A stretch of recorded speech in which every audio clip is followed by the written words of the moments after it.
need to go up north. Let's go check if these quests are available. Let's have just taken Calador. Population seems to be evening out a little tiny bit. And the mail was bugged before. We'll see if the mail works again.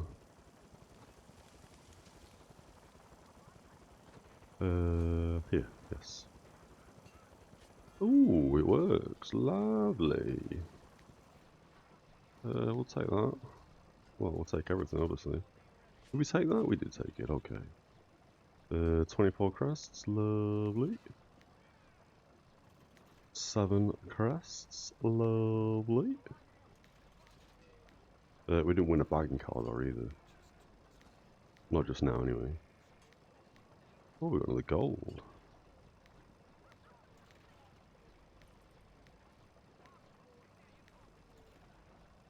Lovely stuff. No auctions? No auctions. Sad times. Okay, let's head up north real fast. We'll see if we can grab these fortress quests. I don't think we're going to be able to though. I'm pretty sure they're both going to be on cooldown. We'll take crests on all of these.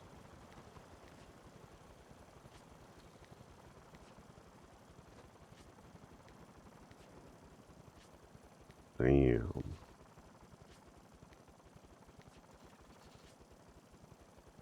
Ooh, that almost threw me off. Don't need Vanquisher. That's 40. That's 40 as well. Ooh, nah, we take crests. What are we on? Ooh, almost 7k crests. We're 50 away from 7k. Happy days. We're almost 66 renown. We'll use War Report in a second. Which one has Warlord? These two? I have fine wares for sale. So we are going to probably get the chest piece, the boots, and the cloak. 73, 71, and 70. Wait, that's the back, sorry. That's the body armor. Okay, yeah, because that's the 3 we're going to buy. So they're 70, 71, 73. And then the rest of the gear, we're going to go... That's the block. We don't want that. The rest of it, we'll grab this stuff. So we don't need the body. We don't need the back.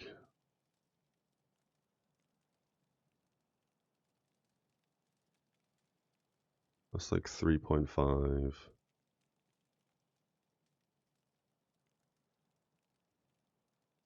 Ooh, that's like 7k just for the Sov gear.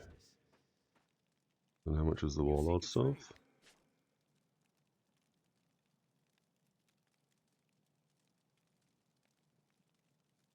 So we basically need 10k. Okay. Can't summon a mount here.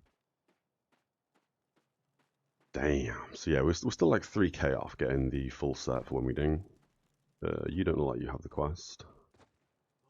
And this guy doesn't look like he has the quest. Okay. Wrong hotkey.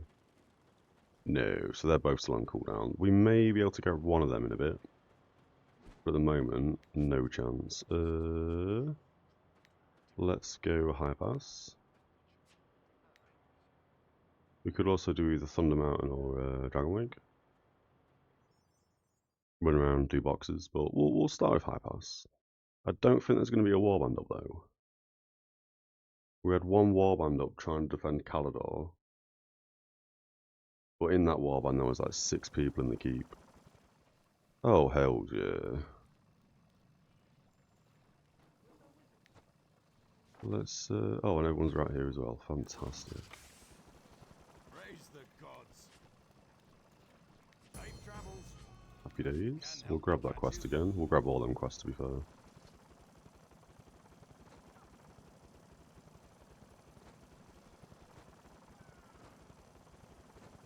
Starting to know all these people now. Not all of them obviously, but yeah, starting to remember some of these names now.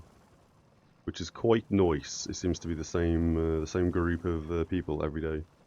Every morning. So they're about to 1 star. We could kind of do. Wait, what? No idea. We could kind of do with grabbing one of their BOs. So we can cut off their supply. I don't think we're going to be able to do that though. You can be marked, and then we need to defend somebody. We have 4 Ironbreakers. Gear, are you in? We know this dude, we've seen this guy. He's got 3 flesh renders. Jesus Christ. This man's insane. Vanquisher? Oh, he's in Ruin as well. And Red Eye. God, this man's made of money. Oh. Ah, Book of Boom 2, he's let himself down. What's this guy in? Can I inspect him? 2-hander? Why would we be able to inspect him? And then we'll have a look at this fellow when he gets to us. Oh, he's 31, don't care. Alright.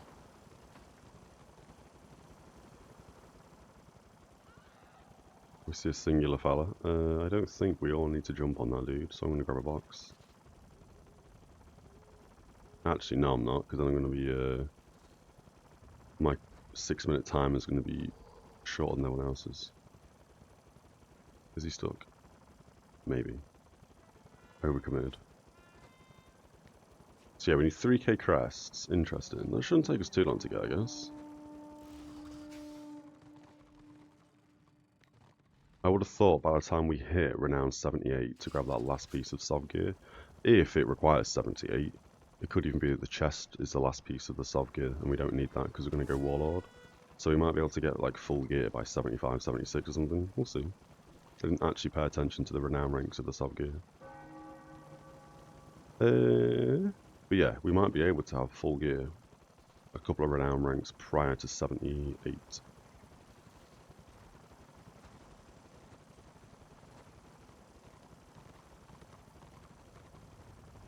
So yeah, by the time we need like 10k, we should hopefully have 10k.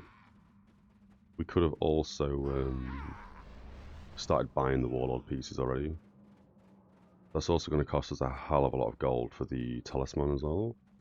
So we need to somehow farm gold at some point. Damn, unless we just socket it with like, I don't know, plus 20 tallies. And lose how many stats? 24 stats. So we basically lose a tally if we bang 20s in all the gear. Because I'm pretty sure the cloak we can talisman. Yeah, that shouldn't be too bad. That shouldn't be too bad. We've banked all the rest of our gear. Except Bloodlord. We bought the strength parry. We were thinking of getting the wounds parry. But the current stuff we're using is fine. This has way more wounds on it. We're always going to use Sentinel and one-handed shield because of the 3%? 3%? No, 6% block. This is just flat out better. Wow, I mean it's on par, isn't it? Because the other one would have been 14 wounds, 3% parry. And ideally, we want to replace the rough Gumbad Diamond with another flesh render. So I figured... oh my god, tanks galore right now. So I figured the only thing... Well, the only time we're going to use this is when we go two-hander. And chances are when we go two-hander, we'll use this instead of the block. And then we want strength as well to obviously, you know, DPS people down. So it'll be the strength gen, this one. We'll go with 2 flesh renders. And then this piece of gear will get changed for Sov accessory. So I think our accessories are pretty much on point now. We could obviously get the crafted rings that like cost 3,000 gold or something, but I don't think we need that.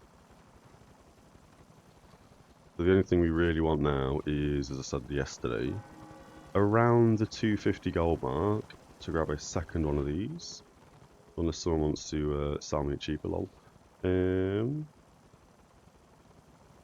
then the rest of our money is going to go in tallies for our Southern Warlord gear. And as I say, if I go with plus 20 tallies, that's going to cost me like 100 gold maybe, as opposed to like 150 gold per tally.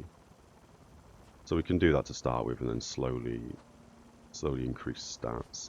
We also want to obviously change off the 2 tallies we've got in this, the 18 and 22 strength, for a 24 and a 23 strength, I think. Which again, that's going to cost quite a lot of money. But we'll do it when we can. I don't think I've missed anything else here. No, not missed anything.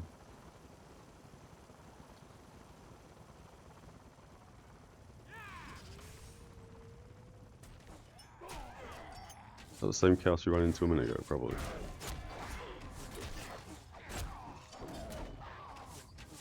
Sad panda. 20% against all odds now, so slowly Order are getting themselves in game. We've also got 43% already. Christ. I'm going to sprint this, I think. Start that ticker going.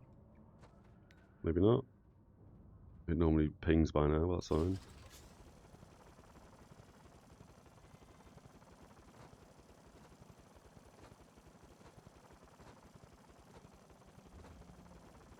Why isn't... Oh, there we go. That was a bit delayed and lagged.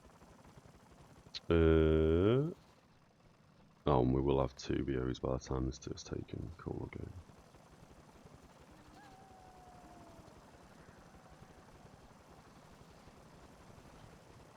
Oh, we're taking the first one. Okay.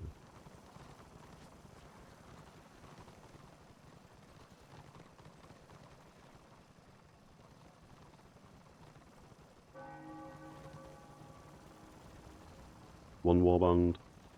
Oh, we've got kicking off at the moment. Again, I don't know how we have 25 plus players and only a warband of what, 14 people? And I'm pretty sure we're not closer to the 25, we're more like 50 players here, so I don't know where everyone is. Yeah, no idea.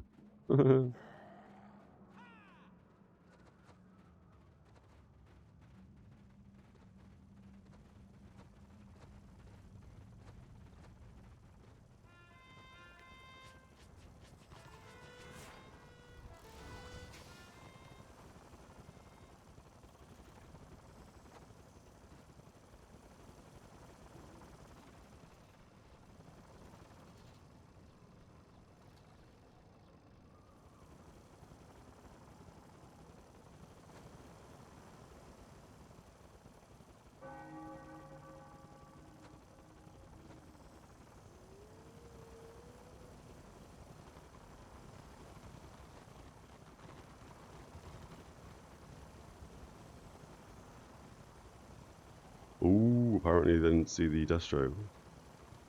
I saw him. I saw him. And yeah, it's now being taken. If this is mana. No, it's not, is it? It's the lock one. I thought it was a small group. This is where it's like a full warband.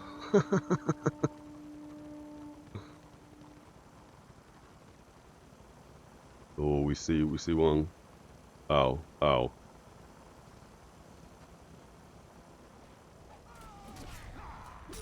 We're just gonna challenge straight away. We need to defend somebody. We've got no one that really needs defending in our party, so we're just gonna defend him on the tank.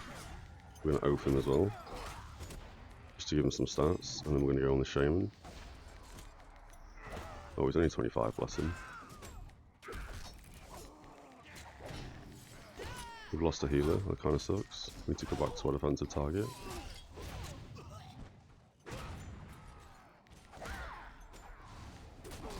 He's already been defended, but we'll do it anyway. We'll give him some parry. Come on, tab the right guy, Jesus. There we go. More incoming, uh-oh. We get the shaman, at least the shaman. Ah, we're body blocked. No chance.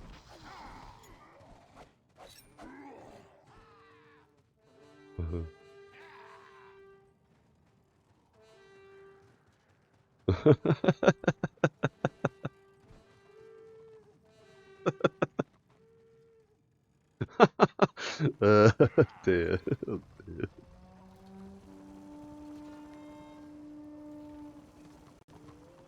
That's hilarious.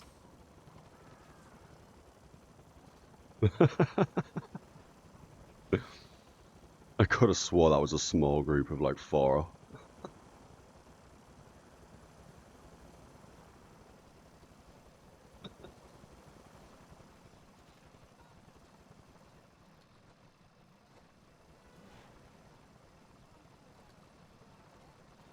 Crikey. Oh, not a good start. That was definitely my bad there.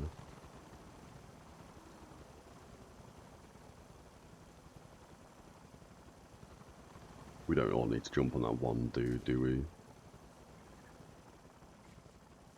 Oh, I guess we are all jumping on that one dude.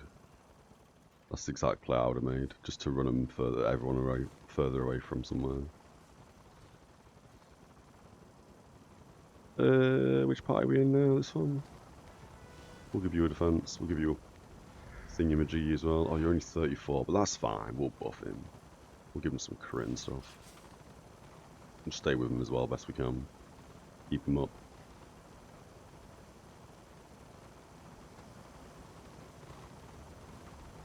So here, with Destro all being here, I don't know why we wouldn't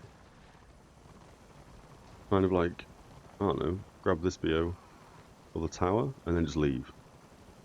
Or even just run into it and then leave. Not even take the BO. Oh, yeah, they're here. This is going to be the whole warband as well. I think we got that challenge off. Where's my boys at the back? Ooh, we're a bit laggy already, man. FPS isn't looking great.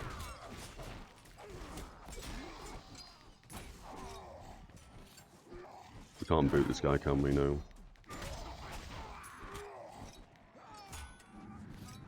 Oh, hello.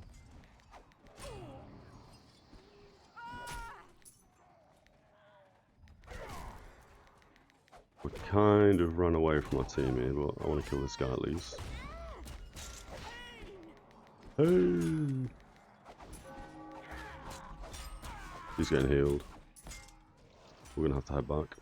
Oh, we have cleared up some dudes over here, that's good. I guess we just defend this guy then for now. Oh, I wonder if the lagginess there was because of all the other guys coming in. I kind of want to res him, but I'm sure someone's actually going to res him. Yeah, he's getting resed. Downed. That was a good fight. I don't know how we won that. It seemed like there was a lot more Dasher than there was Order.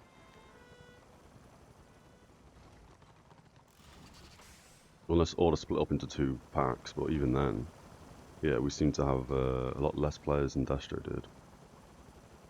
Now we're making the play, I guess. Well, we're just scouting around maybe. These guys are just looking for kills, I guess. Keep reset. Oh, that's ours that's just reset. Crazy! Didn't we just deliver a handful of boxes? I don't really get the cooldown. Is it a cooldown? We'll call it a cooldown. I don't really get the cooldown in terms of if we hand a box in, how many minutes before that supply is lost if we don't continuously hand in boxes? Because I've definitely seen it where no boxes are being handed in for about 10 minutes, I think. Unless that has just been 10 minutes of us running around fighting twice, I don't know. 6 minutes before it resets. How's it going, Holder?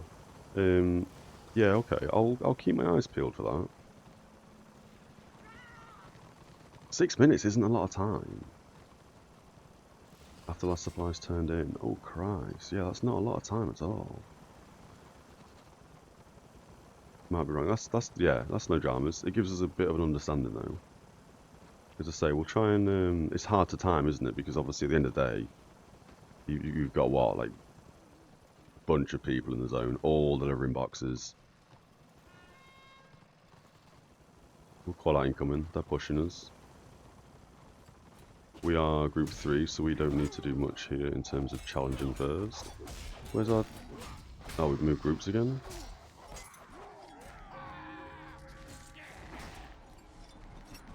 We tried to boot him, he blocked it. That was bad.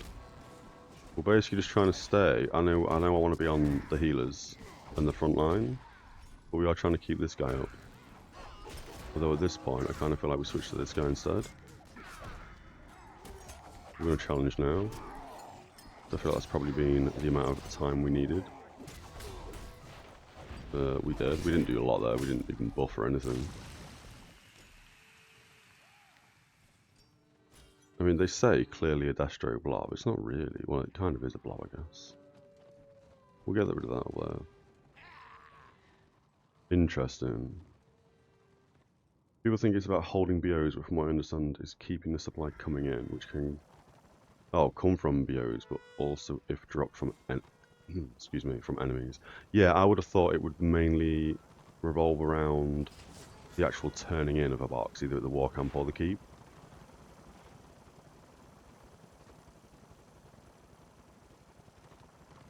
That would make the most sense to me, as opposed to just like, you know what I mean, we hold all 4 BOs but don't deliver anything.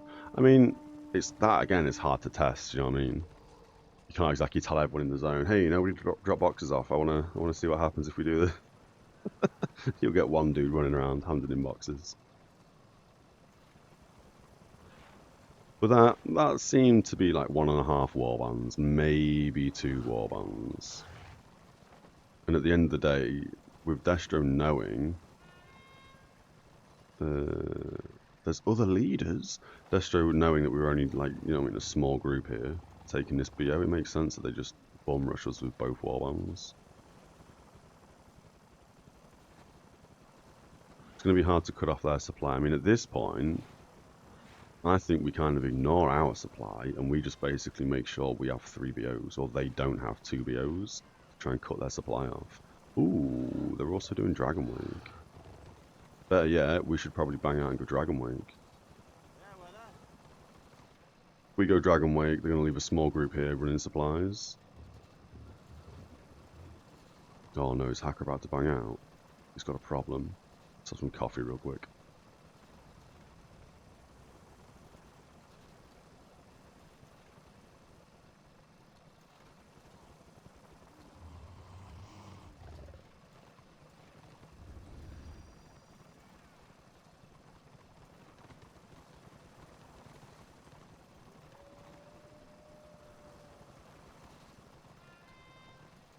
Right, looks like we're struggling to speak to the other Warband guys. They're not answering him.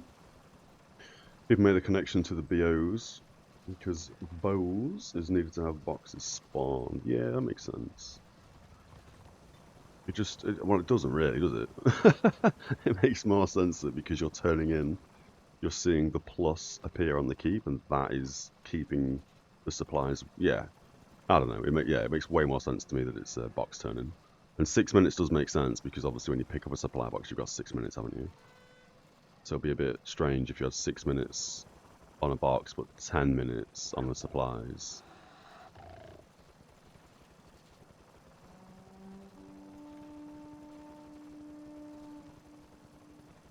Yeah, okay.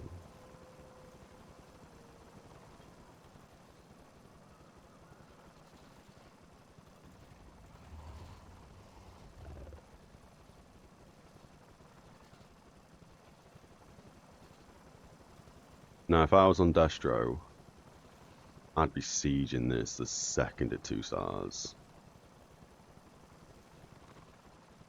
In-game problem for Hacker, I thought his babe was puking. Yeah, that's exactly what I thought. As soon as he said he has a problem, I was like, no, he's going to bang out. And everyone's going to bang out. No! But no, luckily, it's just the other warband leaders aren't speaking to him.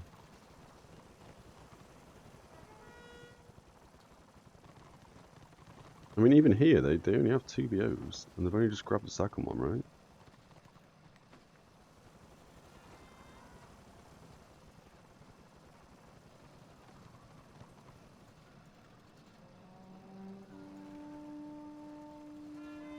Kind of feel like we go Dragonwake. Yeah, go Dragonwake, hells yeah. That is the play. If they don't move, brilliant, we can cut their supply off at Dragonwake, and we can also probably 1-star our keep in Dragonwake. And if they do move, I mean, they're still going to 2-star high pass, let's be honest. A handful of players are going to stay high pass and 2-star that, I think.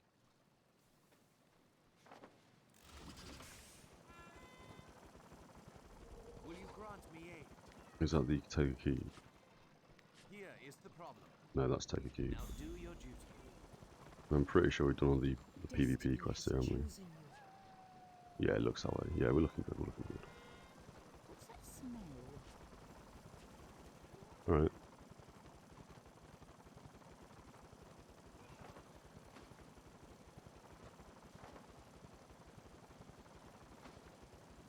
Yeah, we should easily be able to do this. Oh, I've run into the zone, so now they all know I've moved. Oh no!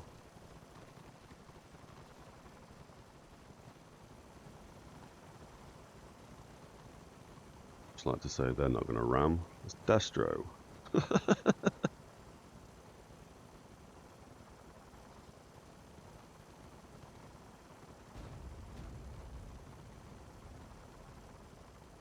And then yeah, we'll see how this goes. I'm hoping, if anything, the against all odds should change. Is like what? The change of like a full warband leaving. This should easily make the against all odds. I want to say like 60%. And it'll probably I mean, this is updated immediately. So this should be updating immediately as well. But 20%, that's ridiculous.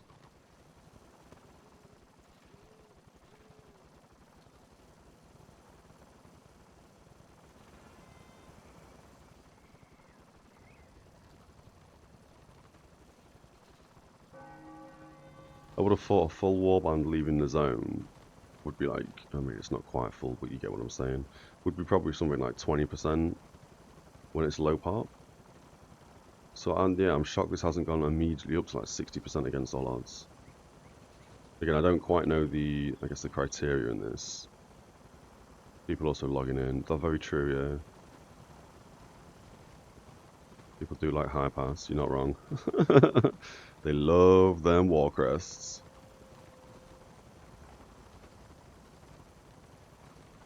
Okay.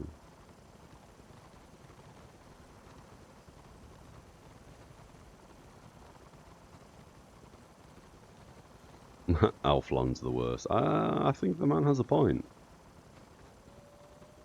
I'm not great on these Alflons. They're not my favourite zones.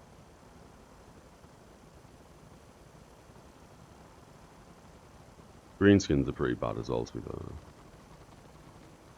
I prefer the aesthetic of the greenskins, but not when you get stuck on the little pikes on the floor and stuff. That's kind of annoying.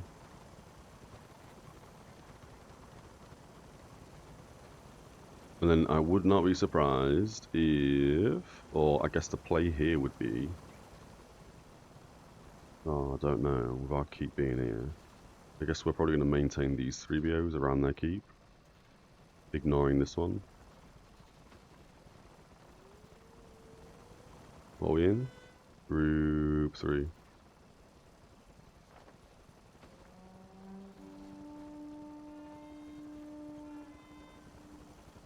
%87% through the level.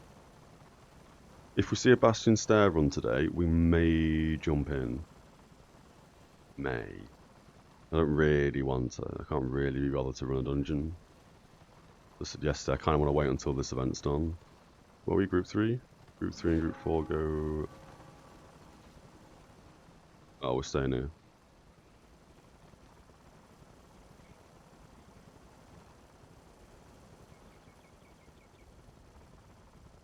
I mean, I think we're staying here.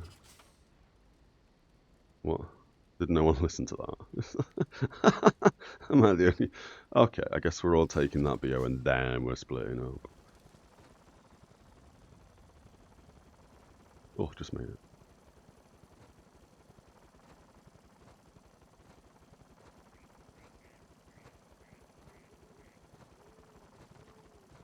Oh, actually, we should be taking 3 boxes, shouldn't we? So, yeah, I'm going to stay down here. I don't want to be that guy who solo runs and gets murdered.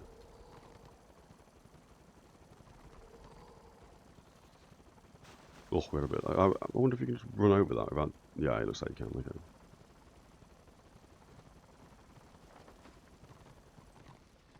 I'm not even going to say anything for now. That's fine. We're going to grab one more box.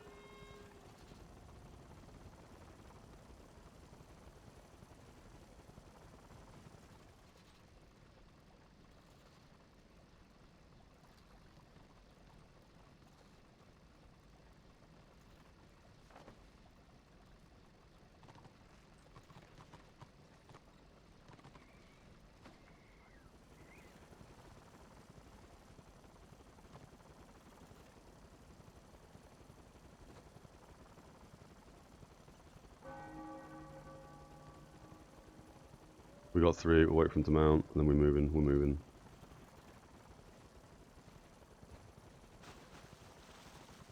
We are a little bit choppy on the FPS this morning. Do I have, no. Not sure.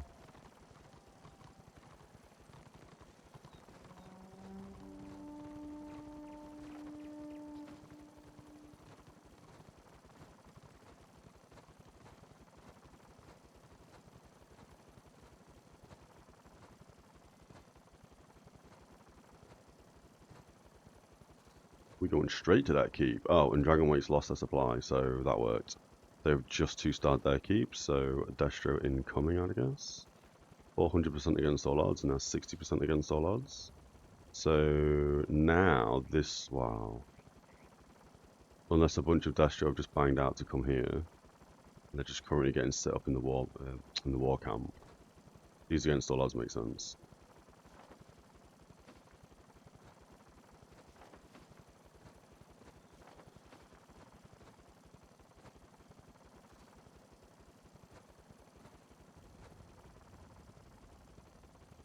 I kind of feel like we need to reboot Klein already. Barely done anything.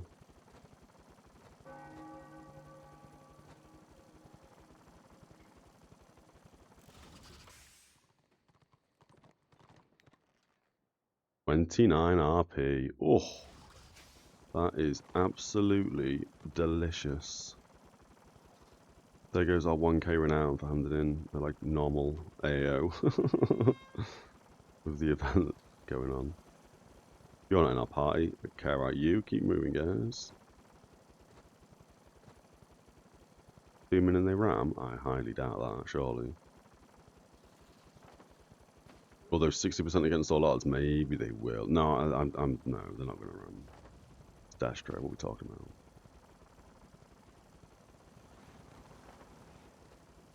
Oh, and we don't actually need to go down this way, do we? We could just cut across and jump down the cliff face. We didn't need to do this crazy, oh, I guess we can still do that, maybe?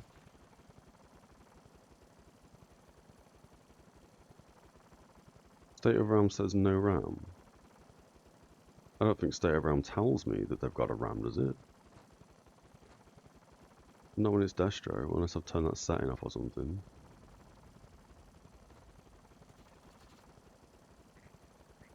Yeah, we could have got there quicker by just cutting through and dropping down, dropping in.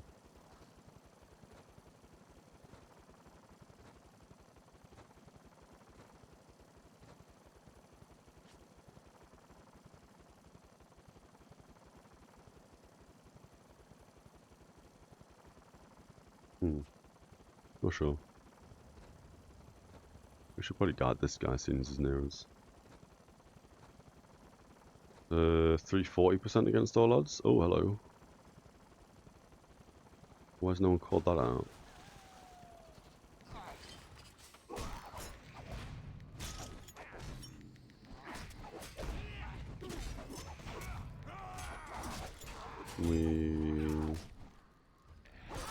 Both you guard you? Oh, let's just open this dude instead, actually. Why is that Doc not healing himself? Really sure?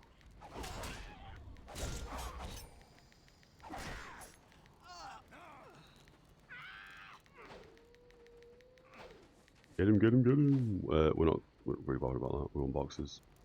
Those 3 can run with boxes.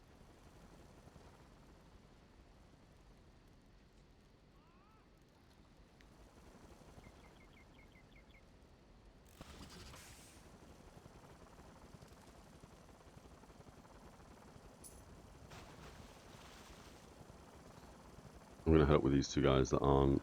Oh, one is. This dude's just doing his own thing in group 2.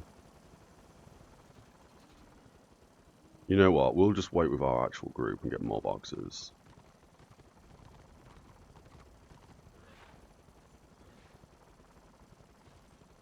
Yeah, we're gonna get stuck in there.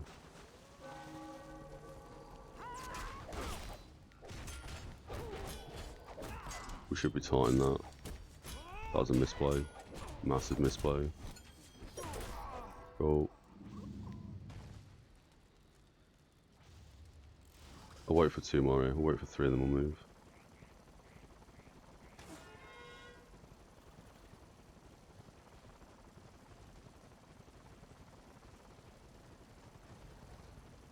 Who's near us?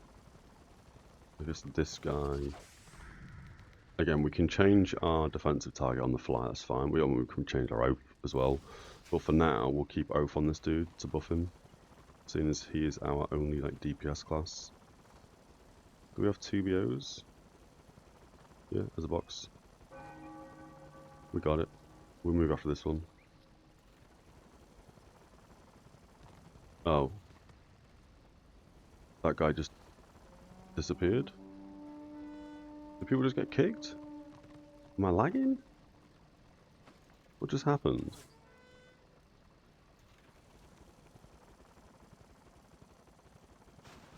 Why did everyone just disappear? Is my UI just broke?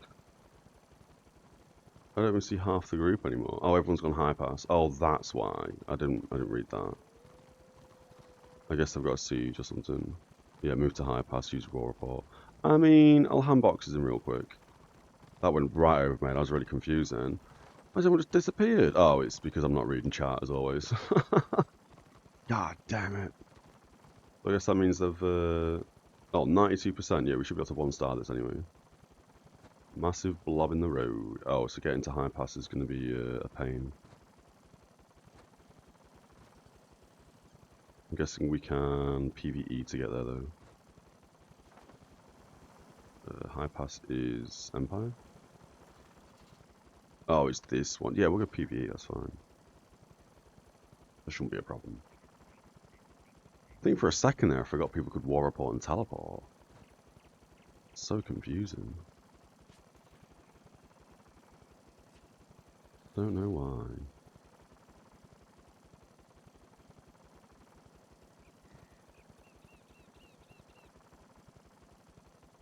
Yeah, 92% with 3 boxes. That hopefully will ding us 1-star. Oh, and that's already been sieged. Damn. Although, we can just grab some BOs, grab a box and fly there.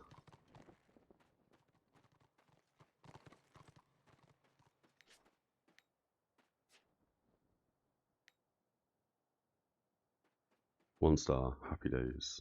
Worth.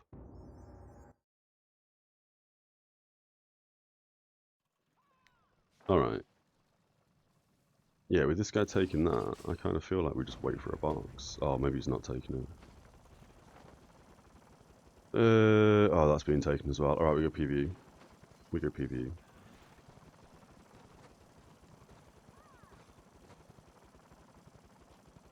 I'm guessing you can't go over that little... Oh, you can. You can just run up the cliff and know that. Okay. Today we learned. But you can't go on that side. Right, okay, cool.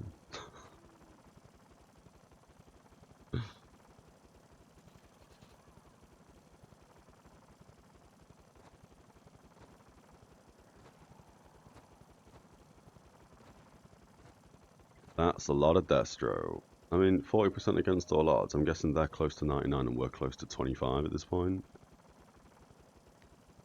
Closer. We have an overflow group going. A couple of dudes.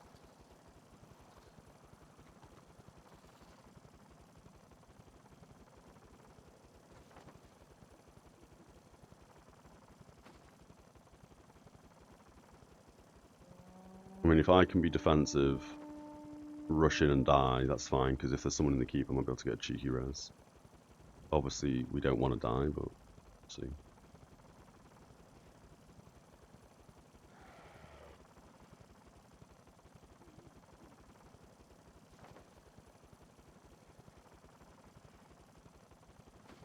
Where's this fella?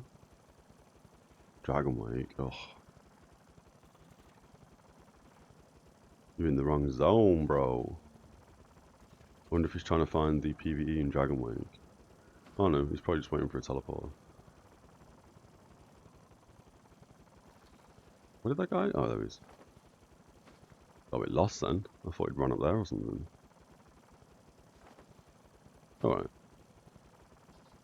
I am in party 3. There's an enemy behind. I mean, there can't be.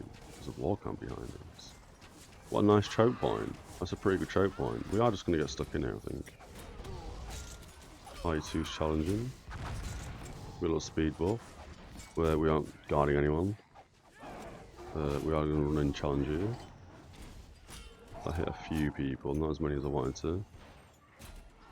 I guess we just guard that guy.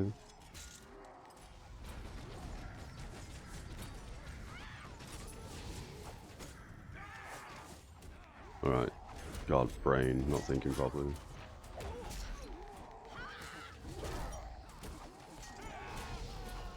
Oh, hacker's line of sight people. Or he's being pulled.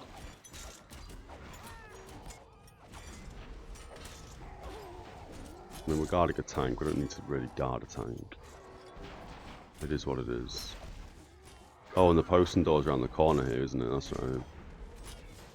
Yeah, for the tree line of sight, of course. We can also boot people into...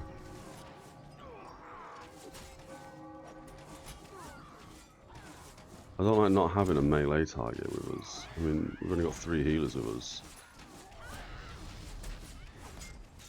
Somebody res hacker maybe? Oh, he's up, he's up, he's up. We're gonna oath hacker, I think.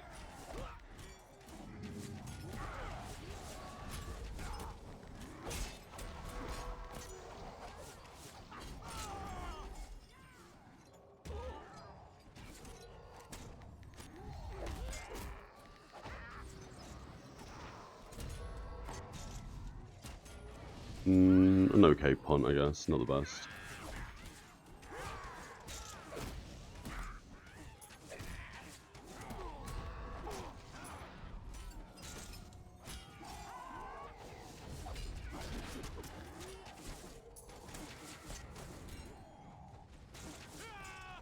They're running inside. We're not really pushing here, I don't think.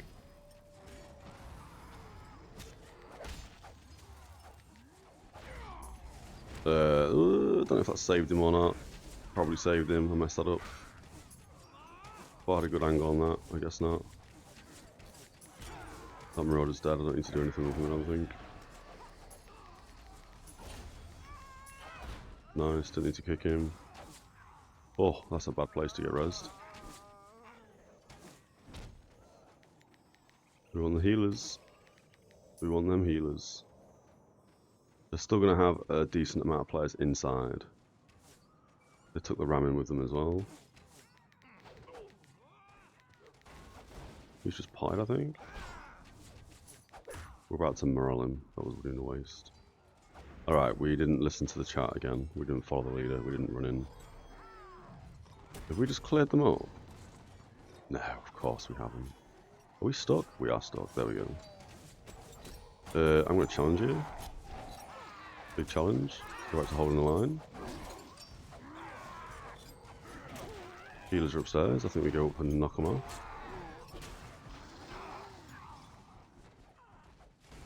We're not guarding the guy we need to guard, but that's okay, I think. We'll kick you off. There is no doorway. Oh, there is actually a doorway this side, isn't there?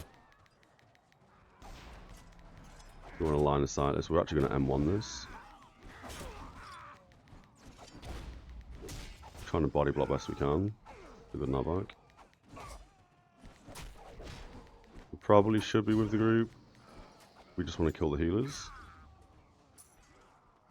Let's get back. We also want to DPS this ram down.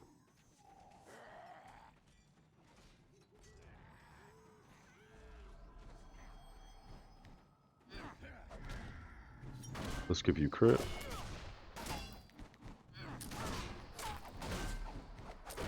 We've got another Slayer. Let's give you crit as well.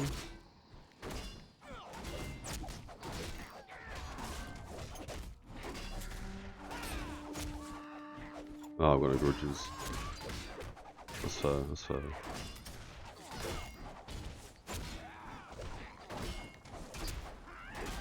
So now I would not be surprised if if all of Destro seemed to do other things. I don't think I contributed much to that either just now. We didn't do the best job in the world there. And I do think we need to reboot the client. This is crazy. We've barely done anything.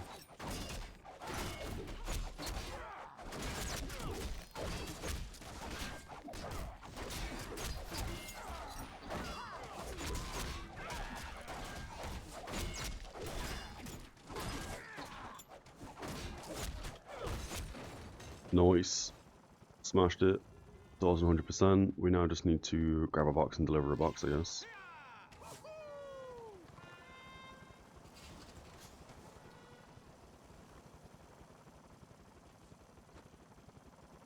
So yeah, all in all, good play. I felt like they had way more players than we did there as well. Kinda crazy.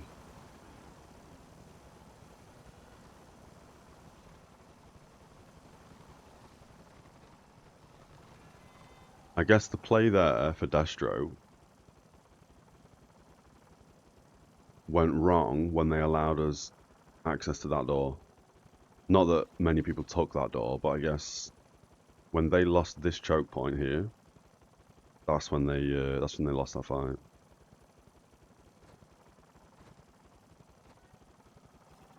And then I guess now we're sitting pretty for 5 minutes. Although they can't spawn another ram, right? Because it's on a 10-minute cooldown, so I don't know why we're really sat here chilling, but it's fine. It's fine, or maybe we're moving now actually.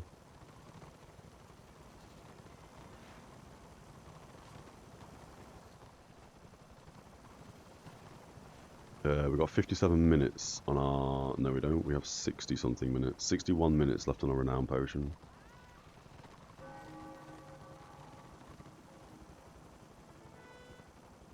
So around the 2-hour mark, I need to repot that. I'll try and remember that, but I'll probably forget.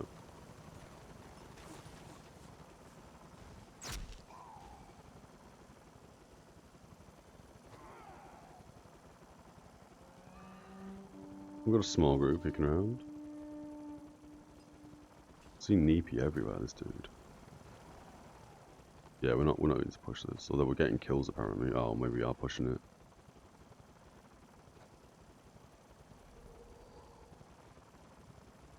This frame rate is disgusting. What is going on today?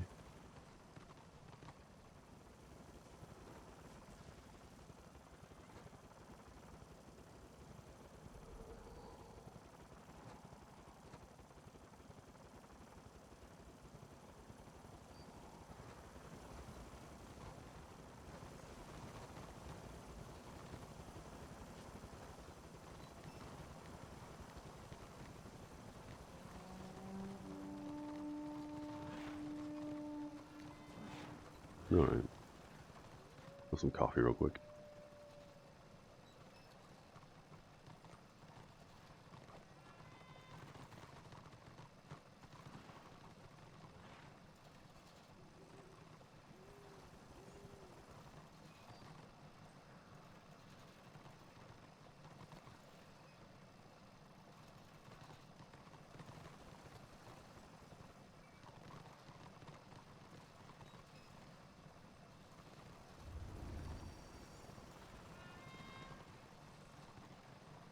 You know, the other thing that I find a bit baffling here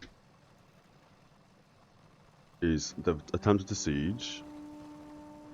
We've destroyed their siege engine. I'm sure that means, or the ram, I'm sure that means they have a 10-minute cooldown when they spawn it or whatever. So, why are they in this zone still? To me, it would make sense, again, if you've got sieging on the mind like I do, I guess. This is exactly where I'd be like, right, well, this zone's done for a minute, so let's bang out. Let's go Dragonwake, start leveling up Keep. Let's go Thunder Mountain, start leveling up Keep. Because again, we have no 2 stars, so we can't siege. I mean, all this is going to do really, I guess, is if they do leave this zone, it's going to give us access to then 2-star this zone. But I guess Destro are going to stay in this zone to stop us from 2-star in the Keep. and trying to get kills, I guess. And we don't need to go through there.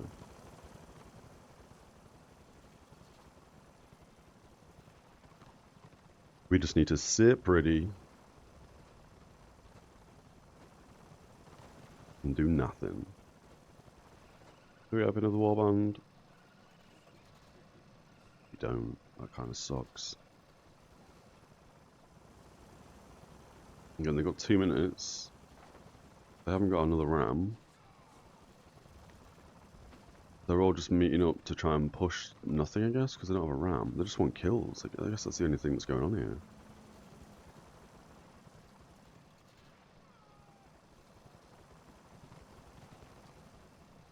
And again, here it kind of makes sense. You have a couple of ranged DPS as they're doing. Popping off shots, doing what they can. No one needs to get too close, though. This guy's so overextended. That's what he has to be careful of. I love that. It gets pulled in, doors close. Yeah,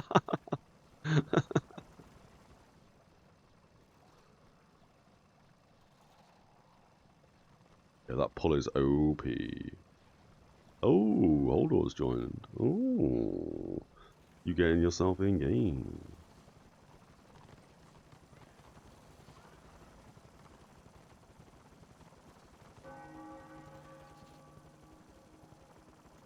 Don't forget the other warband. I cannot control them and they do not say something. So we do have another warband, other than obviously the new one that's just opened up. I wonder how you see that. I guess he just knows the people. He's probably been playing long enough that he knows all the other... Now we just gained frames again. So I guess Destra have backed off. This game sometimes just generously gives me frames for no reason. And we've studied it. This is now reset. We took out some BOs, need to repair that door.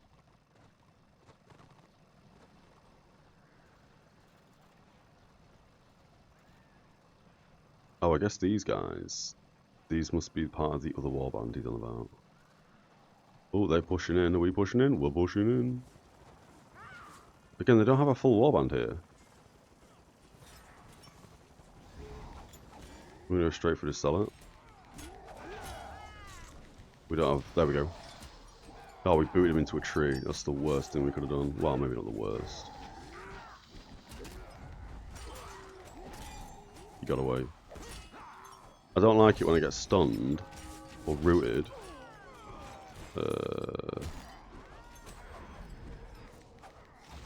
We're going to shout that. We were a little bit late on that challenge, I think. But yeah, I don't like it when we get rooted, and then when I try and turn, it rephases me the direction I got rooted in. It's kind of annoying. We should be using defensive cooldowns. That's fine. We'll M2 this, I think. Until hold the line. We're going to be dead here, but that's fine. Yeah, that's alright.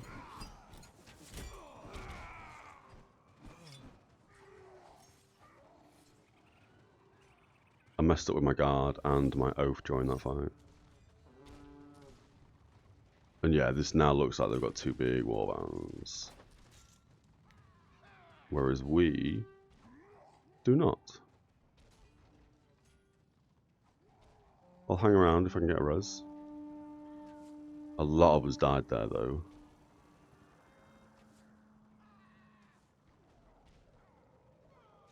Lovely. Didn't mean to write that in caps, lol.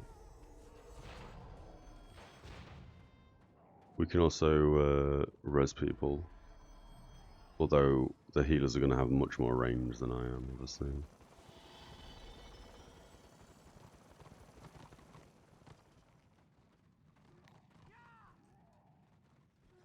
We should push this, I think. Well, maybe not actually. I was about to say we should now probably charge in, but there's a group above us. We don't need to ever overextend. And then our party, this guy's in high pass, 1006, these res, release, sorry. I guess we're just going to defend this dude. We're going to defend and oath the other tank, because at this point, we don't really have any ranged, melee DPS in this party.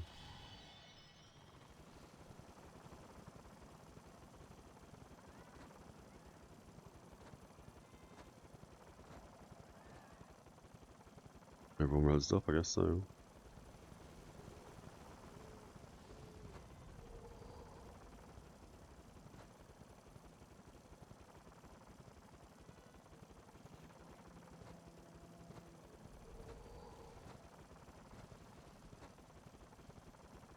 Ooh, we on PvE.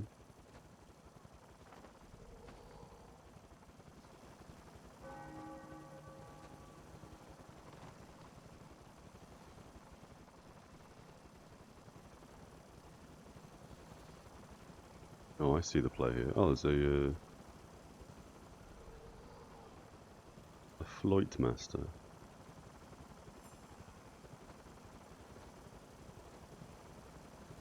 Learned about the Empire's steam tank, apparently.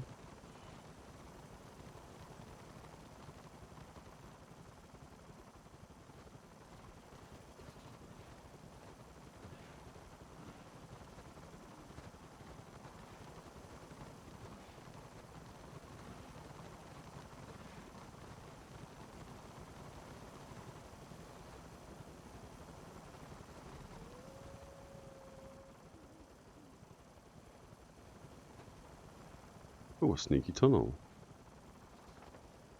Ooh, must take you through there, I guess.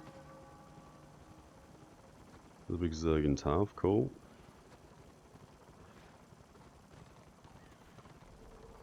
Behind, lol. This should be fine, we should be able to hold this, surely. We're gonna just straight away, what's it, challenge that?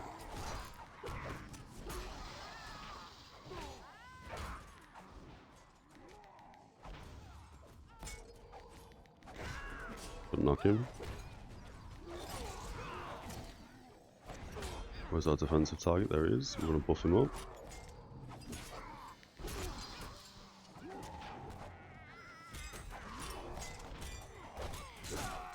We want to just like root people, knock people over, do what we can here. We're trying to stay with the group the best we can as well. We want this dude. More incoming? Oh no, there's more of us incoming.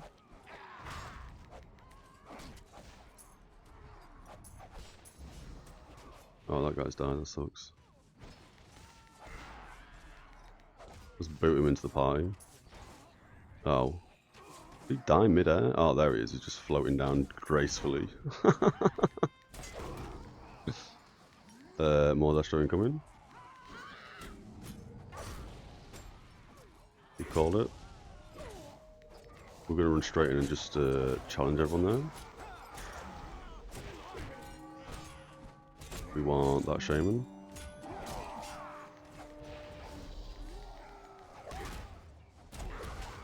We're gonna boot him up this side. I don't know if that was worth doing or not. We could have saved him because the Slayer was on him.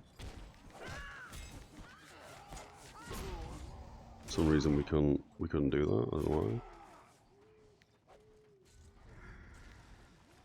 Are we like rooted or something?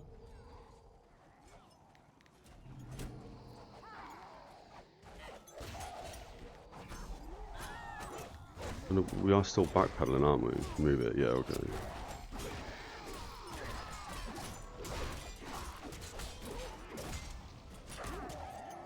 That's fine, we tried to do what we could. Too many of them. And it did sound like they had a Zerg in the tavern as well, unless we were told to Zerg the tavern. We'll release it and get back to Tav.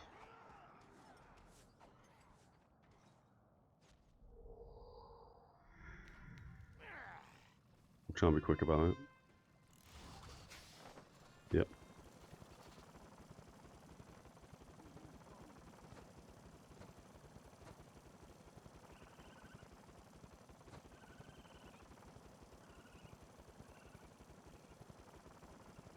There he is. Let's give this guy defense and oath now.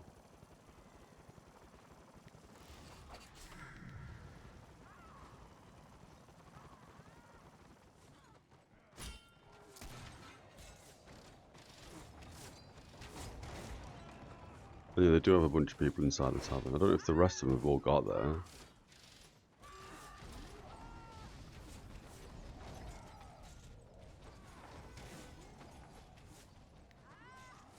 I'm having a scan around a sec.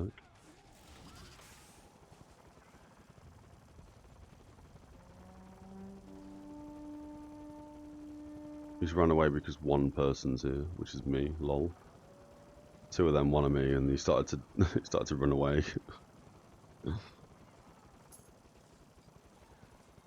Regroup on Hacker. Where's Hacker? Must be the Warhammer.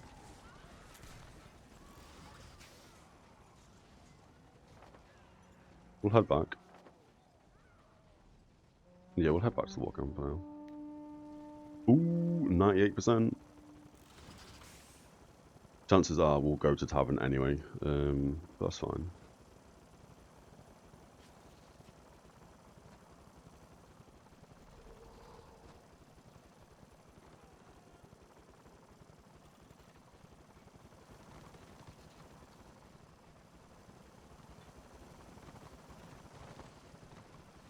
Tordif died? Oh, he's died in the tavern.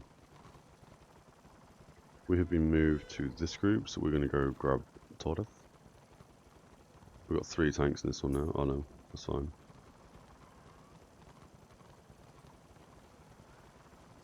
Why is the Slayer in the floor? Makes no sense.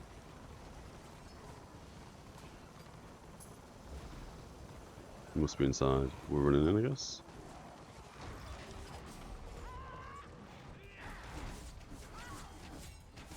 He just banged out the party, I guess. He must have lagged maybe. Oh, that's somebody else saying that.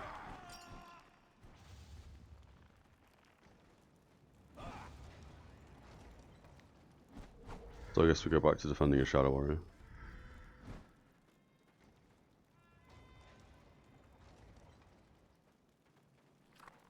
Oh, yeah. Oh, there we go. Yeah.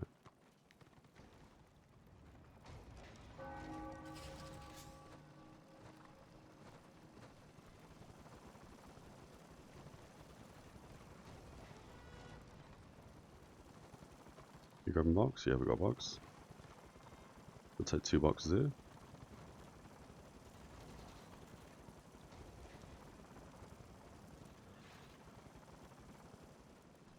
I guess that other Slayer either had to go and banged out, crashed, or he was very frustrated and dying twice, not getting a res.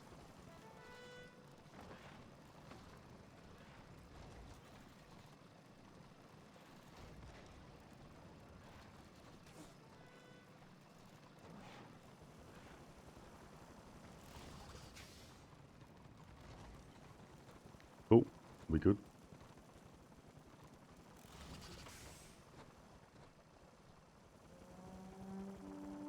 I don't know if we want to go war camp or keep with this. Oh, I think you have to go keep, right? Maybe not, I don't know. We'll figure it out. Looks like we're going keep anyway, that's fine. We only have 1 box as well. No, we don't have 2. Okay.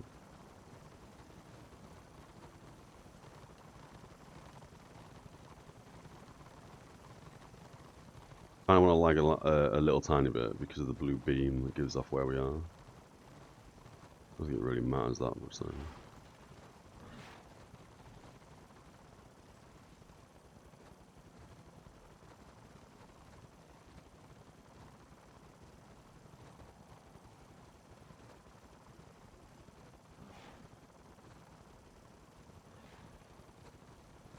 We'll know if we run into Destro because I'll lose loads of frame rate.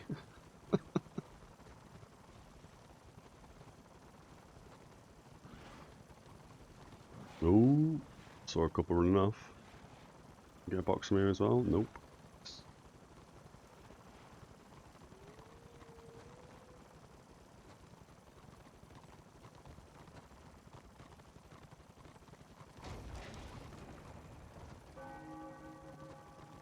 So delivering this box might even ding us the 65? 66, sorry. Hells yeah.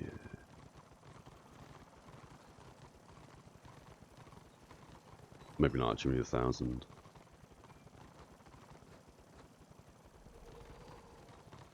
Oh, what?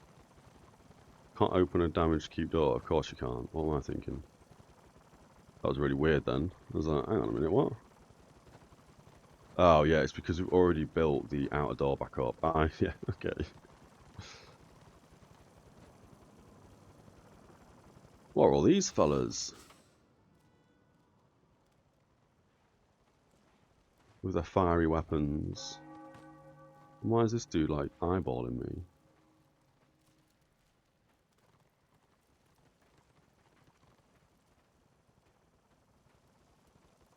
Oh, they eyeball the closest person to him, I guess.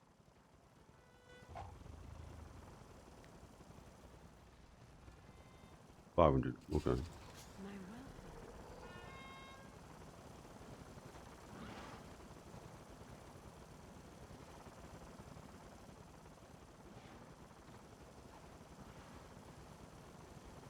Yeah, I guess when we...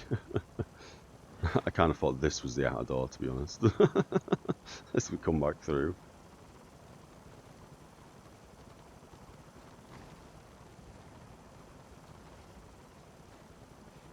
Alright, we're going to run a couple more boxes.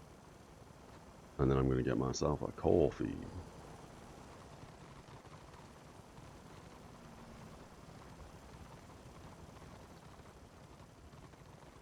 What are we on? 82%? Hells yeah. I didn't actually check how much this gives us. Percent-wise. Surely we just stay here and grab these ones, right? I mean, I'll stay on you, but I kind of want a box. 82%. We ninja this? Oh, we ninja'd it. We ninja'd it. Thanks for the ninja. He looks pretty nice.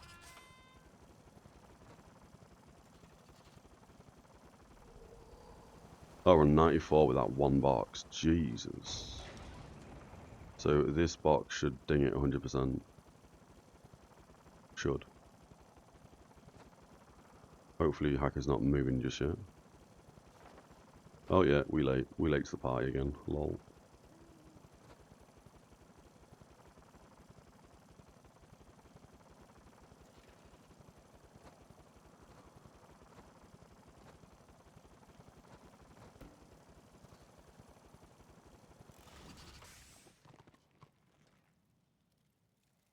Oh hells yeah, that's the renown bump. 15k. Oh, I'm not even going to respond to that.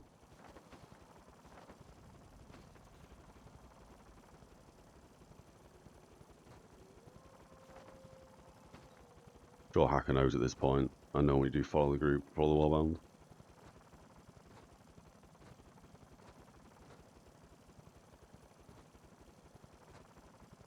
How much renown did that give us?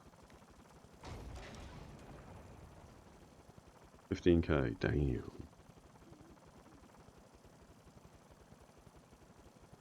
16 more crests. I mean, I'll take it.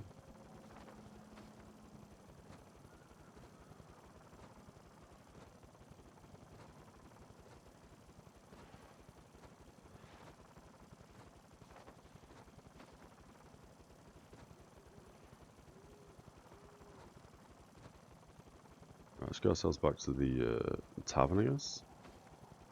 It's looking at where we need to be.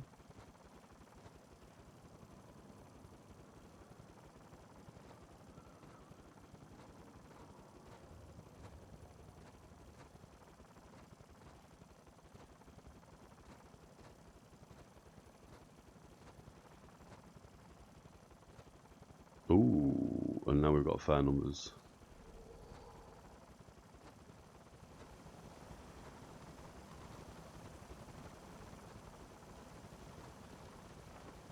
Okay. What's going on with this? Oh, okay.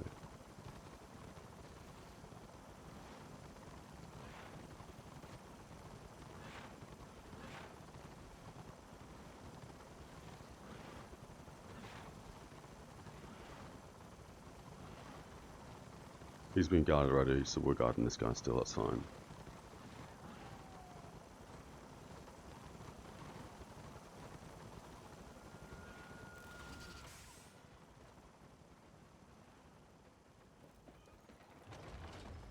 And coming behind, ooh. Oh yes. Oh yes. Rooted? How do we get rooted from over there? Oh, we need to go up. We need to go up.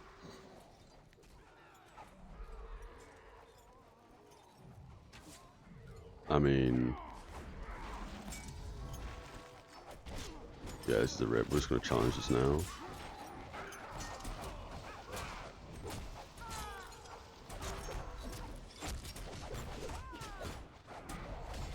Not a massive amount we can do here, I guess.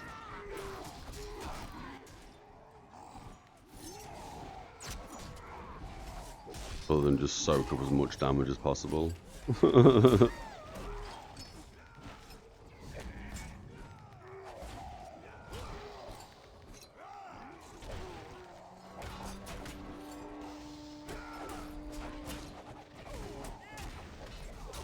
Yeah, okay.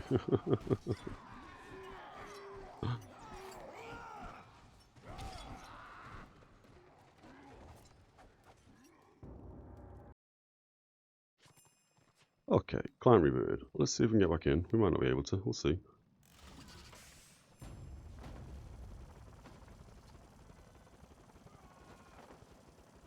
We will see. Yeah, it seems fine. Okay, cool. What are we in? This party down here. That should be alright, I guess.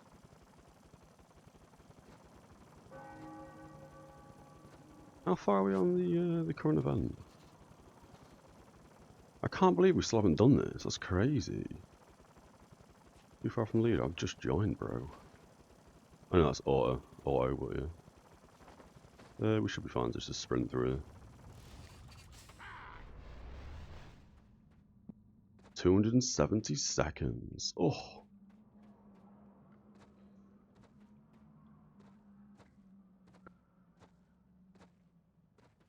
I should have flagged that. That's fine.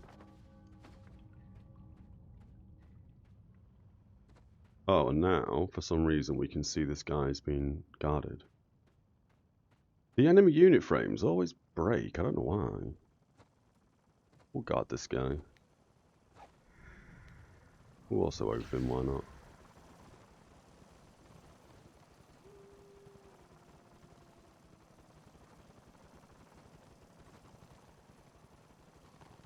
Can we ninja one?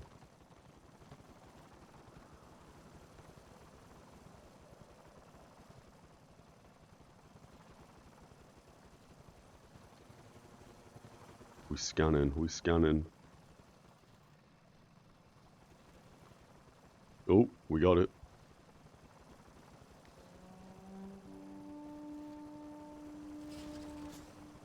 Oh, the frames, the frames. We've already done this. We've handed in all this. We've grabbed all that. We've grabbed all the crests. We haven't done a dungeon this week. I'm pretty certain we finished off last week's.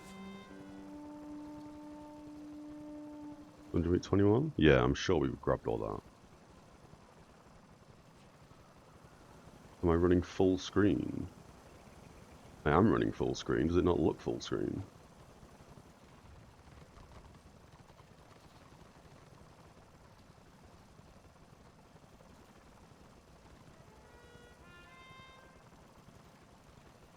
Oh, because of the frame rate? Are you asking, Vanguard?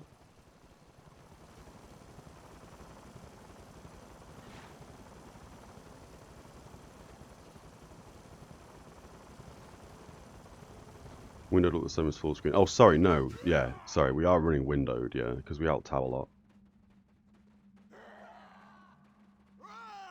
Yeah, we are running windowed.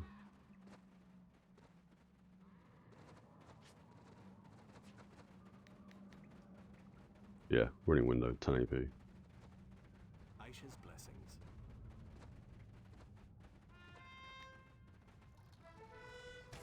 Well, do we alt-tab a lot? We actually don't alt-tab a lot, to be fair. Depending on what's going on. Like, if somebody mentions, like yesterday, that Book of Boom 3 was launched, or released. Well, not released, but the guide was updated. We'll be alt-tabbing loads to do that. So, it's just a better... Yeah, it works better. Because otherwise it minimizes and has to reload everything. Without full screen, you can only do 60 FPS. With you do 99. I'm pretty sure. I mean, our FPS is absolutely fine. It's just when we do a lot, or when we've been playing for a while, our FPS tanks, and a quick route with the client fixes it. Not to mention with OBS as well, it really doesn't like OBS. And it's not just me that has this issue, everyone who plays this and streams it has the same issue. By the looks of things, except for Tashuk It Up. But then he doesn't do warband stuff. If we don't do warband, and we're not running around in a warband, our frames are fine.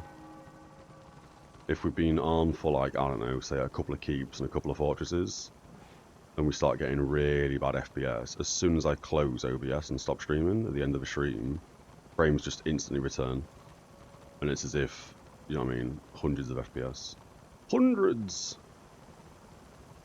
But we're aware it's an old game. It's meant to run on one core.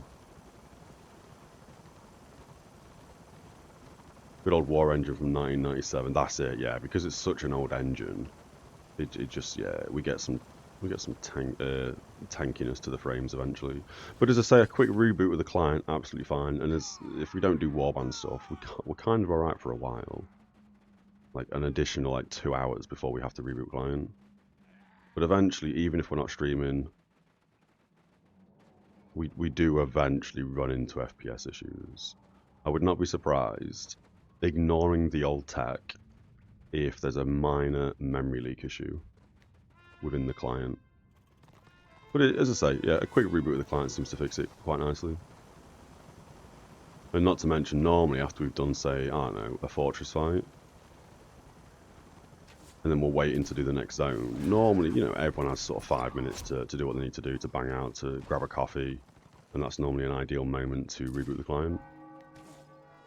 And obviously just then, we got ourselves a coffee, we come back, we got kicked because we were AFK for too long, which is fine. So again, perfect opportunity just to quickly reboot the client, get them frames back. 1-star keep, okay. So here, we're going to 2-star and then probably siege. We'll then probably go Dragonwake, 2-star siege.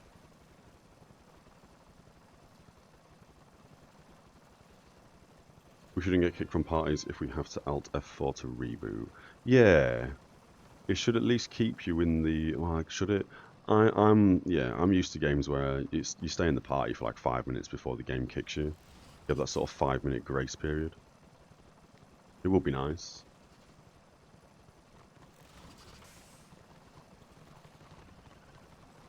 Got a sneeze coming on. But I think we got kicked from this one because we're too far away from Hacker. We did say be right back, but you know, 5 minutes is a while, I guess. So let's hope today, with this being 1-starred, let's hope we start really picking up and start smashing the keeps and fortresses out. And let's hope we can get another renown level today. We have 29 minutes, 21 minutes left on our potion, so we'll pop another one in 21 minutes. I'll try and keep my eyes on that and remember. We got just the one warband, unless it's private warbands that are closed. Which there must be when we've got 25 to 99 players in the zone.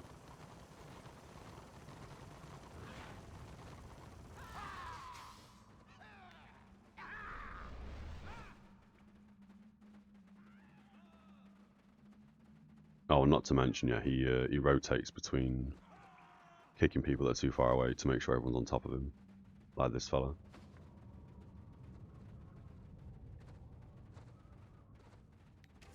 The chances are we just got auto-kicked through auto-band before.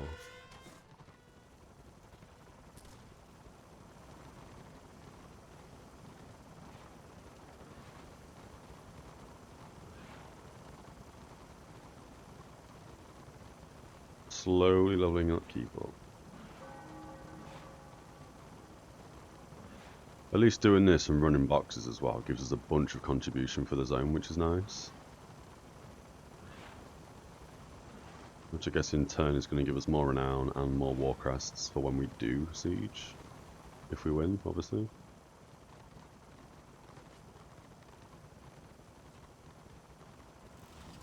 We're like 25 to 30 away from 7k crests as well. So we're getting there. We're getting there slowly.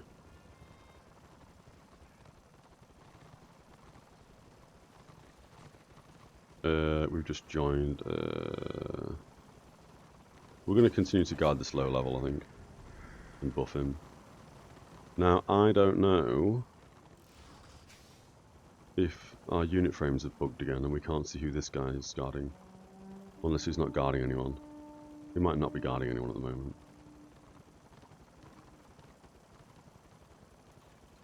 Yeah, he might not be guarding. Sometimes this works and sometimes it just flat out refuses to tell me who's guarding who.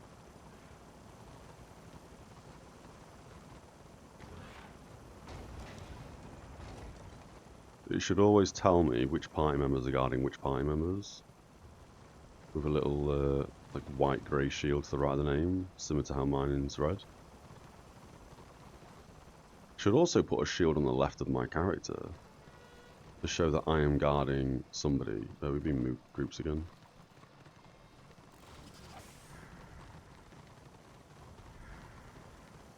We'll guard him.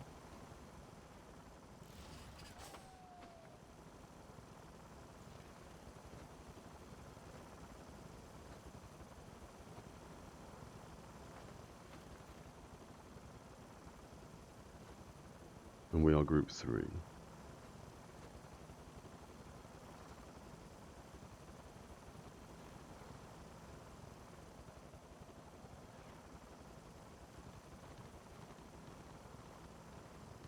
Don't we need...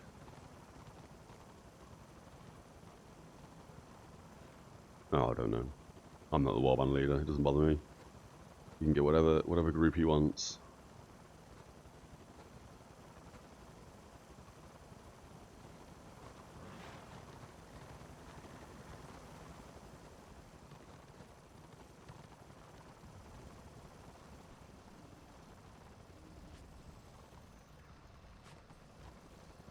Someone just hit 80. Lovely.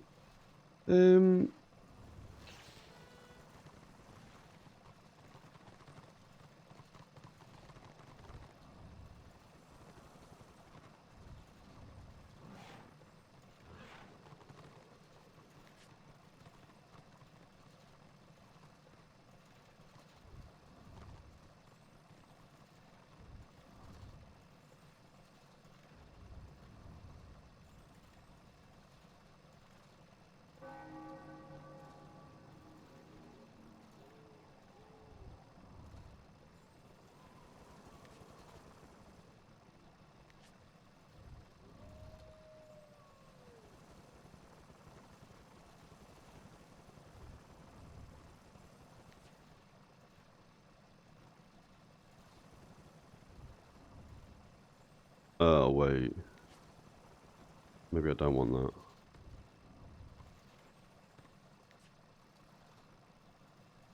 Oh, it's because I don't even know why that's broke like that. Okay.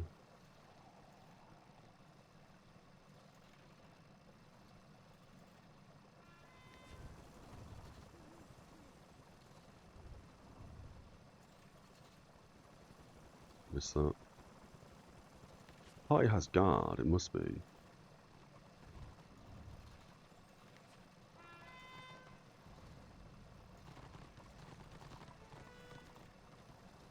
Something is breaking the unit frames. As you can see, it flashes up with him being guarded, and he is being guarded. It checks him, and then it removes it, I don't know why.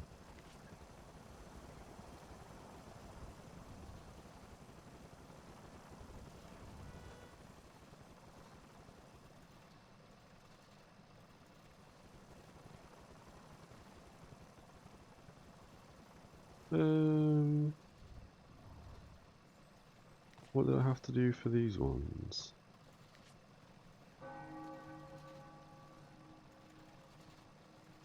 Oh, I have to edit the actual effects, that's right.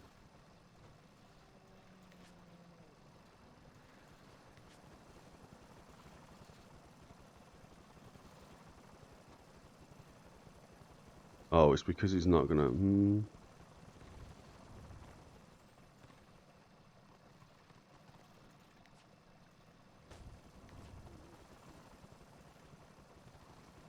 Okay, no, that still doesn't work.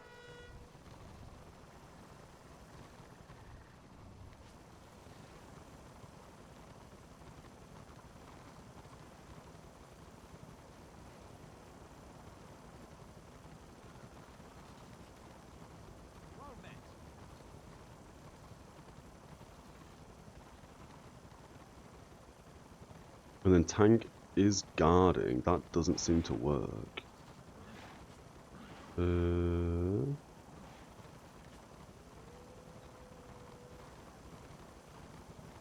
I'm gonna have to do this off stream. That's fine. We'll just reload the UI real fast.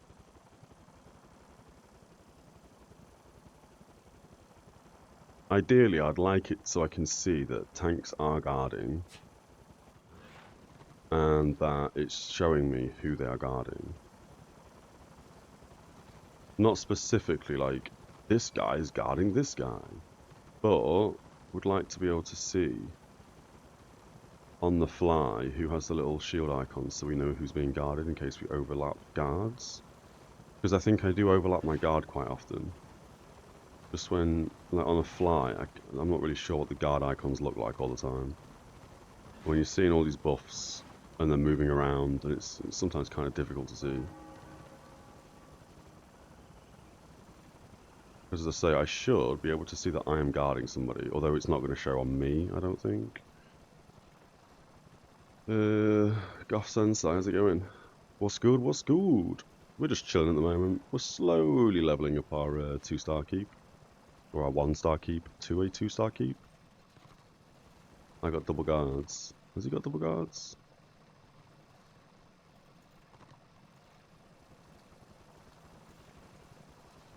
Oh, the other guys moved it to this dude.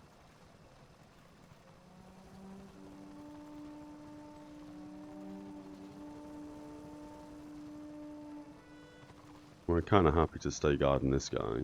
But as I say, at the moment, we do see that this guy's being guarded, but we don't see who he's being guarded by. Because tanks, when they guard, should have a little icon to their left. I mean, the unit frames worked perfectly on our Zealot. Since we've made changes and we're playing Order, a lot of the issues have started. Which makes sense, because the skill IDs probably aren't accurate. This is probably going to highlight... Well, this one works, do you know what I mean?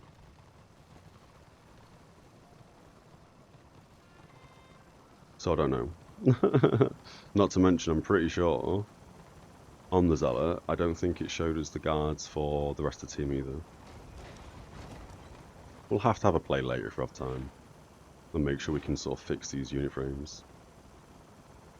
It doesn't help that I am using the Zealot ones, so a lot of the skill IDs are going to be Destro, as opposed to Order.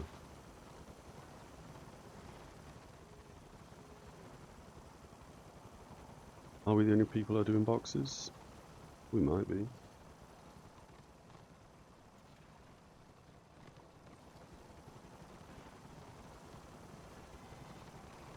We certainly might be.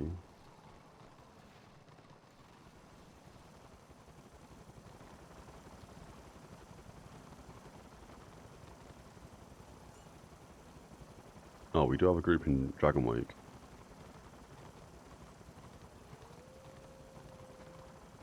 But again, we don't seem to see any open warbands.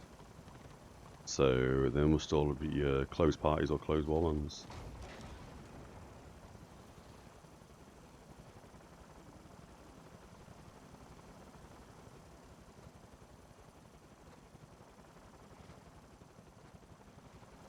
I'm guessing as well, when they're saying it's just us here, it's there's obviously more people than just us here, 25 to 99, and we're not a full group of 24. But I guess that's referring to warbands. Alright, we're moving around.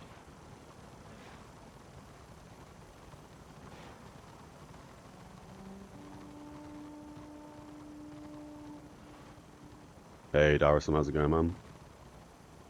Has been a while, man. How you been doing? You been keeping alright? We're slowly on the grind still. Yeah, I'm not too bad, man. Not too bad at all. Just kind of chilling, taking it slowly. You're engaged now. Oh, congratulations. When is the big date? Just go back to the game, join the dark side. Ooh, we'll see you on the battlefield. Oh, it's Laughter. We know this fella. Ran November if you can. Happy days. Happy days indeed. Have you got a venue sort of planned out in that, or is it just a case of looking around at different venues, seeing which one kind of fits the vibe?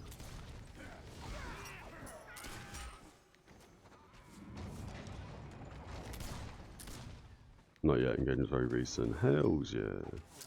One thing, just take your time, don't you? Take your time. See what happens. Do something small. Yeah, I completely agree with doing something small. I don't understand these people who who drop like 20, 30, 40 grand on a wedding. Oh, in this economy, no, no. Put that towards a house, Jesus. I mean, it always starts off that way though, right? Let's do something small. We'll do registry office. We'll splash out a little bit more on the honeymoon. And then when all things are said and done, they all start adding up. The dress is this much, the flowers are this much, this other thing is this much. Oh, it starts to add up.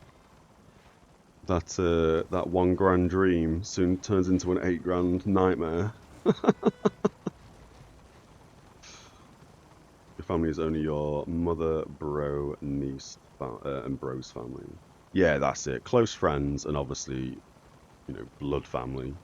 If you're close with the blood family. Otherwise, yeah, it's just your friends are your family, isn't it? Do a lot of things yourself. Yeah, that's a good shout. That's a good shout. One of my mates a few years ago, they got married and they did basically like registry office with what, the 2 witnesses. That's it. And then a few weeks later, after they'd done all that, they based the bride got their dad to ordain, and they basically invited a load of their mates round. Oh. They basically invited a load of their mates round, wasn't paying attention, to their garden, got the bride's dad to ordain them, and basically did like a private little wedding in the garden, which was absolutely lovely, to be fair. We're kind of getting stuck here. We need to head back to Tavern, but we kind of can't. He's being res, that's good. We've got a witch elf and some other people around here. You know what, if we die, we die. It doesn't actually matter. I'm not really bothered at this point. We'll see if we can get back, but there is a witch elf that's about to jump us. You're going to make a website, so having to buy invitations, print, etc. Go to the pastor or the church. Hells yeah. And that's a good shout, to be fair. I mean, I guess it's the, what we're trying to say. Like the invitations and stuff like that. It's like the older sort of ceremony stuff, isn't it? I mean, this, I say this as if I'm like 120. But in the world today, I mean, absolutely brilliant. You get to share your love with other people. You get to announce that to the world. But marriage is, I don't know, it's a weird one. It's almost like it's not really required anymore.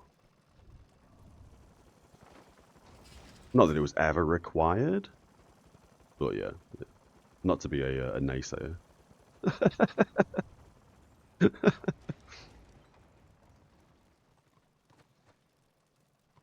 Especially in France, it's one of the most taxed countries in the world. Yeah, tell me about it, dude. I don't even know why we still pay tax, to be fair. 53%. Jesus Christ, really? That almost makes me want to ask, why the hell have you not left France? That's absurd. 53%. Ooh. Oh, you have left. Oh, okay, yeah, cool. There we are.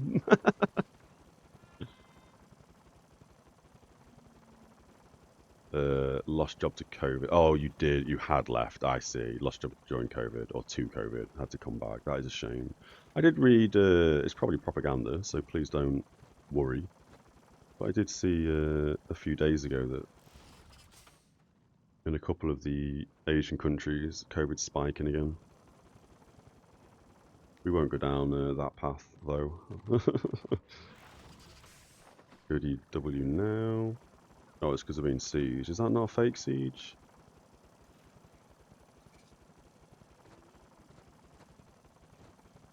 I mean, I don't need to use war report. I was hanging in a box. We'll just do this. As if Destro are sieging. That's crazy. Be glad you don't pay taxes in Scandinavian. How much are taxes over there? It's a beautiful country though, isn't it? Not that that means it's fine to pay an absurd amount of tax, but yeah.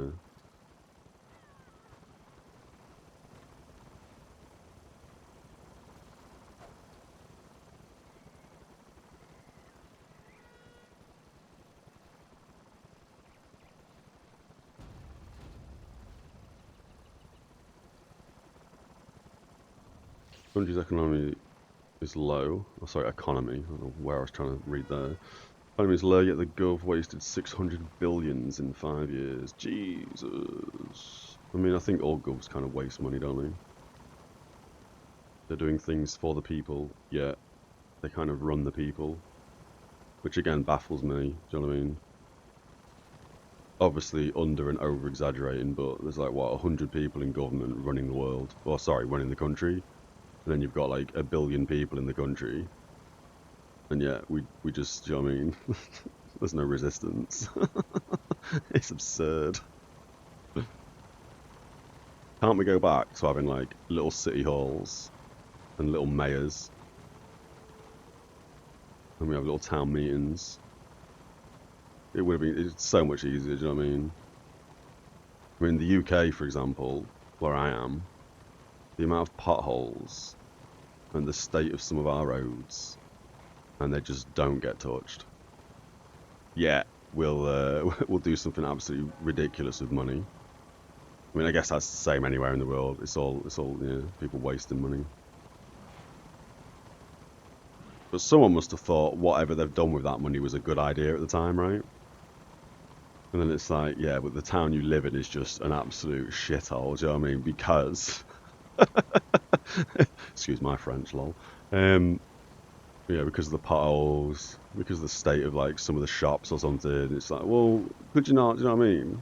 Splash a bit of cash to do up these streets so it's a bit easier. Looks a bit nicer. It's crazy. We'll spend 2 million on a 2 million on a roundabout, yeah. Meanwhile, all the roads leading to the roundabout, do you know what I mean? Full of potholes, hazardous turns, trees in the middle of the road falling down, not being picked up, not being taken away. But that roundabout, oh, if you can get there, it looks a dream. Yeah, it's crazy. I mean, obviously, for the people in government, they've got a lot on their plate. You've got to make everybody happy, which is, as we're well aware at this point, is impossible. There's always somebody who thinks you're doing something wrong. There's somebody who thinks the money could be spent better elsewhere. Yeah, it's again, it's got to be difficult for them guys. But when they make absolute ridiculous decisions, it's they're not helping themselves. You know what I mean? I've just challenged when I shouldn't have. We've also changed zones, so we're gonna go back to guarding this guy. We're gonna oath him. This chopper we're gonna knock down and boot further into our back line to get him further away from the heals. We're gonna stay on him though, because we're kind of close to our guard target back here. I don't know why he did that. That was a waste. That's just giving us all immunity. I love that people do that. Hand out free immunity. Let's go. Yeah, exactly. 20 people won't. Oh, only people in power weren't greedy. Oh my goodness, yeah. Tell me about it. My challenge is off cooldown, so we're just going to pop that. We want that shaman. I don't know why we couldn't tab onto him. We're going to M1 the shaman. We can't knock him down. That's fine. We're not going to have to chase him.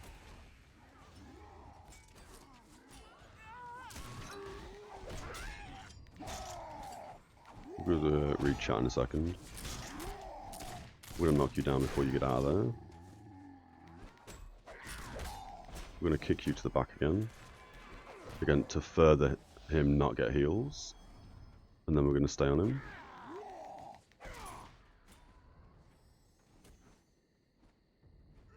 Love a good box. If only people in power weren't greedy, we're back to propaganda. Wherever it's... No, let me actually read that correctly. We're back to propaganda. Whenever there's a decent candidate, they ruin their reputation. I mean, that isn't just for, like, politics either, is it, really, when it comes to propaganda? I think everything we read nowadays is propaganda. All of, like, the news channels, propaganda. Anyone who, like, sits there and, like, I don't know, watches and listens to BBC and goes, "This is facts. Have you seen what's going on in the world?" You've been absolutely brainwashed. You are 100% completely hypnotized. Zero critical thinking anymore. It's kind of absurd the way the world is. And I'm sure, I mean, I'm not that old. I'm sure, like my grandparents probably used to say that sort of stuff. But now it's, do you know what I mean? Now I'm doing it. Back in my day. Or you cheat on your wife, or you spend the money on suits, hotel rooms. We want to save people here. Who cares? He's a decent candidate. Yeah, this is it. And now, as well, we see a lot of this, people digging up people's pasts. Oh my god, you said this word 30 years ago, when it was fine to say that word 30 years ago. And now it's this big, like, cancel culture because you said something from 30 years ago that at the time it was fine.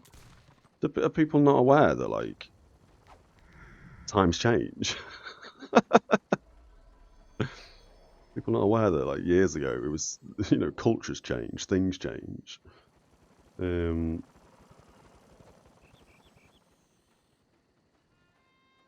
Exactly, but in their time there was war everywhere. Yeah, that as well. Yeah.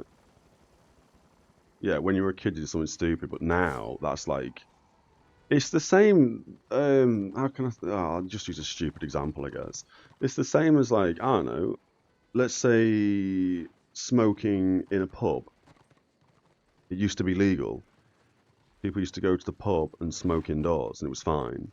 But now it's almost as if, like, oh, you smoked indoors. There's a picture of it happening. That's illegal. You've now been arrested. Hang on a minute, but 30 years ago that was legal. What are you on about? And that's kind of how the world works now. Crazy cancel culture. Absolutely bizarre. Where did like freedom of speech go? But I mean, yeah, I don't think the UK's really had that much freedom of speech. Now it's as if we don't have any. Really got to be careful what you say now.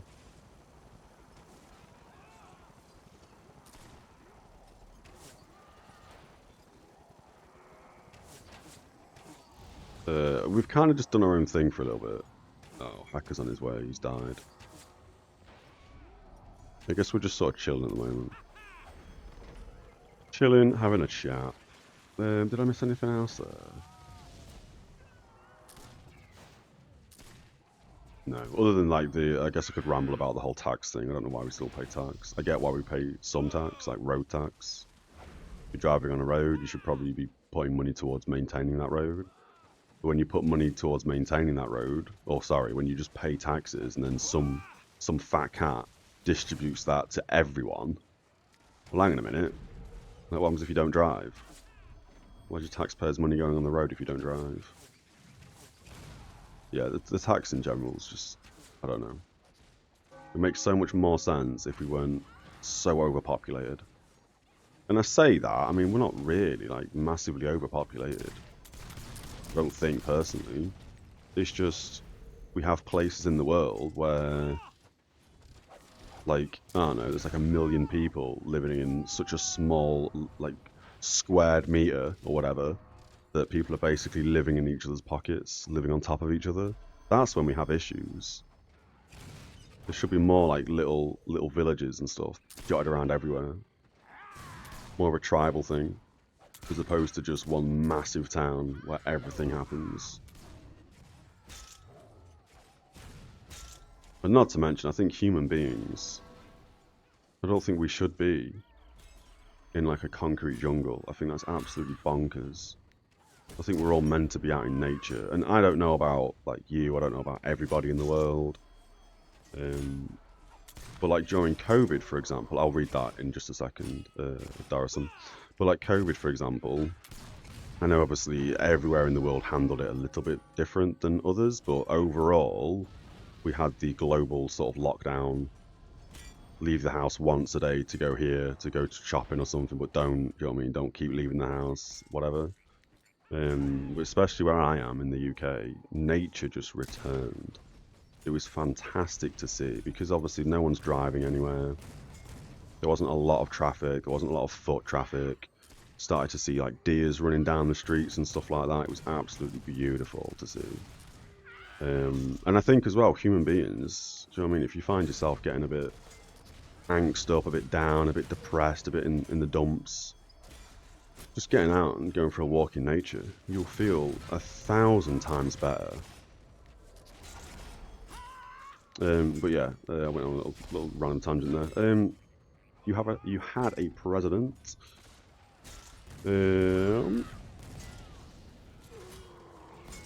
I can't read that name. Good lord. I'm going to call him Francis. When he became president, the country was in turmoil on every side. Security, economy, roads, employment, or unemployment probably. Guy gets elected. He announces his first 2 laws. Already people think there's hope after all. Law number 1, change the region names and sizes. Kinda makes sense. Law number 2, allow gay marriage. How in the world is that not allowed still in some places? Are we not a bit above that? Do you know what I mean? Like in talent or intellectually, like. I think when it comes down to places that don't allow like gay marriage and stuff like that, or same-sex marriage is probably the better terminology to use there. It's got to be for religious purposes, right? Because who cares if same-sex are getting married? Like, who's really sitting there going, "Oh my god, I can't believe this! Make it illegal!" Like, is your life that crap that you're sitting there making a law that you're making people unhappy? It's nuts, man. I mean, I'm pretty sure that's where we're going on a tangent now. I'm pretty sure that's where ladyboys came from in Thailand, right? Because it was illegal to marry same-sex. So one of the partners essentially became a ladyboy, so then they could get married. Emergencies everywhere, and you put non-urgent stuff first. Yeah, that's kind of baffling. You have to travel quite a bit to reach nature. Oh yeah, so that's a shame. If you're not near nature and it takes, let's just say for example, it's going to take you, I don't know, half an hour or an hour to go to like the nearest sort of, I'm going to say like woodlands, something like that. Because a park just doesn't do it justice.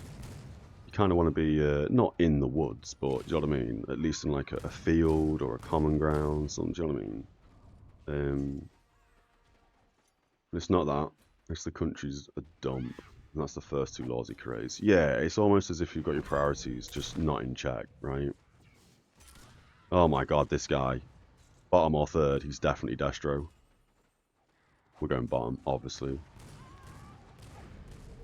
But then, if you look at most presidents, and I'm gonna just spitball this, this could be absolute lies. But if you look at like most presidents, their rhetoric in terms of what they want to be doing before they get into power, to what they actually do when they're in power.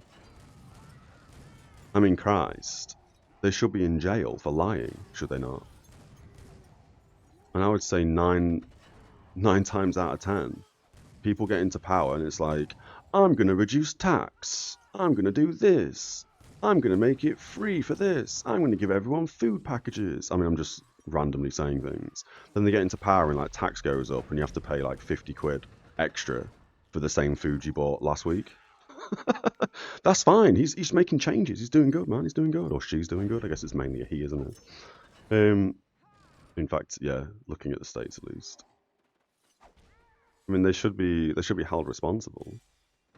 You shouldn't be able to say, you know what I mean? I'm going to fix all the potholes, get into power, and then do nothing to roads. You should be penalised. You've lied to the public. And yet, because we live in this 24-hour society crap, where news cycles basically people only have an attention span of like 10 seconds now, because of the doomsday scrolling on everyone's laptop they've got in their pocket. Yeah, attention span is so short. You can see some horrific stuff on the news, and then the next day is as if it never happened. Ever increased by 30% minimum since yeah, that's. I mean, if you take into consideration like pay and wage increase and the cost of living, we need to be on this. We've got no what's it called? We need to be on this. We do. Can we like kick you back? But yeah, if you look at like the pay increases.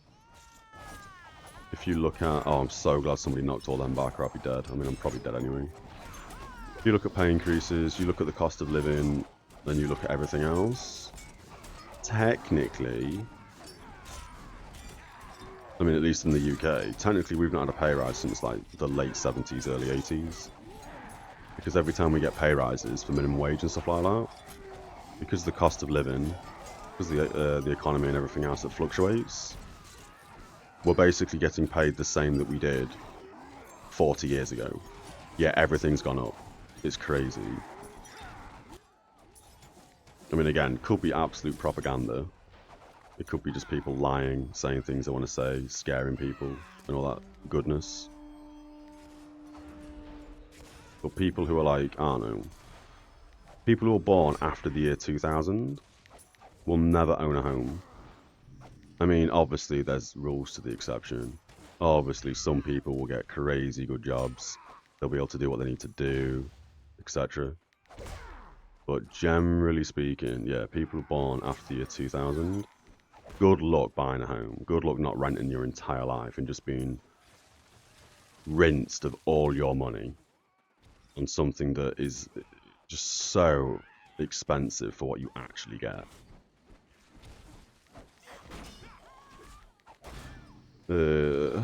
Same thing that we messed up here. You're a senior systems engineer. Damn.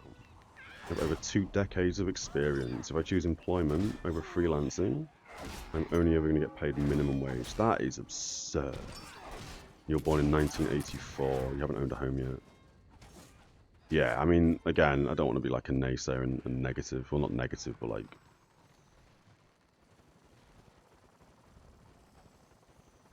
bring the mood down.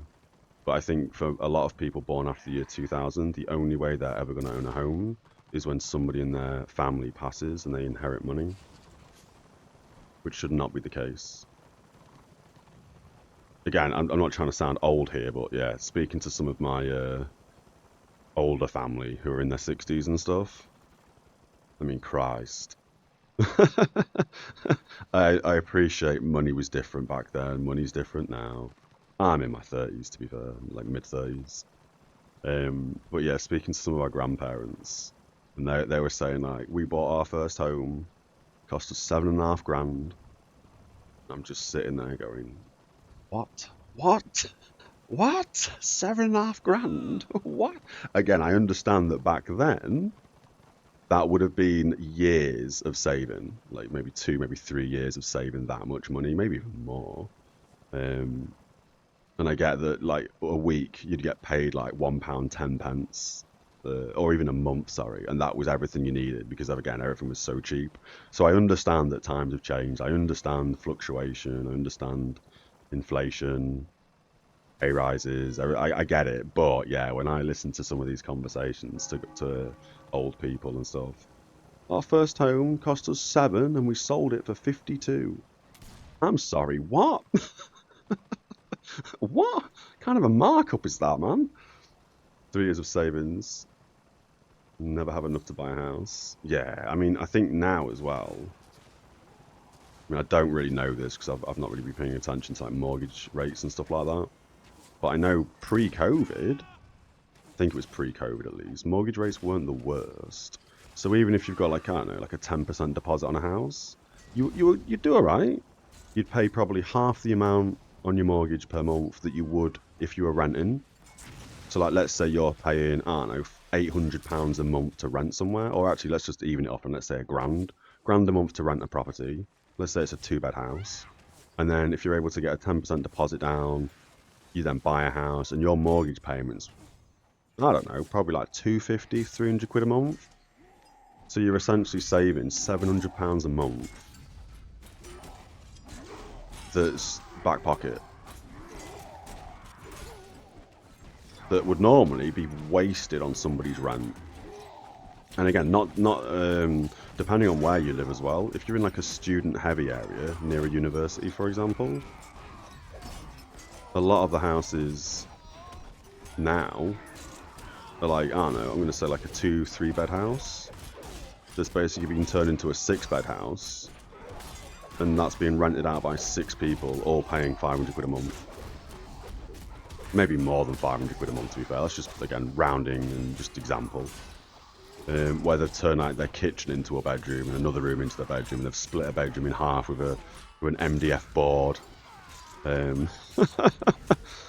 So yeah, people who are in homes who are renting, richer and richer by the day. It's absurd. Which also means that people trying to rent houses in that location can't rent because it's so expensive. You have to basically live in a house share. It's crazy, mate. If again, you know, hindsight, it's perfect 2020 vision, isn't it? But had I have listened when I was a teenager, buy a house, get on that property ladder. It's the first thing you should be doing with your life. Had I done that when I was younger, oh, the amount of money I would have saved. Oh, not having to wait, and yeah. Again, you don't learn these things as a teenager, as a young person. You only learn from your own mistakes. Yeah, 3 years of saving, yeah. Don't understand how you're not doing great. Yeah, and they don't understand how you're not doing great, yeah, and they don't understand why. I think UK at the moment, again, it could be propaganda. I'm not going to say that I'm believing everything I read and stuff. We need Morale 4.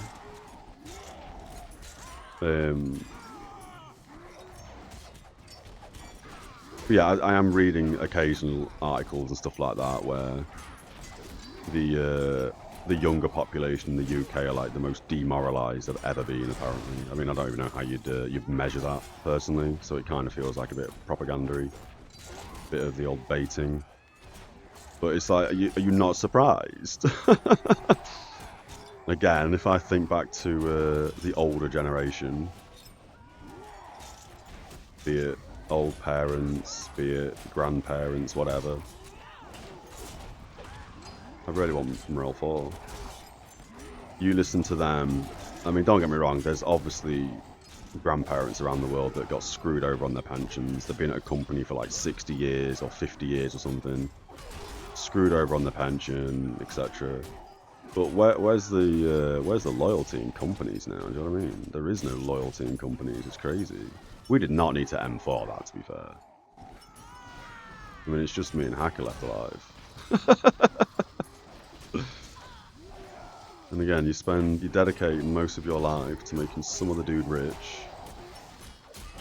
I say dude, I'm using that terminology loosely. Please don't hate. But yeah, you go, I don't know, you work for some crap company you don't care about, just because you need a job to pay bills. You make some other dude rich. And there's no loyalty in companies. But then I'm sure this is probably always the case, right? I don't think it's any different for our generation. It's probably always been crap. It's just we were too young to realise how crap it was. Not to be so pessimistic. They've created a new tax for homeowners that no longer make it as worth it. Yeah. Houses in parts of the UK where I'm from as well that would have cost, I don't know, let's say, 150 grand 10 years ago, are now pushing 400 grand. Hang on, how's that work? How on earth does that work? Who is making up these house prices? Because no, this isn't legit. Some dudes just turn up with a clipboard and add an extra 0 on the goddamn house number going, yeah, that sounds legit. Then I guess supply and demand, right? I mean, I won't go into... Yeah, I won't even mention. Yeah, that's fine. Yeah, the world's a bit fucking crap, isn't it? Let's be honest. I mean, you gotta see the victory in some things. You've got to see the positives in some things. But overall, yeah, it's a bit hit and miss at times. And I think this is another thing why I think just being in nature is so important for the mind. I don't think, as I said earlier, I don't think we as humans were meant to be surrounded by bricks and mortar and concrete. I don't think we're meant to be sat indoors 24 hours a day. Especially when you look at, obviously, COVID and I guess the mental health impact it had on the world. Who would have thought? People are meant to be outdoors, meeting people, speaking to each other. Who would have thought? Crazy, man. Absolutely crazy. And I know personally, if I'm, do you know what I mean? If I don't leave the house for a while, because I don't know how some streamers do this, where they just don't leave the house ever. All they do is they kind of wake up, they stream, they do what they need to do, potter indoors, they go to bed, they wake up, they stream, and they don't leave the house. Because there's a few streamers that mention this, that they don't like going outside. They very rarely leave the house. I cannot imagine the actual state of their mental health. I mean, some people are probably built for that. Some people are probably set in their own ways. They're actually maybe more suited to just staying indoors, be it through social awkwardness or just because that's the way they've always known. But yeah, I know for a fact, if I've not been out of the house for a few days, I start to go crazy. And then, as I say, a brief moment in nature. Again, getting there, getting home, ignoring that travel time, but just 10 minutes, just walking around in an environment where you're surrounded by actual nature. You haven't got much traffic noise, you haven't got much noise of society, and you're just in nature, birds chirping away, I don't know, a hare running along the path, a squirrel in a tree maybe. 10 minutes, that's all it takes. And suddenly, like, brain has been reset, feels so much better. So I guess, I mean, yeah, if anyone's feeling really like, oh my god, I can't do this, this is, you know, feeling that sort of deep depression, as it were, man, if you can just get up, get outside, and go for a walk. Obviously, the anxiety and the build-up to just getting up and getting outside is probably the hardest thing, but as soon as you're outside walking, you give it 2 minutes and you'll feel so much better. And we're going to have some FPS issues here, so we have to kind of wait a little. Yeah, here we go. Here comes all the FPS. Again, it's having to reload up multiple of their warbonds. Yeah. I wonder if we're going to be able to retake this. I've not really been paying attention too much to the game at the moment. I need to get better at this as well, where I can talk about stuff, think about things, and also play a computer game all at the same time. Because I'm learning that my multitasking skills are not great. They ain't great at all. Oh, we've been knocked. I can obviously say, you know what I mean, talk about the game and be like, oh, we've done this, we're doing this, we're putting this on this guy, we're defending this guy, we're doing this. I can put some commentary on the game, but Christ. He's already been defended. We'll defend the Rune Priest, I guess. No, we won't. We'll do Warrior Priest. But yeah, when it comes to actually, like, talking about stuff, not game related. Yeah, I've realised I'm not very good at that. I'll, of course, improve in time. We get some good body blocks. We can indeed. Surely here, we just, like, one by one murder them all. I wanted to knock him off. Shaman's gone outside. Do we risk that? Oh, we absolutely risk that. He's just going in and out of that door like an absolute boss.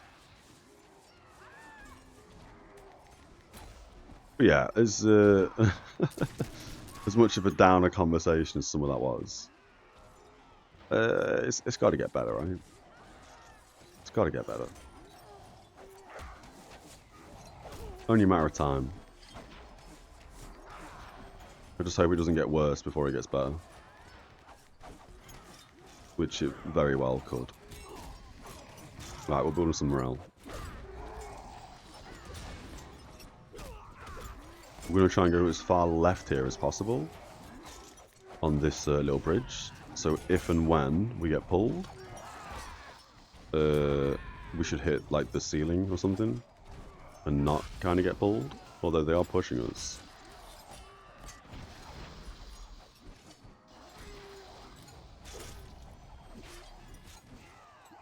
I mean, yeah, we're getting pushed.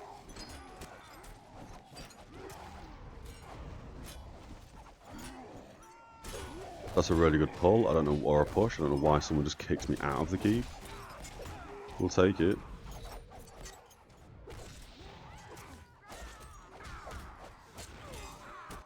We need to be near this guy as well, so we're trying to defend this guy best we can.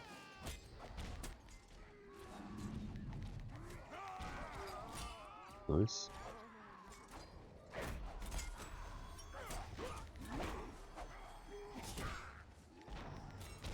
Love seeing just like healers, just no one on them.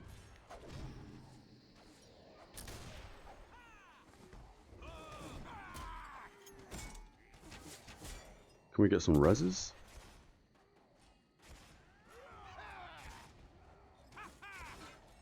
Oh, I guess these are all NPCs, aren't they, on the floor? Yeah. NPCs and enemies. Oh, hacker's off. No, that means this warband's going to bang out. Which is fine if it does, it's not the end of the world. We've obviously lost this key, which is a shame. Empire Relic has appeared. Have they fixed this, does anyone know? Is that Relic working as intended now, or does it still buff Destro when Empire hand it in?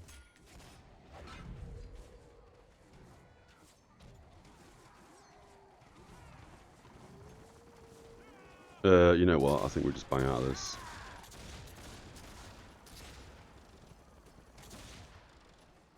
It's ER, lol, whatever. I always call him Hackar because of WoW.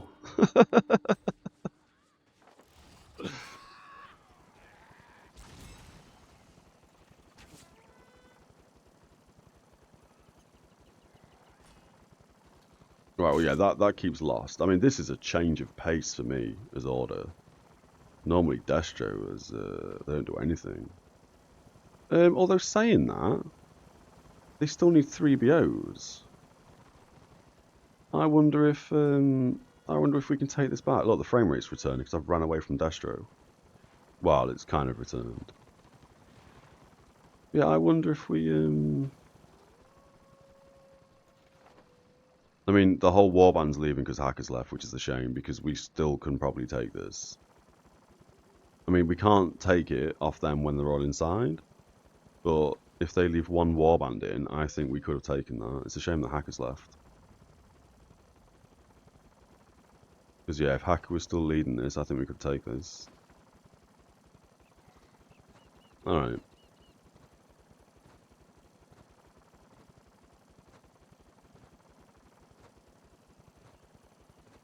What are we doing? Not sure. Time we on? That's not bad. Maybe we look for a Bastion Stair dungeon, you know. Let's just head back to the keep. Not the keep, the war camp. We'll figure something out.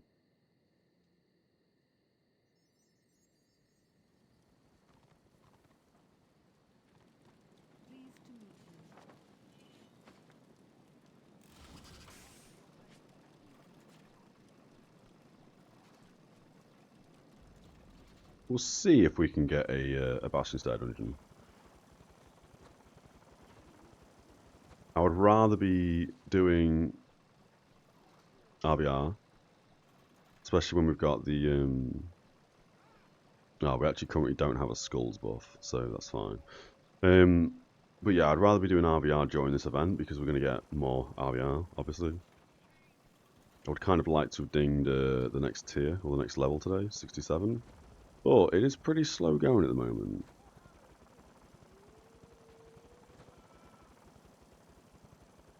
And now, as I say, now that Hacker's banged out, the only current warband that's really running other than this 9-player one, these are all going to bang out as well. And it leaves the open world something to be desired. It doesn't look like anyone's doing Bastion Stare either. Doesn't look like we're going to group. Alright.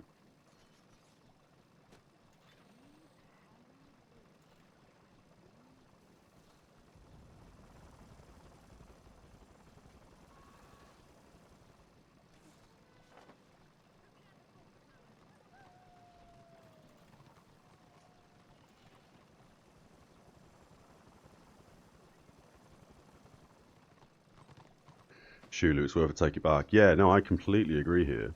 I don't think Destro have the numbers to grab 3 BOs and hold the keep.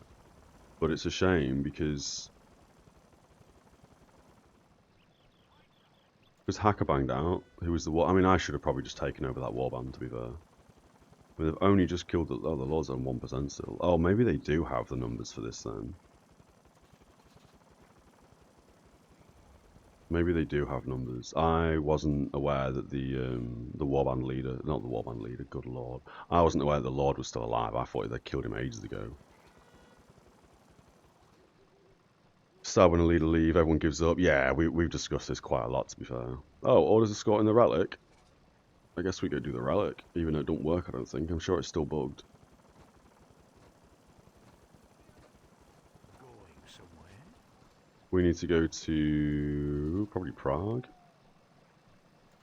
No, we can probably join up at Riegland.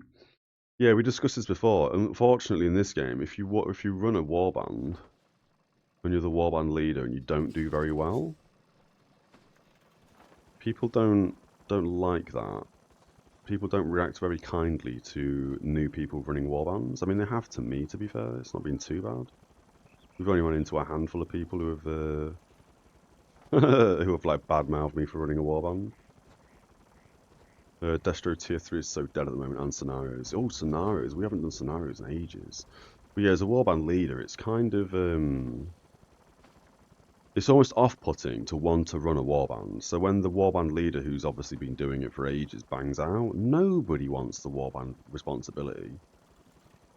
You've been trying. Yeah, it's kind of annoying, isn't it? And as I say, we've is that not our keep? Is that not our front door of our keep? Am I doing this wrong? Oh, it's because we've already taken this zone. This should be the Destro keep, but I guess it's order because we've taken the keep. Alright, that's moving. Stupid. And again, I don't know if this relic's fixed.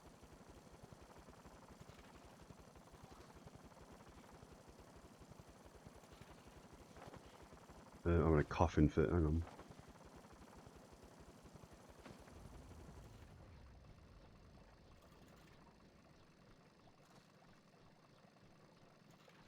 Alright, we're good, sorry. I drank some coffee and it went down the wrong hole. That was, that was an experience. Playing Destro today, you really hate the order has so many range classes. Dual guy and suddenly 3 rangers nuke you. Oh man, I see that on both sides. I think order seem to have more range and Destro seem to have more melee. That's a big blue 5. Is this going to be one guy doing this, do we think?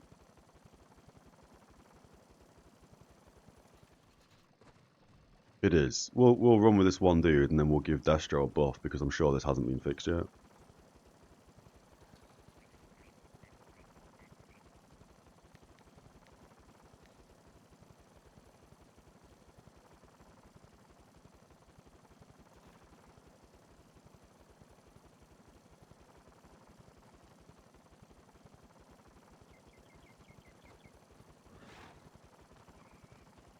We'll see if he knows. We'll see if he knows. But yeah, I think, what, like 3 days ago? When Empire hand this in, it buffs Destro. So, let's hope it's fixed. Ooh, ooh, ooh. We got some people. We got some people. Oh, white loot bag. That must have been for the previous zone. Do you reckon I join a tier 4 warband? Oh, hells yeah. As soon as you ding 16, just straight into warbands. What class are you playing, by the way?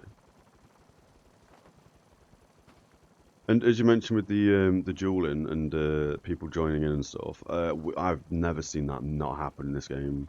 It's horrible.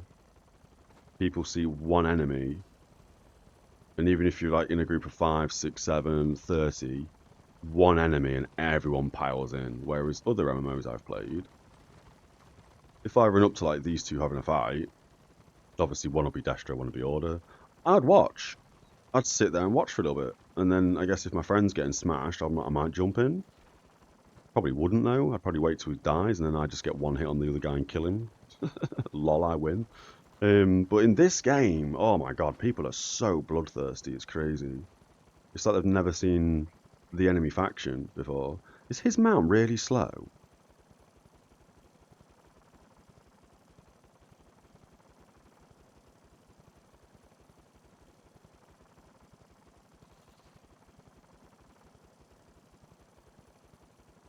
Why am I moving faster than his mount?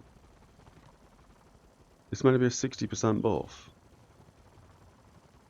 Mine's also a 60%, is it not? Yeah. Oh, you're heading out, man. Grabbing some lunch. Darasum, always a pleasure, man. I'll speak to you soon. Enjoy your lunch. Oh, thank you, Holder. Oh, you're in the party. Lol. It limits the speed. That's why he's slower. Okay. I bet they're thinking, what? Why has he said that? Why is he talking to himself? On the back guard, you did allow the duel. Did just that, yeah. Yeah, man, I miss these sort of plays. I mean, again, my background is heavily more from like vanilla WoW, but every time you'd run into two people fighting in vanilla WoW, I'd always just, you know what I mean, unless it's I don't know. There's obviously time for it. Like if you're in the middle of like a WSG and this guy's got the flag and this guy's killing him, obviously you're gonna get involved, time and a place. But yeah, in the open world. On a PvP server, running into two dudes having a good old fight. Kind of watch that.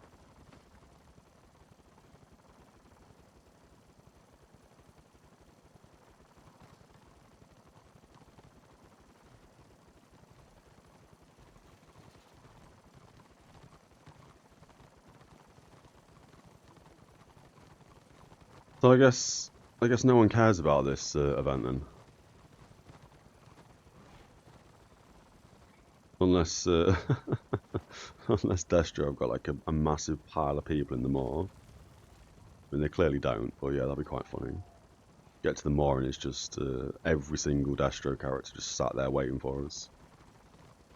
Although 10 to 24. Oh, is everyone now gone to bed? I would not be surprised if everyone's logged out, gone to bed, AFK'd, grabbed a coffee, etc. The state of the realm doesn't look that good with player numbers. We'll see. I mean, nobody messaged me in terms of Bastion Stair, so I don't think we're doing that anytime soon. Which I'm okay about, because again, I'd rather be doing RvR during this event. And if this gives us a 50% buff as well to Renown, yeah, it makes sense that we stick to it. We could at some point do a bunch of Gumbad runs as well, I guess, for loot, for gold. It's pretty quick to run it. There's always people looking for Gumbad.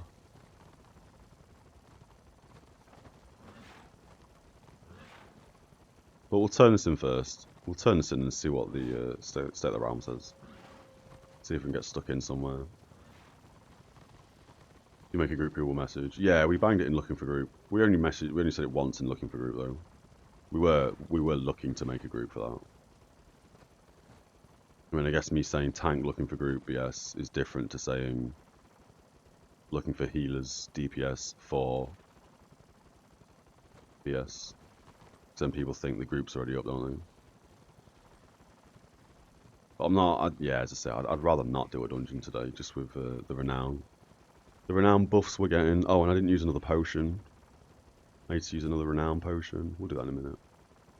We'll get this buff first.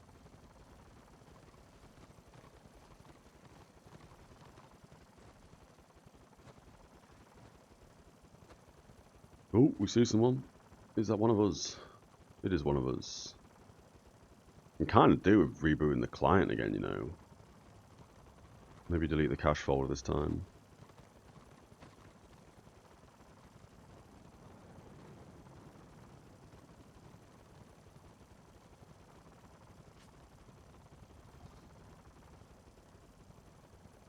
Why have we got a level 23 blue?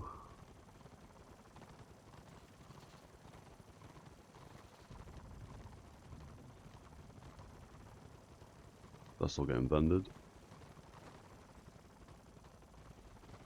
I feel like we're about to run into Destro. Or it's because it's having to load the keep up or something? I don't know. We normally only get severe FPS dips and stuff like that when we run into warbands. I don't know if I've had like a Windows update in the last couple of days or something that's just tanked the frame rate. Or well, actually today, I guess. I don't think so.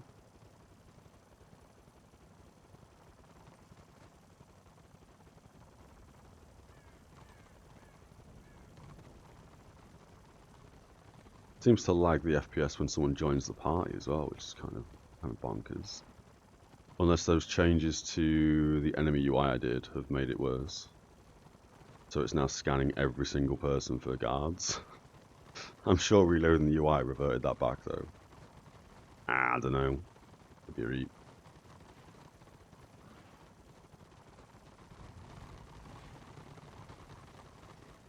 Oh, here we go. Now we got some players. Now we got some fights. I wonder if they thought there was only going to be one person doing this. Is he not even going to get involved? Is he just going to run? Oh, this is kind of annoying.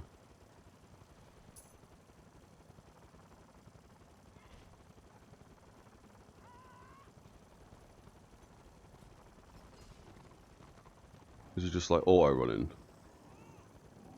Surely we should kill these guys, right? Crazy. I mean, I'm just going to follow this guy, I guess. We'll guard him just to make sure. We'll give this guy our oath.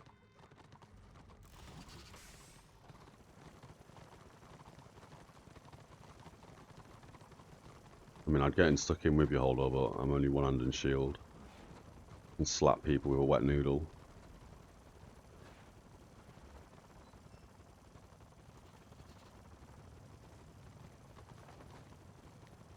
I mean, we're almost there, man.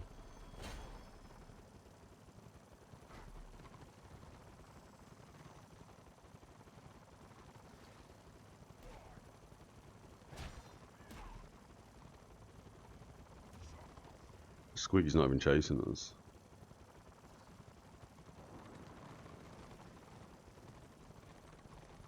Crazy.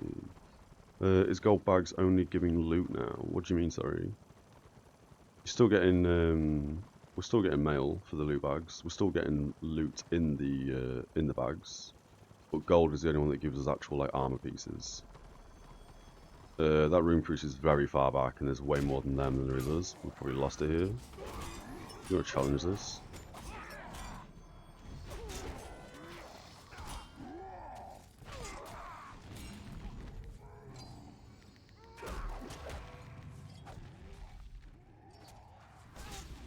One interesting play. We didn't mean to kick him that way, that's fine though, it is what it is. They don't have that many healers, and we can't guard this guy because we're not close enough to him.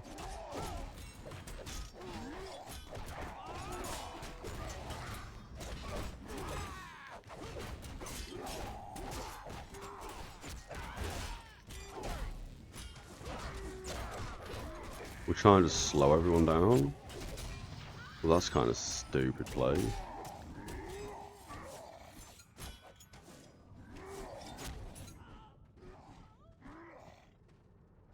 What a ridiculous... I don't understand what happened there. I mean, I know he was slower than the rest, and he's banged out. Really? Oh my goodness gracious. Well, I'll put a bit of a lull in the chat. Oh, purple bags gave sub weapons. Is that the subjugator stuff? Blue bags Genesis back in 2020. Just got back to playing. No, so now have I got a bag to show you? One mail. We got one mail. Oh, we can hand this in as well while we're here. Take a keep and kill players. All right, then we'll grab the keep one again. We'll grab a mail real fast. I think every single bag now has gold that you can take, war crests, gen crests, and I think that's it, and maybe like a farming thing. But you no longer get subjugator weapons. Yeah, so you can. They've all got gold in. They've all got some random crafting thing in, I think. Then you can get Genesis crests or war crests.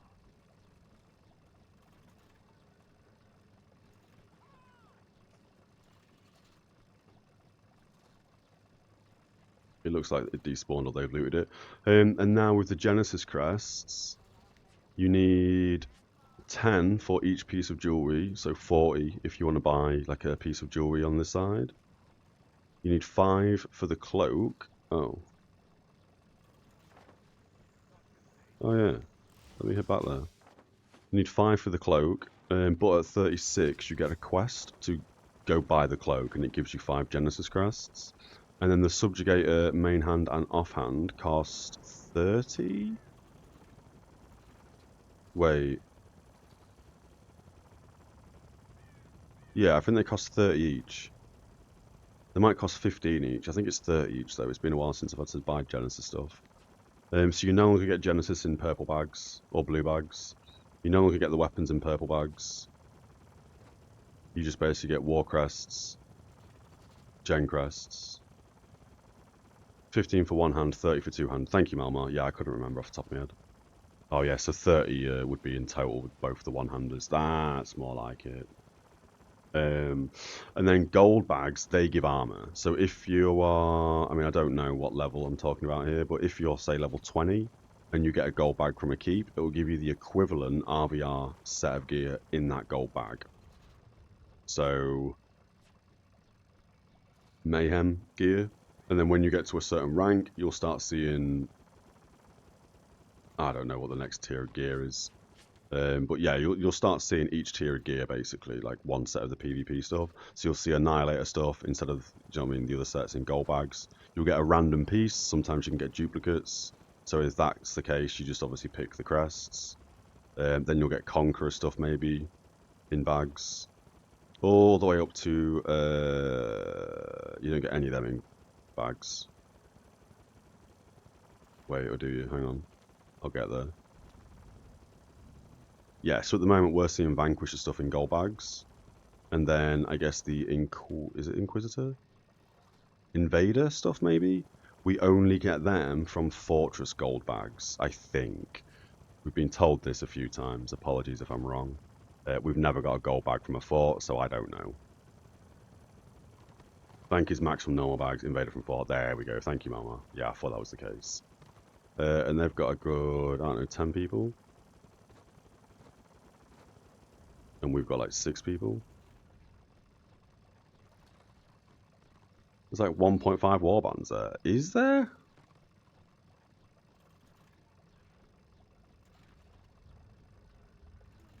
Actually, yeah, that's probably like 24 people though. Alright, well that's fun. We've just given them a 25% renown buff, I guess. Because the Rune Priest wanted to run in and do his thing. Alright, yeah, everyone's banging out. Cool. Not cool, but cool.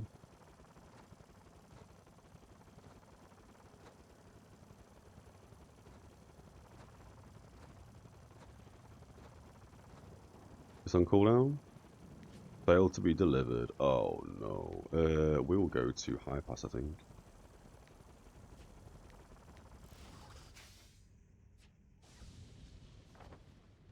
That's gone. I guess Destro have a 25% buff. Sounds like Invader is dead end since you get Vank from normal lakes and just do BS for Invader Ward. Yeah, I mean, the way we're playing this tune on the Ironbreaker is we've basically saved all our war crests and we're just going through all the PvE stuff. So what, we got the, well, we got the Ruin set from PvE from Attain?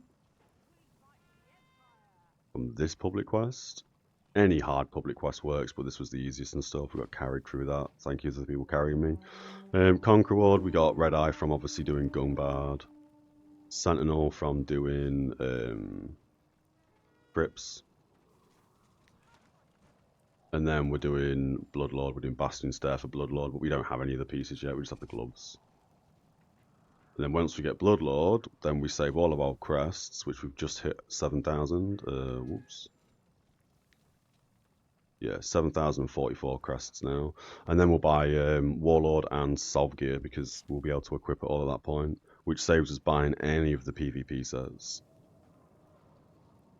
Oh, the relics appeared again. Is that how this game functions? It just keeps on respawning.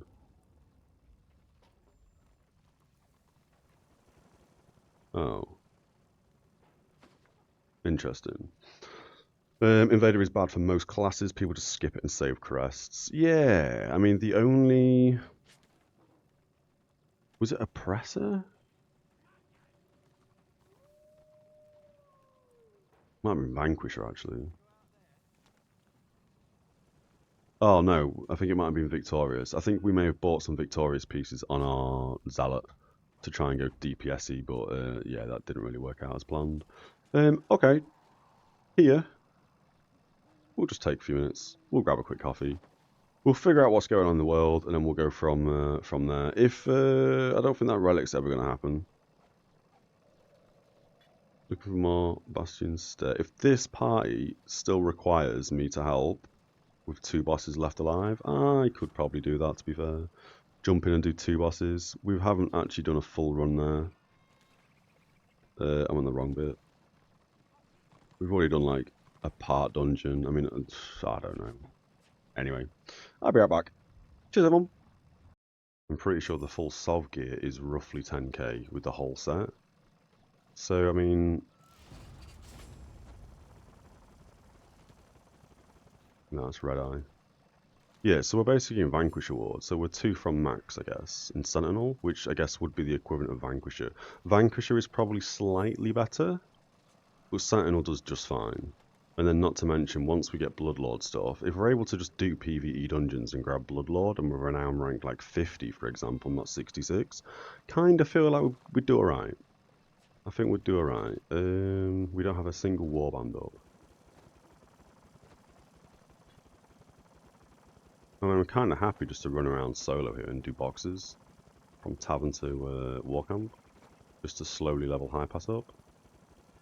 We may get a warband group up. We may not. We'll see how we get on. I think more importantly than getting good gear, I could be wrong here, is just making sure we've got really good tallies.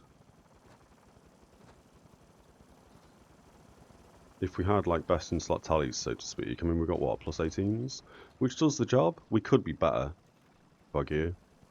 But even at the moment, like if we have a look, we've got 50% block and 34% parry. So technically, with our buff that we try and put on immediately, that's giving us a 50% block and a 54% parry. So we're pretty tanky. Armor-wise, we're hitting the cap. As long as we maintain our armor buff, as opposed to using armor pelts. We've got 40% renown buff now as well. So I guess that's because we've handed in some skulls. But I do see what you're saying though, yeah. Because the gear costs so much war crest, or so many war crests, I think a lot of people do what I'm doing and basically hold the war crest until we can buy like best in slot gear. Which does have a huge difference if we're sat in Sentinel gear. Sentinel gear? Yeah, if we're sat in Sentinel gear and people are in Solve gear, yeah, we're basically freshly dinged here too. It's crazy. Oh, we didn't see him.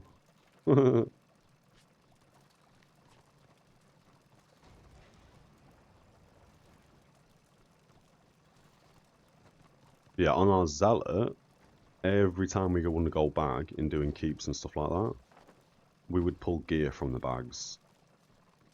Which got us from, I don't know, I guess we were in Vanquisher stuff. And then eventually, I'm pretty certain we bought the Victorious stuff just to go DPS. So we're doing pretty good on the Zealot. The Zealot's 67 renown, so we're one level off, basically on par with the Zealot. And we've done this in a lot quicker time as well. 6 days, 4 hours. Whereas the Zealot, I want to say we're on like day 15 or day 16 on the Zealot, maybe even more. We'll have to check at the end of the stream. And the Zealot, as I say, has no Warcrest basically. So our Zealot is in a very bad situation now because although we're going to obviously level to Sov gear, we're not going to have any of the gear for it. So I don't know what's better. Is it better to be in slightly less like gear, like item level wise, as we approach Sov gear, but save crests so as soon as we can ding and use Sov gear, we have a full set of Sov gear? They're fine, I'm still going to run boxes. Or is it better to be on a higher item level, ding, say 78, so we can use the last piece of Sov gear, but only have 1,000 war crests, so we can't even use Sov gear? I don't know. And then in Warband play as well, because I think that's the easiest way to just get loads of renown and level up quick, renown-wise, and get loads of war crests quick. Doing it this way means as soon as we're able to buy like the best gear, we have the crests to buy it. So I think overall, using like the PvE Sentinel stuff from the Vanquish Award or the Bloodlord stuff on this, I feel like it's better to do that. I don't know though. As a new player, I think it's better to hold crests. On all your characters so far, you've just bought the RvR gears. Yeah, felt good enough, sure. Haven't got your Sov stuff until 82. Oof. It was fun playing though, yeah. I mean, as I say, the only times I feel like I am in crap gear is when I go against like two-handers, people with two-handers. Well, actually, no, that's a lie. I feel like I'm in crap gear every time I go against anybody as a sword and shield build. But that's because I'm in like a warband tanky build, where I'm not meant to do damage. If I really wanted to do damage, I would have listened to Rage Proc and put strength in all of my tallies. Got my block and parry to about 40% apiece. Maybe unbuffed. And then just gone for pure DPS. Not pure DPS, but like everything basically DPS, so I can at least stand my own, so to speak. They should boost crests for sub 70 RR. Instead of getting 1, you get 2. I mean, that I would like that change, to be fair. I'd like it to be quicker to get gear in this game. As soon as I could put on the renown rank 55 stuff when I dinged 40, I've been fine. Yeah, and as I say, with the Zealot, we always had, like, we always bought the next tier of RvR gear all the way through. We did eventually, even with the RvR gear, actually. Let me have a quick think here. Because yeah, actually, if I go back all the way to, like, Scout Ward, we skipped Keeper on our Zealot. We just leveled to 22-ish without getting any new gear. Because we just, well, we were running around doing, like, public quests and stuff. We then would have bought the PvP set, which I think is the Devastator set. Which we did on this tune as well. Officer Ward, we would have then bought the Annihilator and not grinded the PvE Ruin set. Which probably, I don't know. I don't think we bought, I could be wrong. I think that, yeah, I think that's the last piece of gear we bought. The Annihilator stuff. And then we obviously did dungeons. A combination of Red Eye gear, Beast Lord, yeah, and Veil Walker, all dungeon sets that don't require a ward. That made us really tanky. And that was the tankiest we've ever felt on that Zealot. So we basically were in, I mean, Christ, I don't have the gear on me right now, but Beast Lord is basically the worst PvE set. Red Eye would be the second, like, lowest item level PvE set. And then we ran Sentinel, 3 pieces. And Sentinel would be, what, Vanquisher? Yeah, so we had 3 pieces of Vanquisher Ward. Probably going to say 3 pieces of Red Eye. And then... Oh, we missed that. And I know Beast Lord is level 40 set, but again, Beast Lord is kind of between these 2 wards. The Officer and the Conqueror ward, in my opinion. But that, as I said, that made us real tanky because of the 3-piece armor bonus set from Beast Lord. I'm pretty sure the 3-piece Red Eye set would have given us armor and crit reduction, maybe something like that. And then Sentinel would have given us, I don't know, wounds or something. 3-piece on the Zealot. And then eventually we went like 5-piece Veil Walker or something. But yeah, we mixed our gear on the Zealot loads, and it's quite fun to do that.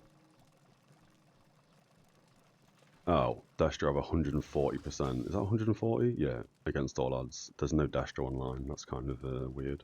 We've just two-starred our keep. So I think now this is the perfect opportunity to go buy a ram. Oh, they're running the Relic. Ooh, that makes sense. They'll come HP when they're done. Yeah, okay, so we're not going to get a ram just yet.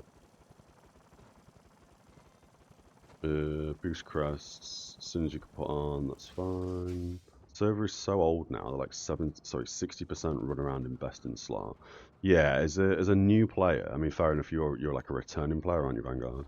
As a new player, the server definitely has issues, and you're not gonna be able to change your mind on that. Freshly dinging tier 2 as a level 16 toon being thrown in against Sovgeared people is stupid. I mean, I get why.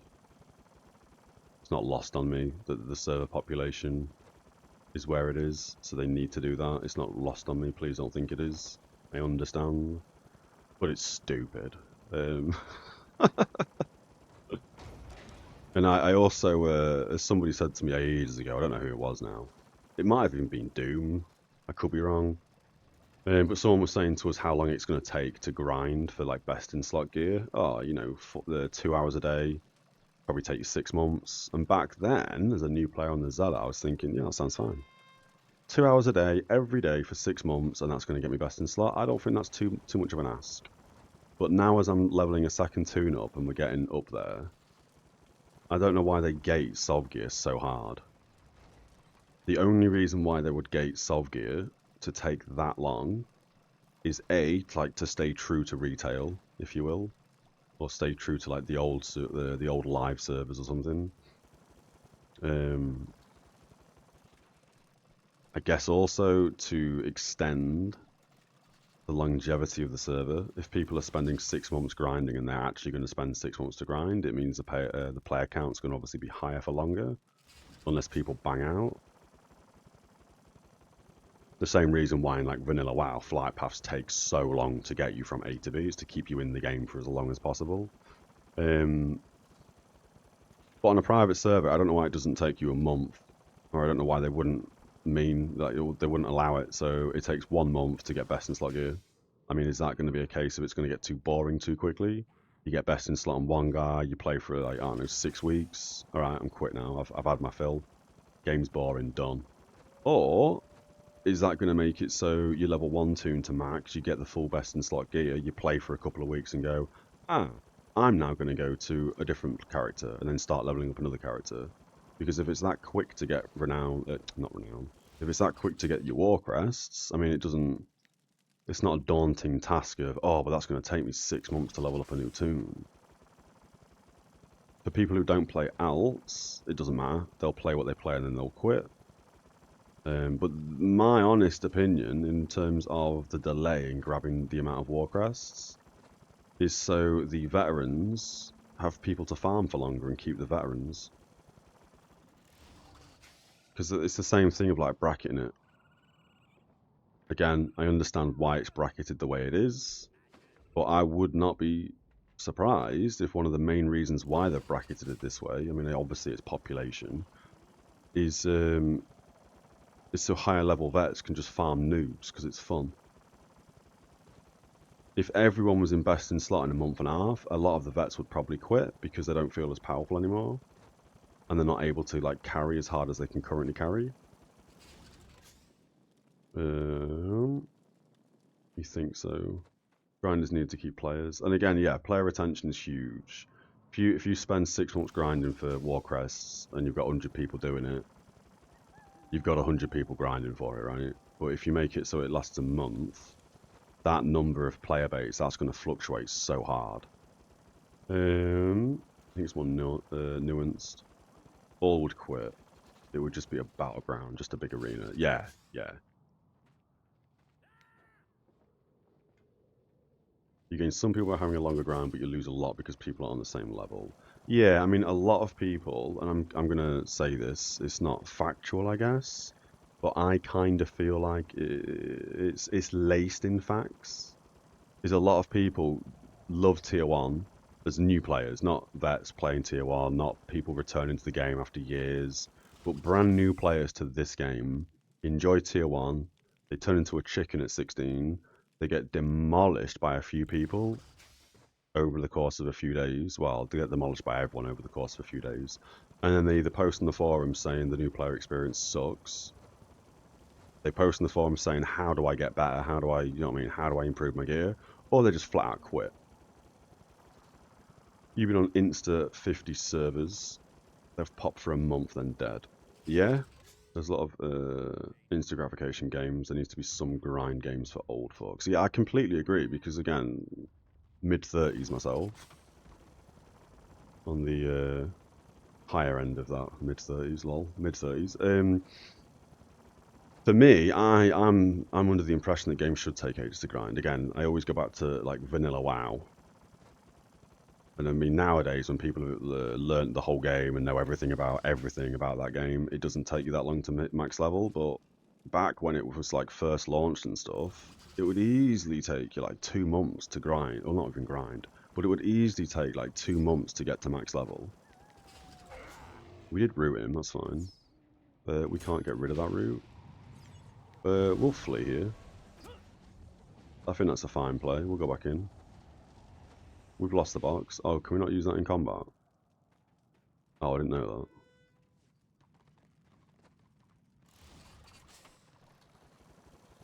that. Doesn't help that these guys are both range. That should be fine. I don't know if those two have run away from me. Oh my god, the slowing in this game is ridiculous. I love that we've almost died in like 3 hits. But yeah, having the game take ages to go from level 1 to max level, in my opinion, is better than rushing to 60, or whatever the max level is, 40 in this game, I guess. Rushing to max level in, I don't know, 3 days, and then grinding end game content. Those games suck to me. The last thing I'll mention about the Insta 50 servers, one of the most, or some of the most fun I've had with WoW private servers back in the day was on, what was it? It was Phoenix, the private server, which I don't think is still going anymore. And they had an Insta 60 server where you'd log in and basically be in for like full blues. And then you could jump straight into Battlegrounds, straight into PvP, you get gold for winning everything, you can then buy epics with gold, etc. But on that server, me and a group of people, some people in real life, some people that we've met through doing online stuff and then just jumping from server to server with those dudes. Again, the word dudes I'm using loosely. The most fun I had on that was basically doing no PvP on that server. Wow, we did a bit of PvP. I love PvP. But basically, Insta 50 server, grinding for best in slot, and then just doing PvE. And getting like a guild together and just going through raids on Vanilla WoW, Insta 60 server. Nobody else was raiding on that server until we made a guild. It was fantastic. Well, maybe there was 1 or 2 guilds doing it. But yeah, that was good fun. Insta 60 or Insta max level and then do what you want. Again, you can absolutely just grind crests if this was an Insta server, straight into Battlegrounds, grinding them crests. But there's something in terms of leveling slowly, or to an extent, a slow level grind from, like, you know, level 1 all the way to max level, where you become attached to the character. And then you care more, you're more invested in the character, you're more invested in the game, you're more invested into the server. But jumping into an immediate max level toon, it does put a lot of people off, I think. For MMOs, specifically. We pat him. You can't pat, I guess we poke him. Incy, how's it going, dude? If we want to attract... Oh, I missed it. If they want to attract and keep new players, make war crests account bound. Oh, I was about to say, wait, they're account bound? But I see what you're saying now. They're not account bound. They are bound to player. But if they were account bound, you can grind for your alts on mains and vice versa. Otherwise, it's still going to be the same.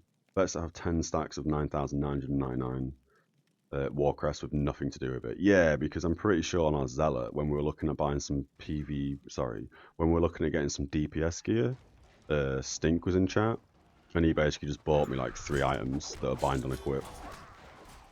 I was like, oh my god, you can't do that, man, that's crazy. And he was like, mate, I've got like stacks of 9,999 Warcrests. Oh. Well, fair enough. If you're gonna do that, that works. And that's the problem. This nonsense exists because they changed the grind.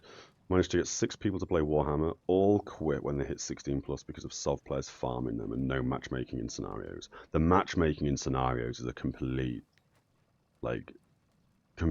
other conversation that needs to be sort of, I don't know, intertwined with this one, I guess. Because that is a problem. And some of that I didn't know about that until recently, where when we do this and do join all, so we join every single scenario queue. Didn't realise that puts me in against pre-mades. Join solo, join all. This should have its own queue system. These scenarios should all have 2 queues. One is join solo, where only people who have joined solo can join them. And the other one should be join as a party, where only people that are in a party can join. However, again, it's not lost on me, this doesn't really work. You need some sort of a solo player in as a party, otherwise the numbers are never going to match. If you've got, I don't know, let's just say, for example, 10 groups of 5 joining as a party for Order, and you've got 10 groups of 6 joining as parties as Destro, you're never going to get the same amount of numbers for a scenario, so one team is always going to be overpowered than the other, or one team's always going to be, the numbers are never going to be there. So you do need to have some form of a solo queue going into the joining as a party queue, and you're going to have solo players in with pre-maze at some point. But join solo should be a complete different queue system than join as party.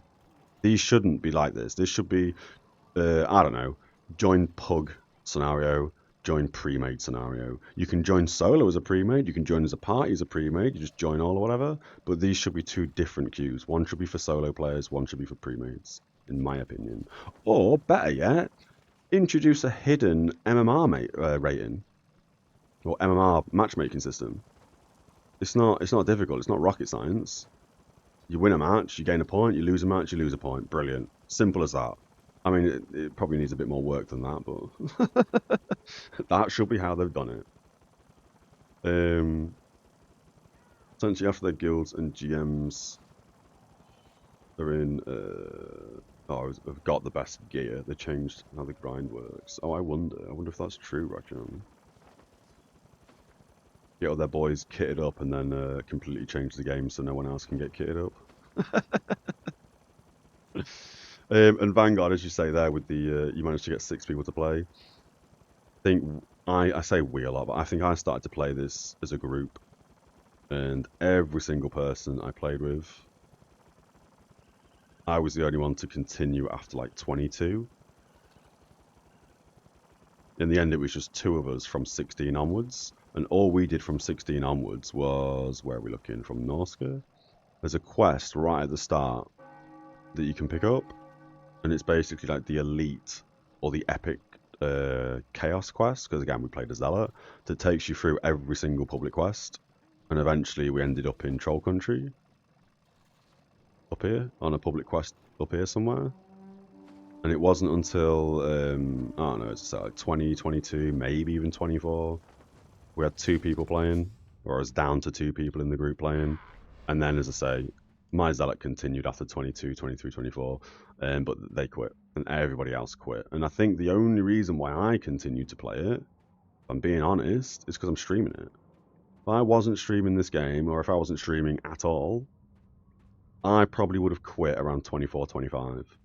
And the only reason why I would have stayed that long is because, I say, we were doing PvE doing public quests, trying to get some quests done, just experiencing the game, taking it slow, no rush at all. I didn't jump into tier 2 PvP until I hit about 22, 24, and then within a day or within a couple of hours of doing that, getting 2 hit by every single witch hunter I came across, getting 2 hit by basically every single person I ran into as a zealot before we did warband play, would have made me quit the game.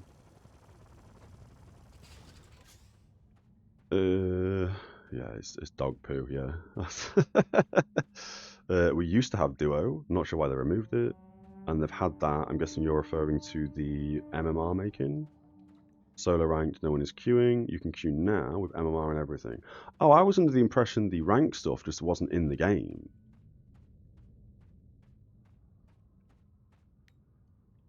A true 6v6 deathmatch. Scoring 2 kills wins the round. First team to win 2 rounds wins the match. I didn't know this was actually working. Ooh. It is, just no one's queuing. Ah, okay. Group rank is rare, but it does happen. Pop's too low. I'll go back and read the rest I've missed in a second. How's it going, Dreaming? That's interesting. I did see somebody streaming this the other day that was saying his title was something like Q ranked, we're crap but queuers, we want to play. And I was a bit like, does he know that it doesn't work? I'm glad I didn't join his stream and tell him that, because it clearly works, I guess. And people aren't interested. The other issue as well, again, could be wrong, is I'm pretty certain most of the classes in this game are balanced around 24 people warband, right? So, oh, we can kill a 34 witch elf eventually. It might take us all day. So yeah, I'd imagine as well in ranked, there's only certain classes or careers, whatever you want to call them, that are actually going to work. Whereas some careers or classes just don't work correctly in a 6v6 environment. Or maybe, not that they don't work correctly, just that they're not as good as other classes. And then let me just scroll a little bit and I'll read this.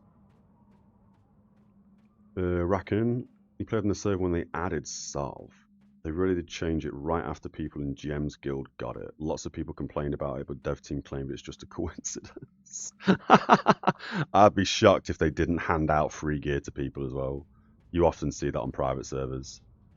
I played a really old game, which I've mentioned once or twice now, called Hellbreath. A real old game. It's Hellbreath USA private server, just came out on Steam. I played it for a little bit, it's garbage.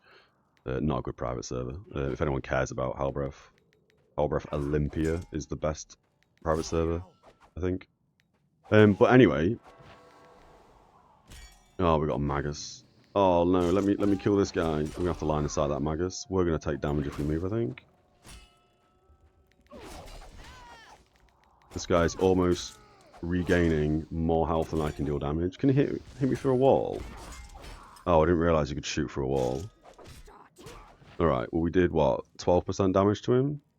Oh no, oh man, we did insane damage, 18%. Ooh, but anyway, yeah, on that Hellbreath, I played a private server really long ago called HB Mog, I think it was called. And anyway, the guy who owned the server, or the dev of that server, just basically gave his mates like plus 15 weapons, which I think back then, if you really wanted to plus 15 a weapon, it would break or have a chance of breaking after like plus 5, so no one had anything plus like 7, I guess. To get a plus 15 weapon, you'd need something ridiculous like 800 of the items that you need to level up the weapon, and there were random drops worldwide, and you'd probably get one every 10 hours. And you'd need something ridiculous like 800 to get a weapon to plus 15. And that dude was just handing them out to his mates like candy. It was crazy. That server did not last very long. So I wouldn't be surprised if the GMs back then maybe handed out free gear and stuff. I hope stuff like that doesn't happen on this server, but I wouldn't be surprised. Vanguard. 6 friends are WoW players. Not super keen on being behind by 10 years. Most people like being on the same level. That's why fresh in WoW is so much fun. Yes, I was watching Logan the other day. He pops in every now and then. Dad gamer. He's only just started to play Warhammer Online. And he's basically jumped into some anniversary servers on WoW, leveling a priest. And I immediately thought to myself, I could jump in on this again. I could play a bit of vanilla WoW. Ugh, I do like a bit of vanilla WoW. But if I were to do that, I would have to play it on a brand new server, because I don't see the point of playing it now, for example, on some of the servers where people are in Nax gear. Because the jump, even I've played it before, and again, private servers where I'm in full Molten Core or Blackwing Lair gear, and then people get Nax gear. You're on a different playing field. It's like me in this game being in this gear, Sentinel, versus Sov people. You just get to it. It's ridiculous. It's just not fun at all. So yeah, especially for MMOs, people like being in the same playing field. Fair enough, if you can commit 10 hours a day and I can commit 2, you will be better than me eventually in terms of gear, but at least we have started on the same playing field. And I think I'm about all caught up there. Oh yeah, people aren't interested in doing the rank stuff. That is a shame. I mean, do you gain anything for doing like ranked over anything else other than the triumphant ring being cheaper, I think? You can buy the replica version of that ring for like, I don't know, a couple of thousand crests and a handful of the PvP tokens or the rank tokens or something. I don't know if that's still in the game. Can't compare a niche game like this to WoW. The pop is not even comparable. Of course, yeah, of course. There is a fresh war server. Don't mention the name. Like 5 people are playing on it. That's a shame. Not really fresh. It never took off. Okay. You've seen 2 streams of it. They saw 1 other player. Ooh, yeah, that's a bit gutting. There just isn't pop for RvR War to do stuff other servers can do. Yeah, other servers, other games. I see that. I appreciate that. You get some appearance stuff. 2k instead of 10. Yeah, I mean, is that not incentive enough for people to do ranked? So they can save themselves 8,000 war crests? You get soul stones too. Soul stones? Oh, are they these things? Oh yeah, they are, yeah. Okay. Yeah, as if... Oh, MMR scenarios too much pressure. Yeah. I mean, I kind of personally like doing the whole rank stuff. In fact, as I said last stream or the stream before, there was that new anime. I'm going to call it an anime because I'm pretty sure it is. Like that new anime RPG MMO that just came out. Similar to... I'm going to say it's similar to like Genshin Impact and Tower Fantasy. I don't think it's really that similar. What's that game called? Crystal of Atlan, I think. Come out on the 28th, so like a few days ago. Crystal of Atlan, there we go. I've never heard of that game. Didn't even know it was coming out. Didn't even know it was being made. Randomly went on Twitch before the stream the other day. We can't kill that guy. Oh, I've just said poke. I didn't forward slash. Can we actually win this fight? Let's parry. Let's get some crit. Let's just immediately knock him down, get some debuffs on him. He's going to chase me. I'm not going to... That was a misplay. I shouldn't have slowed him that quickly. We'll M1 him into a oath. We'll rotate through buffs again. We need to dot him up before he goes into stealth. We didn't taunt him. I forgot to taunt him. I tried to taunt him at the last second, but I forgot to taunt him. Thought process. Oh, quick, poke him. Poke. Yeah, Crystal Battleland. Randomly saw some dude playing that. It was in the arena, and the arena looked pretty good, like in the 1v1 arena system. It's a weird one, though. You've got like an energy bar, similar to AP, say. Everything you do costs AP, similar to this game. When you run out of energy, you basically have to run around the map and not get hit for your energy to replenish, and then you can go back in and DPS each other. But that's got ranked PvP on. The first thing I'll be doing about... Oh, did I not grab it? Oh, I swear to God I grabbed that box. I must have taken damage before I left. Oh, it's going to have despawned. Too was he thinking about thought process. Thank you for reminding me, Vanguard. I must have taken damage before I fully looted the box. I looked away for 1 second at Trip. But yeah, I would have thought more people would be interested in doing actual MMR arenas and battlegrounds, scenarios, whatever you want to call them. Right, let's go get another one, that's fine. That guy now knows we're trouble. Him and a Magus can't do that. Him on his own. I mean, I'd like to think him on his own would be easily be able to kill. He was only rank 34, wasn't he? So best gear he's going to have is Ruin, I guess.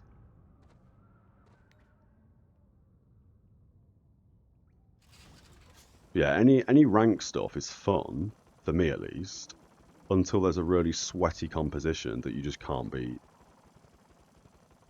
Then it gets a bit, oh, everyone's running the same comp, everyone's running the same class, okay.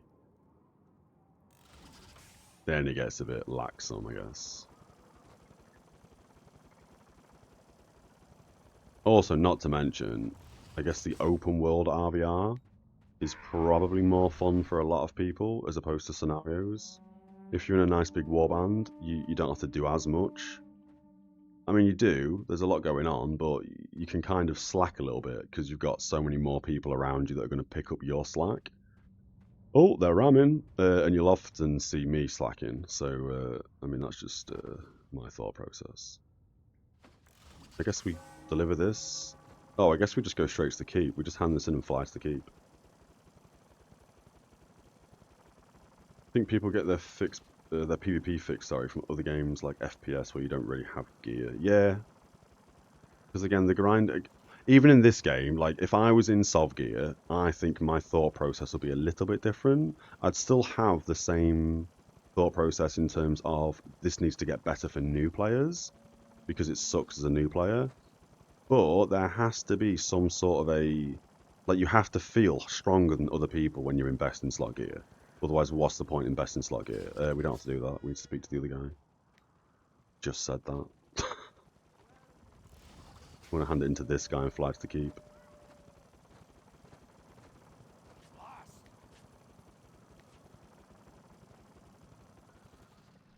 So yeah, in any MMO, when you're grinding for gear and it's taking you 6 months to get good gear, if you don't feel like super powerful in that gear and you're not able to like 3-hit people, maybe not 3-hit people, what's the point of getting it? So it has to make you feel that powerful.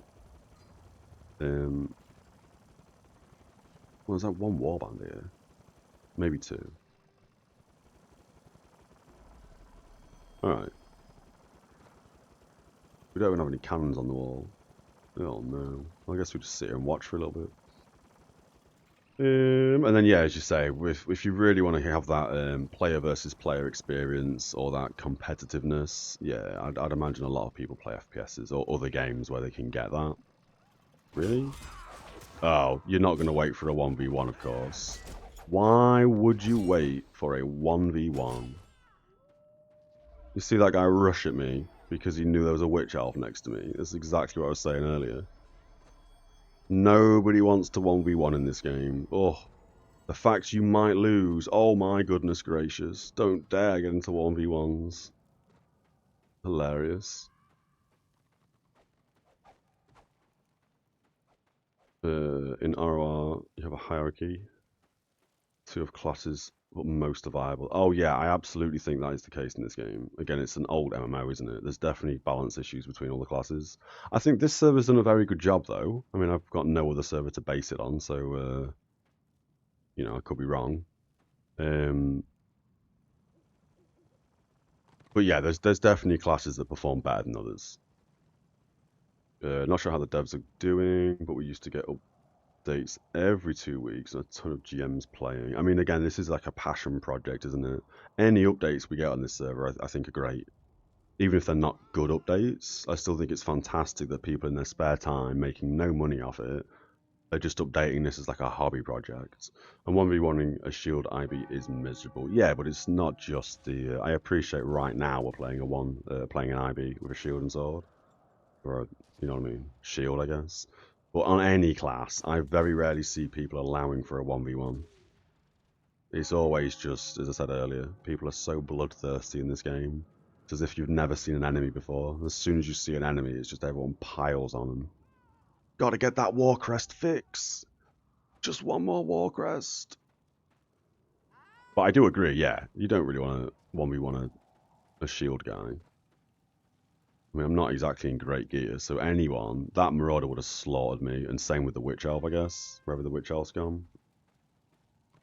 Game is just poorly balanced when it comes to 1v1, it's not really a fair fight a lot of the time. Yeah, but you say that, but the amount of times, again, a lot of time has passed, it's possibly not the same. I haven't played retail WoW, only really like vanilla up to Lich King, then I banged out of retail, played loads of private servers, but stayed within, what, 3.12? Or is it 1.12? I can't even remember anymore. But it stayed basically on vanilla, if not Burning Crusade private servers. But even on that, you see a wizard, you see a mage attacking a warrior, I'd watch that duel. That's not really built for the warrior to win, and sometimes the warrior plays his game right. That warrior's going to take that mage down. Whereas in this game, and that, again, some classes aren't built for 1v1 in vanilla. It's very, rock, paper, scissors. One class beats one, that other class beats the other one. This third toon beats the first toon and repeats. But even then, it's, I don't know.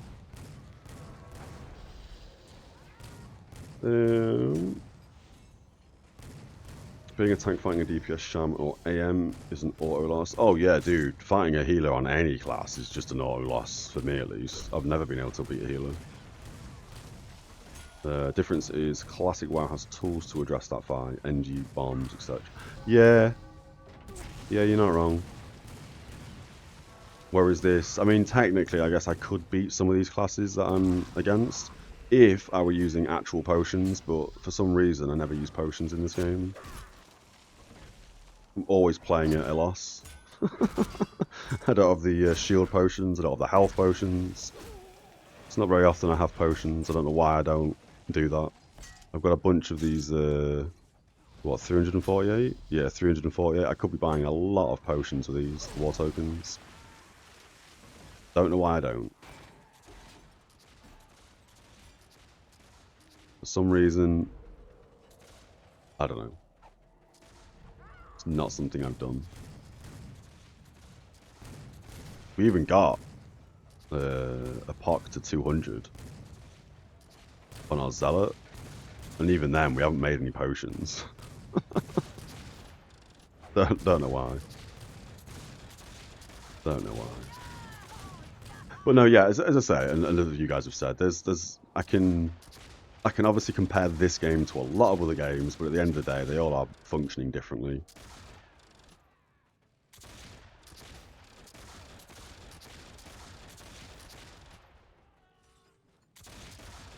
And we can't really do much here. Not to mention, we're probably not going to be able to defend this very well.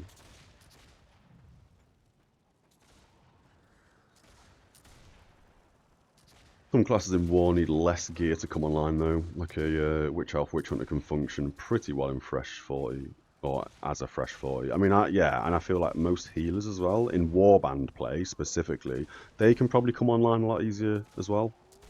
If they're backlining, healing away, not getting jumped by like Witch Elves and stuff, and Witch Hunters, they're probably going to be fine in freshly dinged 40 gear. Whereas, as you say, 200 tanks, functionally worthless till Sov or at least Bloodlord. Yeah, I mean, when we get our Bloodlord set, we only have gloves at the moment, but when we get our Bloodlord set, we are going to dabble in two-hander stuff. We have tried two-hander in, I want to say, Red Iron Ruin stuff, and it wasn't too great. Which we're aware of. Same as one-handed shield tanks. I don't think they really shine until, again, probably good gear. And I wouldn't be surprised if most classes, I wouldn't say they're balanced around lower gear, but I wouldn't be surprised if when they do look at balancing classes, they're balancing it around Sov gear. They butchered two-hander Ironbreaker. So strange because most two-handed tank builds were butchered recently. Is this in regards to them removing the healing ability that Ivy used to have? Because I saw that they used to have a two-hander heal ability or something, Ivy's. Ivy used to have a ton of tools to come online for sustain. That's one aspect, yeah, okay. Yes, amongst other things. So there's a bunch of stuff. Is that not because they want tanks to be tanks? I mean, I'm all for Again, not trying to compare it, but lol, here we go. I'm all for classic WoW's or vanilla WoW's system in terms of, I don't know, you've got a Shadow Priest, one tree is for healing, holy, one tree is for shadow, DPS, and one tree is for like buffing, discipline. Tank classes as well. If I think of a warrior, you've got one tank for, one tree for tanking, one tree for two-hander, and one tree for dual wield. I kind of like that sort of a system in terms of talents. This NG is so loud. So you've basically got a good source of, if you want to switch the way you play your class, you absolutely can. I'm not too big on the whole, this class does this one thing, and it can do it 3 different ways. Oh, is that you, Incy? Let's go back to Incy. Let's stand right on the tip. Right on the tip. But don't get pulled. We can't give you any buffs. We ain't got no oaths. But in general, IB lost a lot of his two-hander kit. That's basically it. But they gave tanks nothing to compensate. Ooh. Right now you have to run double flesh renderings, even in Salve, which feels really dumb. Ooh, we're on our way. We got one. We on our way. I mean, the whole HP per 4 seconds stuff seems a bit dumb to me. But in a game where, I mean, how do I word this? With this class, if I had an ability that would heal me, I don't know, 60-second cooldown maybe? Would it mean that I don't have to run HP 4-second items? Or is it because there's HP every 4-second items that they've removed the healing ability because now this class has too much self-heal? I mean, again, I'm used to playing MMOs where most classes have some sort of self-sustain, so you're not having to fully rely on a healer. But then in this game, I guess everyone's got potions. I mean, most games, everyone has potions. But yeah, I'm used, again, even like when I think of vanilla WoW, I mean, everyone's got bandages, everyone's got potions, so let's just say everyone has that way of healing. You've also got, I mean, everyone knows about this stuff now, I guess. Yeah, nowadays. But you'd also have the Whipper root from Felwood that you could grind that was on a different cooldown to your health pot. So you'd essentially have 2 health pots and a bandage. If you played Undead, you'd have Cannibalize, that's another heal.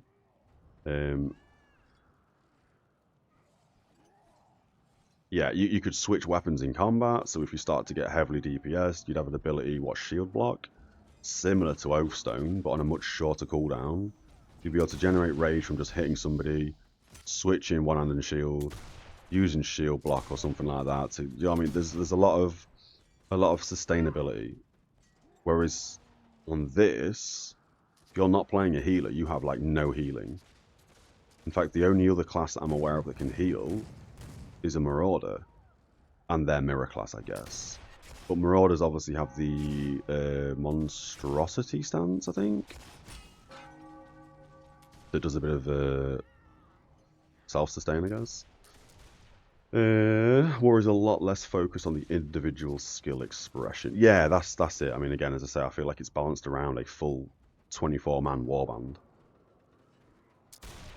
not 6v6.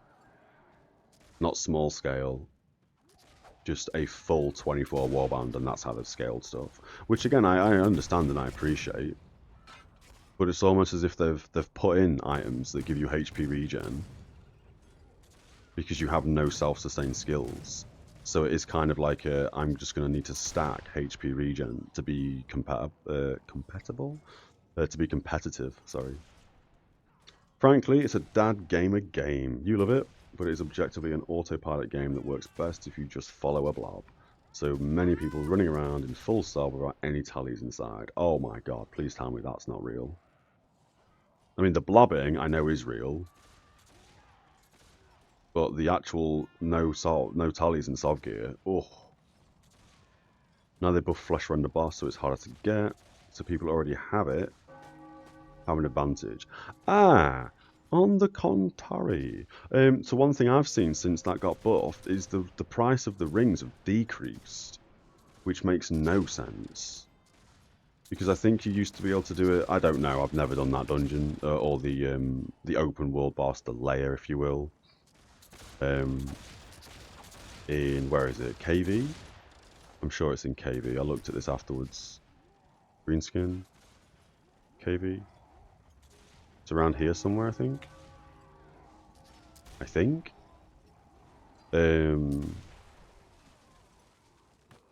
But I think you used to be able to do it maybe with like 1 or 2 people, but they've now changed it to require 3 people, haven't they? But I did see, I mean, I've not really been keeping my eye on this specific flesh rendering, the lion mark. I did notice the one with toughness on it, which we don't have.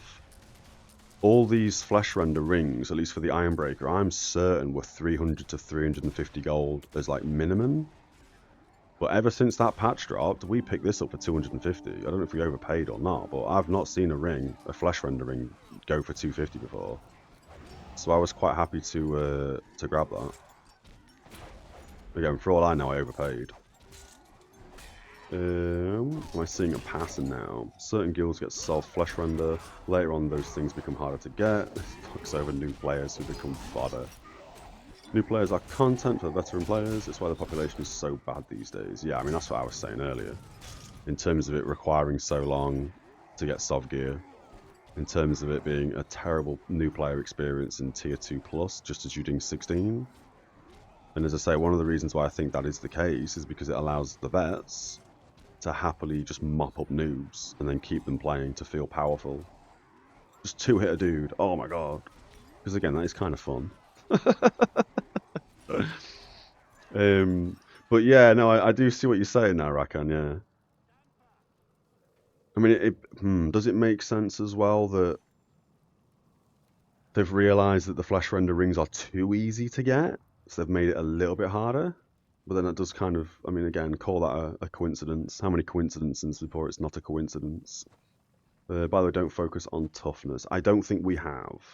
We did focus on toughness lower level because we're a very low level. But generally speaking, yeah, we've got wounds in our gear. Toughness is just, we've got toughness because it's on the gear. We're using this at the moment mainly for the wounds and block.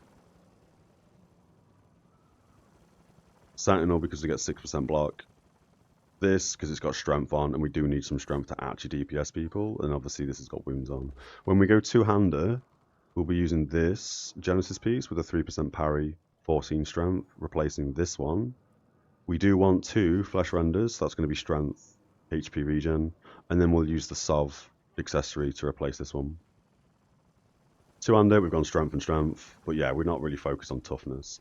It's a useless stat on RvR server because they changed how certain abilities on older classes just ignore toughness. Oh.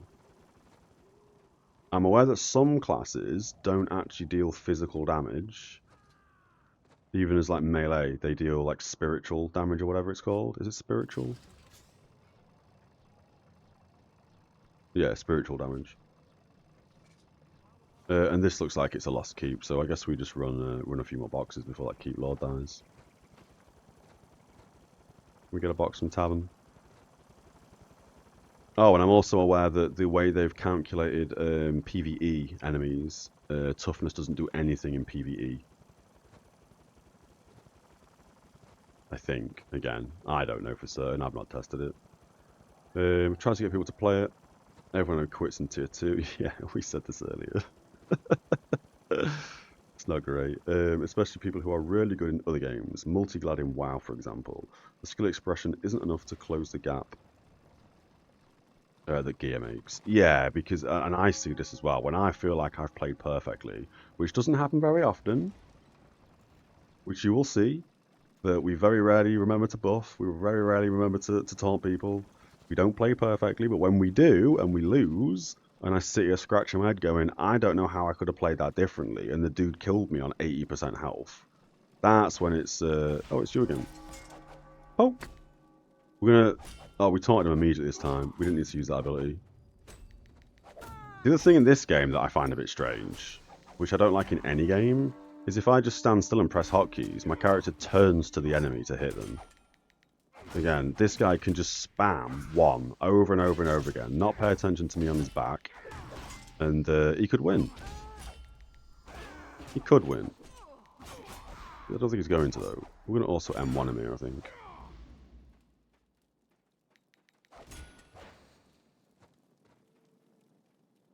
I thought he just went to 100% health then when we picked up that box. That was crazy. And the only reason why I was trying to run away from him there is because we used our Shift R ability. Oh, we have another like 7. This is stupid. Why can't I pick up a box and I've got a dot on me? This is my biggest pet peeve in this game. Just because I have a dot, let me loot the box. Jesus Christ. But we use this ability, not this ability. That's the punt. And now we can't use the teleporter? There we go. This one. Punishing blow, so when they move they take damage. Yeah. Yeah. Every half second they're moving. One of the top black guards got something insane, like 1,200 toughness to test it in PvP, and notice there is barely any effect when fighting order players. Oh my goodness gracious, is that real? But then, don't I deal physical damage?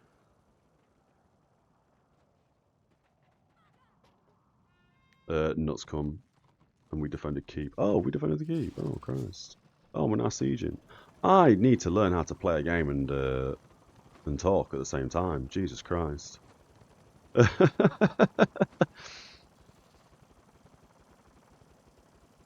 Full warband, let's go.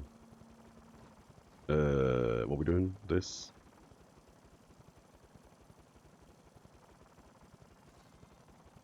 We'll overflow it. We got a bit of time left. We'll see if people want to join in. We'll try and head to the keep. We should probably just box it and fly to the keep, but that's fine. You need to go to the bathroom and explain toughness change here and why it's useless in PvE now. Be alright, 3 minutes. Yeah, no problem, Rickon. I appreciate it, man. But that's interesting to me. So I would have assumed here that when I have this ability, say for example, you deal 264 damage to your target. The rest of it I can ignore. That to me would suggest that it's physical damage, and the reduction of that hit is going to hit armor and not resistances. Physical armor would be part of the calculation as well as toughness. And the reason why I would think that, are we going the right way? I don't even know where we're going, we're kind of just following this guy. Because toughness states, reduced damage dealt to you by opponents, blah blah blah, ignore the rest. Damage reduction from toughness, minus 89 DPS. So again here, I would have thought that... Oh, unless toughness goes into all defenses. No, because these are clearly worded, like, reduces elemental damage. Oh, we lost that ram now. I mean, I'm just going to run in like I own the place. Oh, I guess we have died here. Just have to make sure, that's all. These guys want to chase, they can chase. We should probably guard this guy. Oh, he's not near us. We guard this guy. Get out of that route. Oh, the Dukes, the Dukes. We can't boot you. This guy overextended like an absolute beast. But yeah, the calculations here, I would have thought that, yeah, reduces elemental damage dealt to you by 21.8%. Armor, physical damage, it clearly states. And then stats for toughness, this just says reduced damage dealt to you. So I don't know what the actual calculation there is for physical damage, or elemental damage, if you want to call all three elemental. But as I say, I would have thought with my skills on this toon, because this ability just basically states you deal damage, doesn't tell you what kind of damage, I would have thought that would be basically physical damage. And if the attack doesn't specifically state that it deals a certain type of damage, I would have thought it's all physical.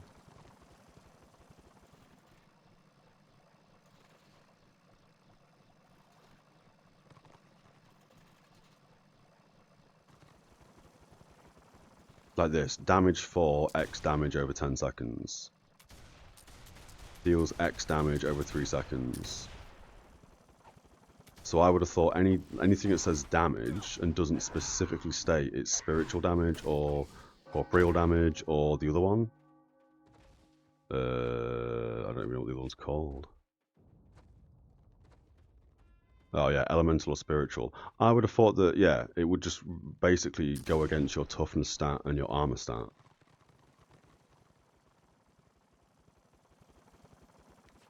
We'll grab this box there and get it, I guess. And I'm really not paying attention to the game here at all. I don't know if that ram spawned was a fake or something. You're back. Oh, actually, toughness is calculated after mitigation. So if you get hit for 1,000 damage, you reduce it by percentage from armor resist, and then you subtract the flat value.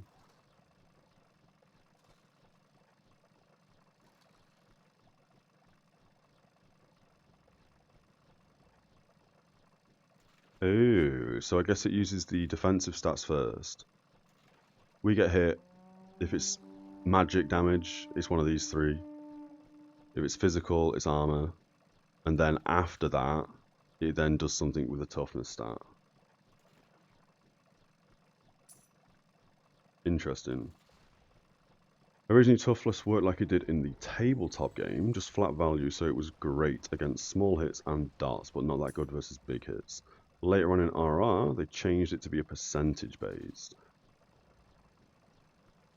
Oh, here's all our friends. But then they stealthily changed it so toughness doesn't work on base value, but only scalable value of the attack. Oh. So if, for example, my one ability deals 500 damage a swing, base, and that goes up to 510 damage, because I've got X amount of strength, the toughness stat is only reducing the 10 extra damage, as opposed to the full 510. Or have I misunderstood that completely? Basically means the more armor pen someone has against you, the worse toughness gets as well. So it feels less impactful against geared people because your mitigation is lower. PvE bosses have base values and 0 scalable values. The spells go through toughness, basically. Oh, yeah, that kind of sucks. I don't know what are they going in the tunnel. We'll sprint here, we'll sprint.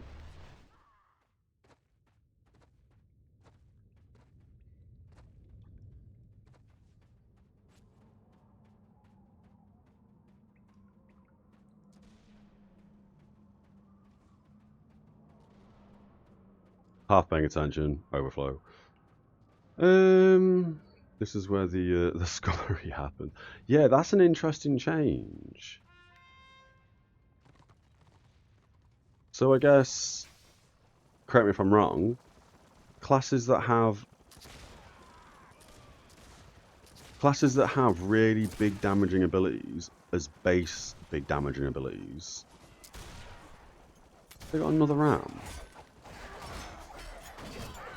They're basically going to be better than other classes that have like highly scalable skills. But I'm guessing with the rework of all the classes, it's going to be the same, and it's going to be like universal across the board.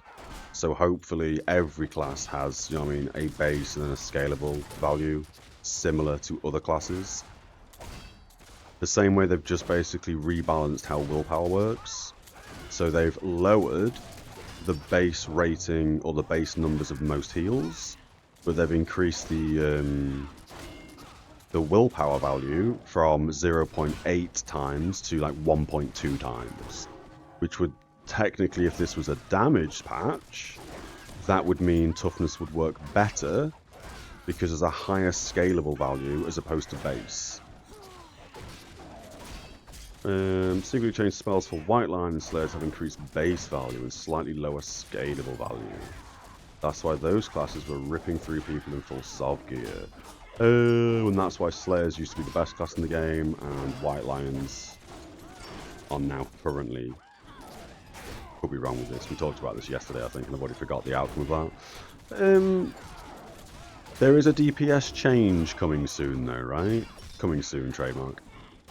Which would hopefully normalise the DPS classes to have a similar base damage and a similar scalable damage. This seems really loud to me right now. Apologies if that was so loud you couldn't hear me. I'm sure it was fine. Well, this is to say there is a reason why all the gear guys for tanks focus on block parry, etc. Avoidance is king. Yeah, I mean, the way I look at it is 100 toughness versus, like, actual 100% mitigation because you block something. That to me, yeah, these two stats are insane. You can either 100% avoid something, or you can take, I don't know, 80% of the damage of something. Well, obviously avoidance is key, yeah. Interesting. And this is also why people have said in the past, on the Renown Trainer, don't get stats. Because obviously if you can get block percent, parry percent, disrupt, dodge, crit chance, they're obviously like better stats spent as opposed to just going, oh, I'll put 40 Renown points into toughness for 300 toughness. That's why people that played on Flames of War server never went back to ROR. They noticed how much of a scam ROR balance design is. Interesting. I mean, I've only been playing this since January. I thought, and this is kind of funny now I think about it, I thought this was like the legit server that was still going. I didn't realise this was a private server. I thought this game was still still going. It's also why the bolster is an absolute bait and does functionally nothing. Bolster does not modify any percent values at all. Oh, question with the bolster system then. Because it has to do something, and I say this, but bear with me. It has to do something at levels or ranks 1, 2, 3, and 4.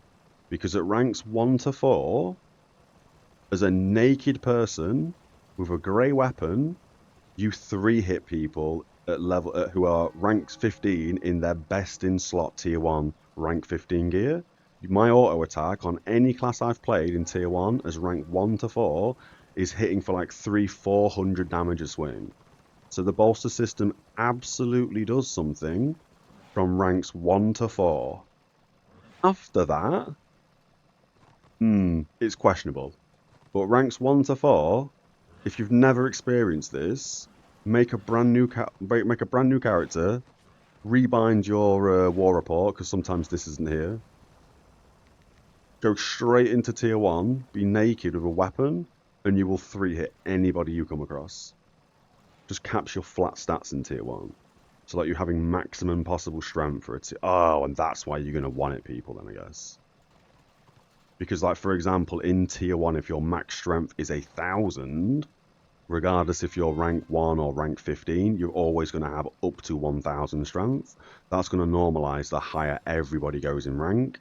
But as a level 1 having 400 strength, yeah, the damage is absurd.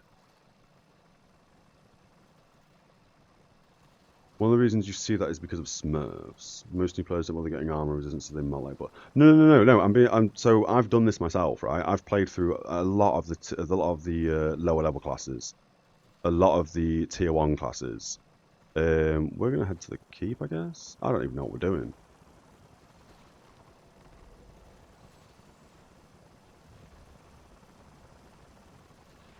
I didn't mean to write that in caps. If you right now make a brand new warrior priest, for example, go straight into PvP at level 1, you will 3-hit people. Your auto attack will hit 400 white damage every swing at rank 1. The bolster system is weird as hell for ranks 1 to 4. It's not like you smurfing and you're in a rank 1 in like best in slot armor, but you're naked. So you've got like insane jewelry pieces, insane talisman on like 2 pieces of gear. No, you as a brand new character, rank 1, you will 3-hit people. It is absurd.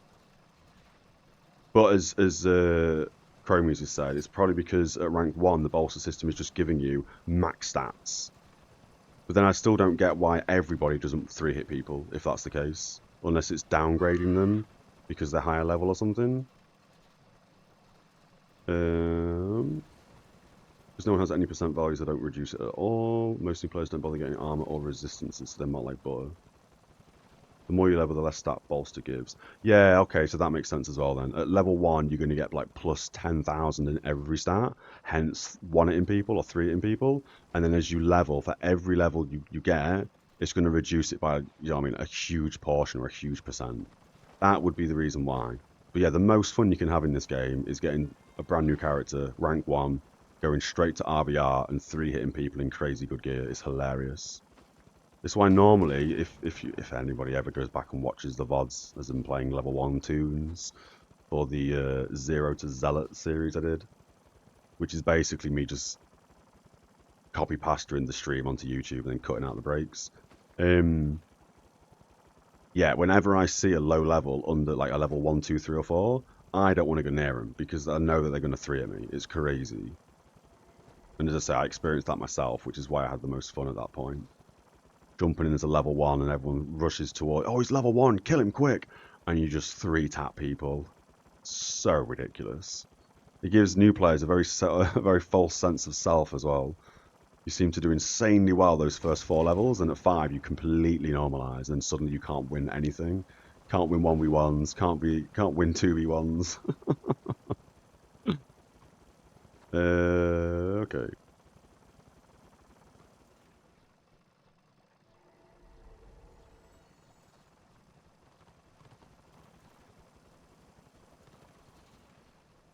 Oh, I didn't spell occupied right, that's fine, they'll understand. They'll understand.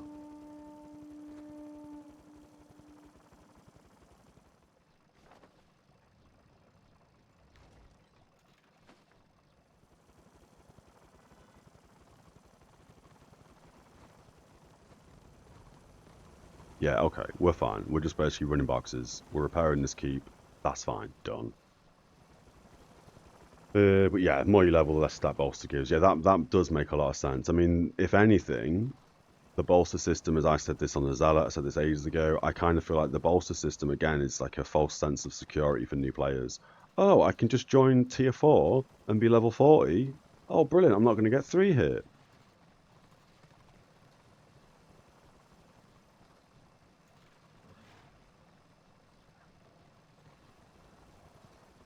I mean, I'm not going to reply to that. That's exactly what we're doing. I don't understand why he said that. And yeah, you're freshly, I don't know, you're level 16, 17. You think you're the equivalent of a level 40, and you're really not. If anything, the bolster system needs some horrendous, like, rework doing to it, I think. A complete overhaul of how that functions. If you want the new player experience to be good, you need to be able to have freshly dinged 16s kind of be competitive versus soft-played gears, but again, or soft-geared players, sorry. But even then, what's the point of getting soft gear if a fresh level 16 can be competitive with you? It's a very, yeah, it's something that I've discussed a lot. It's something I've discussed a lot with the streamers as well, how they could do something to fix like the player retention on this server. But it's, I don't know. I honestly don't know. All the ideas I've kind of come up with or thought about, there's always a downside that doesn't make any sense. Very difficult. We missed that box.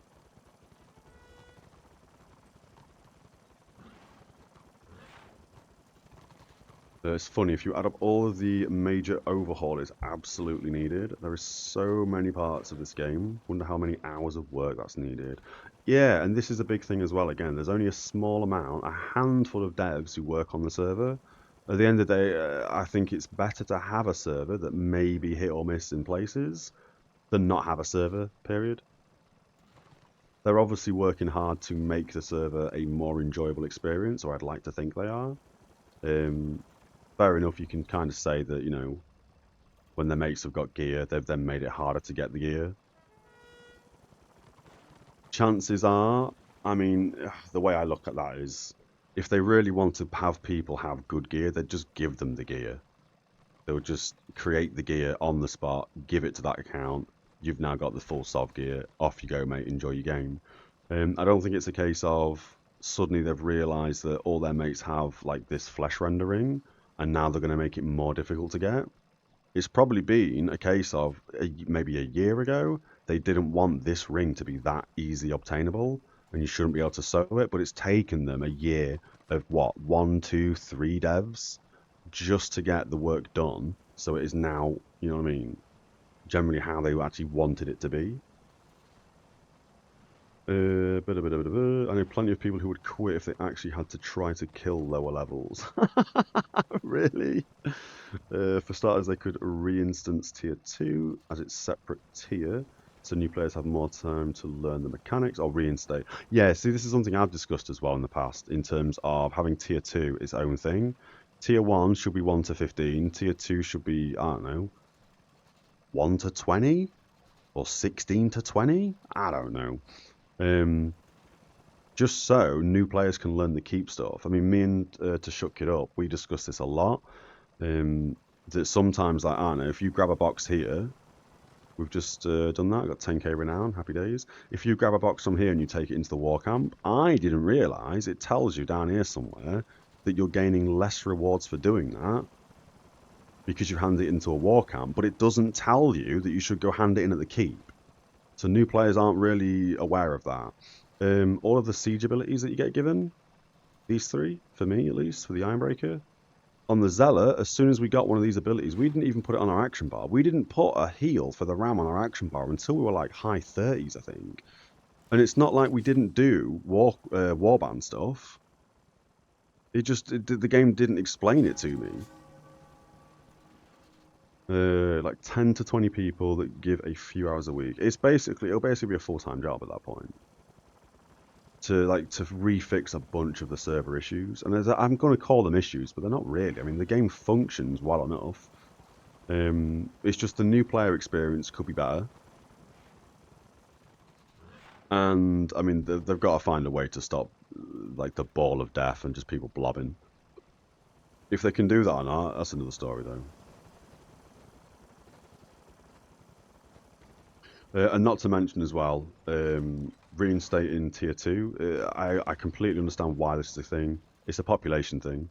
If this server had 10,000 players, do we not honestly think it would be bracketed into tier 1, tier 2, tier 3 and tier 4? Because I do. If they had their player population that they want, this wouldn't be like tier 1, tier 2 plus. This would be bracketed the way it was on live. I think anyway. I mean, I could be wrong. Most people just want to press AoE and not think, so they won't like level 16 being as strong as an 80 full salve. I mean, this is what I mean. You can't have a level 16 be as strong as a salve, otherwise no one would get salve gear. They'd all just make level 16s.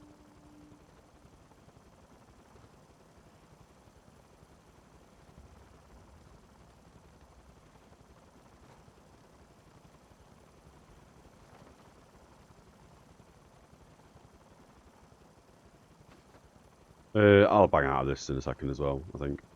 Of this warband, at least.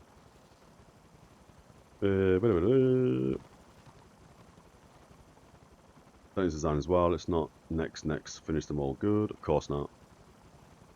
Generally to split tier 2 into its own bracket like it was on live. Tier 2 should be 16 to 39, just to keep it consistent with scenarios. But how many level 40s?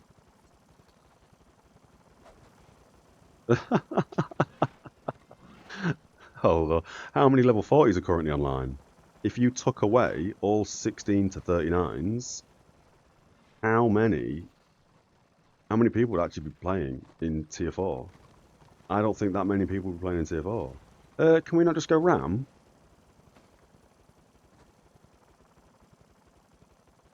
Let's just go ram.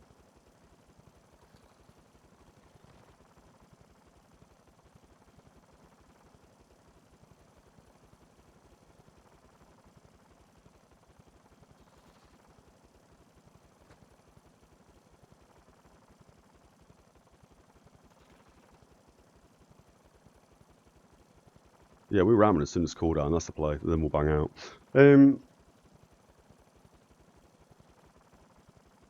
Yeah, the whole tier 2 being its own thing is difficult when they don't have the population. Because as I say, I'm sure they would split it if they could. No, everyone's kind of doing their own thing here. I mean, we're just going to wait at the keep for a minute.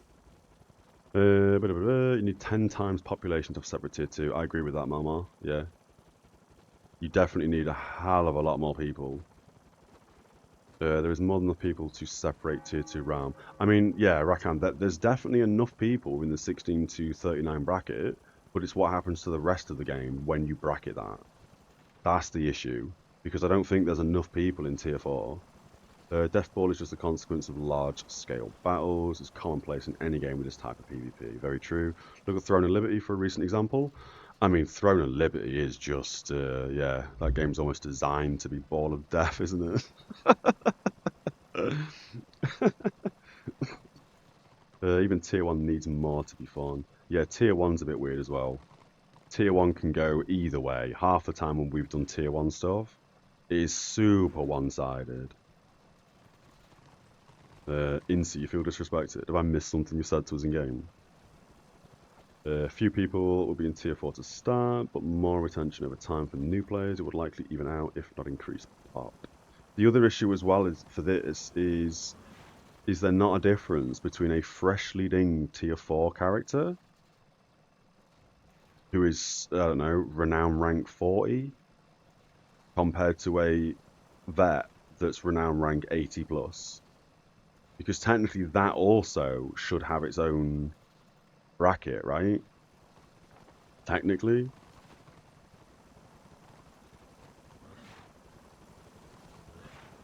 Have we not got a... I mean, it is what it is. I don't know how long we have it on timer to ram. Don't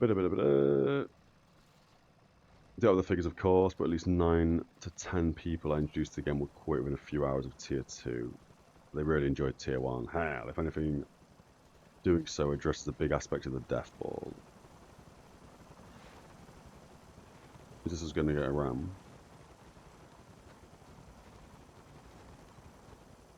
This is a self-sabotaging thing from the RvR team. Oh, I can't think it's a self-sabotage.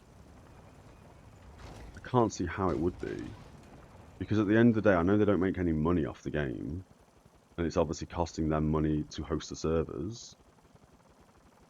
But they do have ads on their main page, which obviously pays for the server. I mean, they must be getting something out of it, right? They can't just be purely a passion project. UHF players don't need to follow the herd.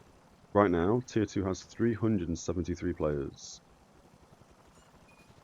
Tier 2, the 3 is 104, and Tier 4 is 269. That's online, not in RvR. Don't have access to RvR flagged of each level. So I would be quite happy to half that value, to be honest. And say there's like, what, 52 people currently in Tier 2 to Tier 3? And currently, what, 130 people? 140 people, give or take, in Tier 4, doing RvR as opposed to PvE? Can we full vank on dinging 40? I've done it on 7 characters. I mean, yeah, but even then, is vank gear good enough to fight itself? Because we're in the equivalent to Vanquisher, right? Yeah, we're in the equivalent to Vanquisher. I mean, fair enough, I'm one-hand and shield, not using a two-hander. Maybe it's a build, maybe it's a skill issue. But I can't beat soft-geared people. Could be a skill issue. Your renown rank 60 now at level 39 in C. Oh my god. I think we hit 58 at 40, maybe? I'll have to go back and check. That is impressive, though. 60 renown rank. Do you have the ring, by any chance, that gives you extra renown? I wanted to buy that. 4 things enough to spar with Sovereign. Yeah, that I would agree with, yeah. I'd agree with sparring. Because they want to farm newbies for their pleasure. Results in server dies. Oh, and that's both realms, the stats in terms of the players. So yeah, you'd have to half that again, technically. The issue there, Rakan, is that, I mean, if you farm enough newbies, you've got no one to farm, and then the server dies. I mean, I appreciate that is essentially what self-sabotage means, but surely if they're enjoying the game, they wouldn't want to self-sabotage the game because they're enjoying playing it. Is this really loud? I'm just going to turn my audio down a little bit. That seems really loud. I don't know why.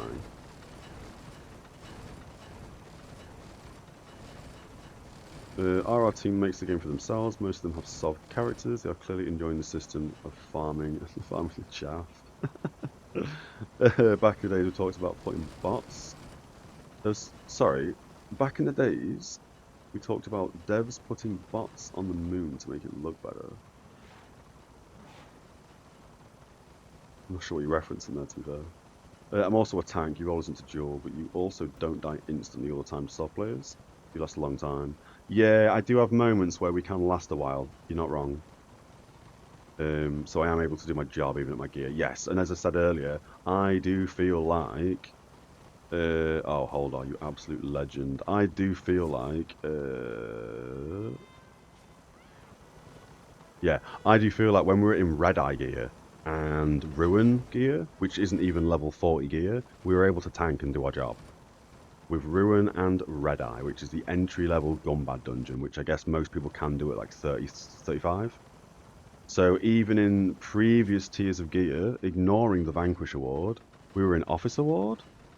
Yeah, Officer Award, half, and half Conqueror Award, and we were able to stand our own, I think, in at least a Warband tank setting.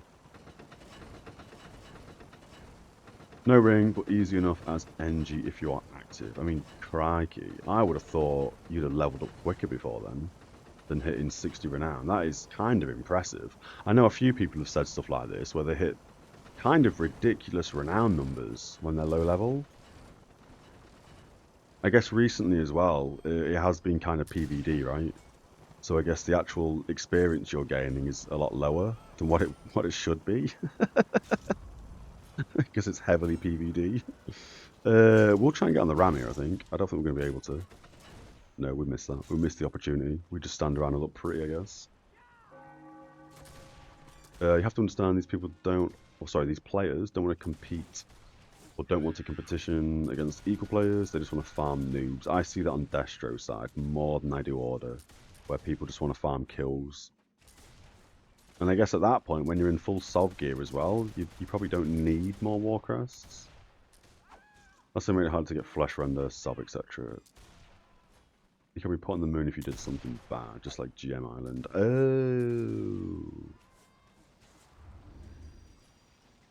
Oh, but still have the player number, I guess, is what you're saying there, Vanguard.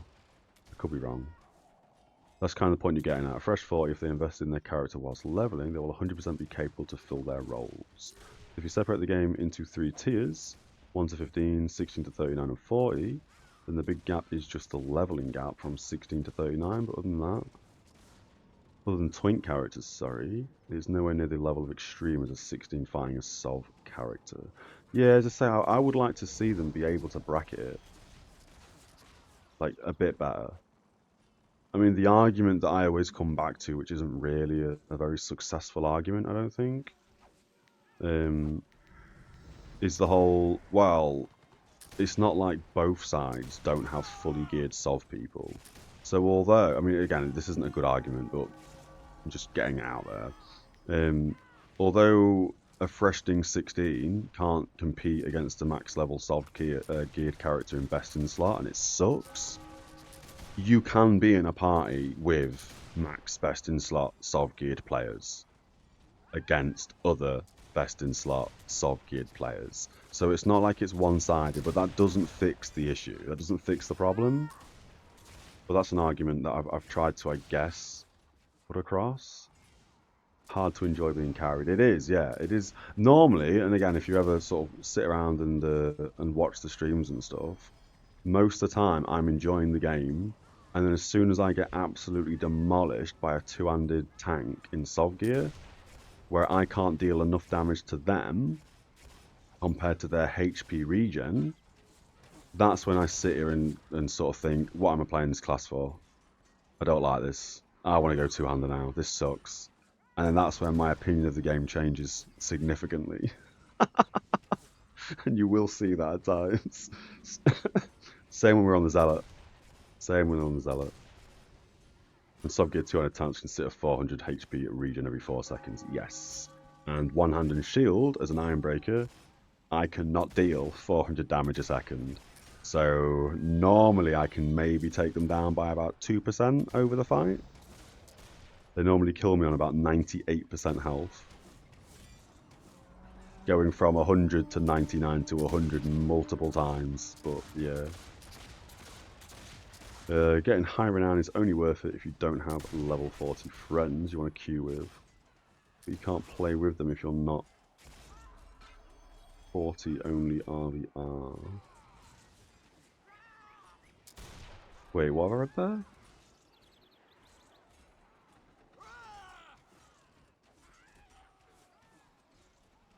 Getting high renown is only worth it if you don't have level 40 friends you want to queue with.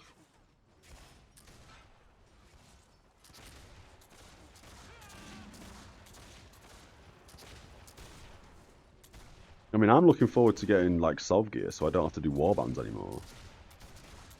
I feel like I can't do little 6... I've not tried it, so I could be wrong. But I feel like I would struggle in a little small 6-man team. Because I'm not Sov geared. So my kind of plan with this class is to get Sov gear and then basically solo roam or 6-man party solo roam. Which isn't really solo roam, but small scale solo roam. And yeah, the 400 HP regen for 200 tanks, yeah, we got demolished by somebody. I can't remember his name now, a Black Orc, as I say. And I checked his gear afterwards, and that's basically the gear we're now aiming for when we get Sov gear. And yeah, as a sword and board, again, I do understand that my role as a sword and board is basically, in a warband play, is to keep everyone else alive, or to try and mitigate as much damage potential off my team as possible. But yeah, I think at some point, I mean, when we get the Bloodlord set, we'll dabble with two-hander, I think, in a warband setting, which nobody likes because they need tanks. But yeah. Sword and board is most fun when you're in an organised group. Is that small scale as well, though? Or does it not matter? Small, big?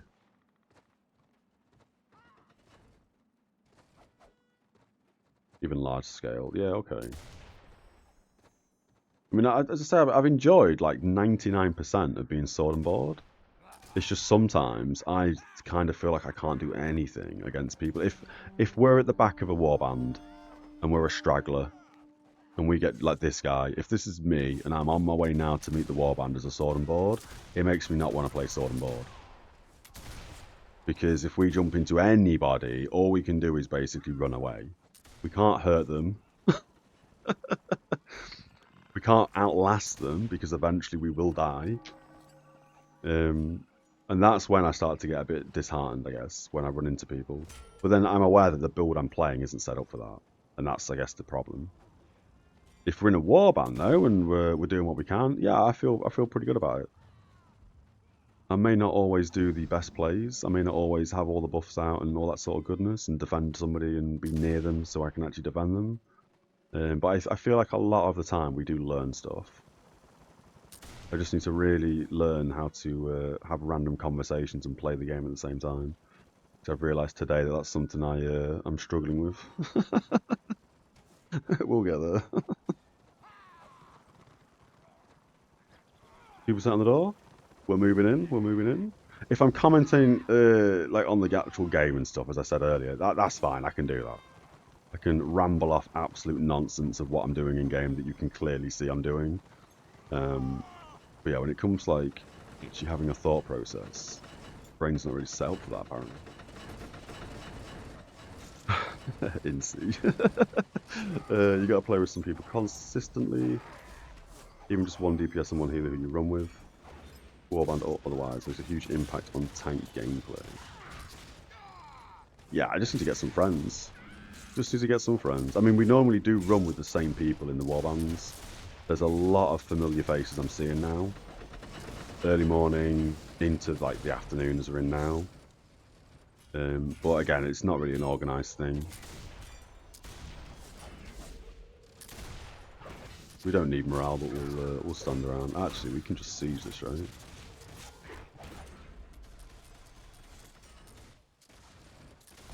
Oh, we stole it. He's ran away. We can readjust. Oh, we lost it. We lost it. Never mind.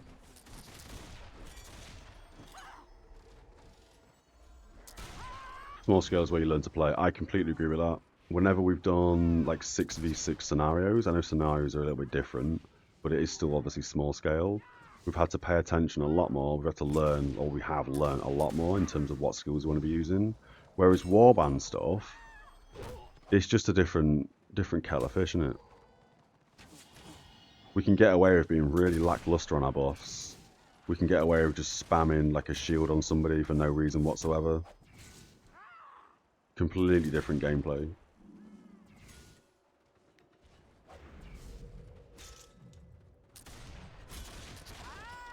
Right, I'll just have some coffee actually real quick.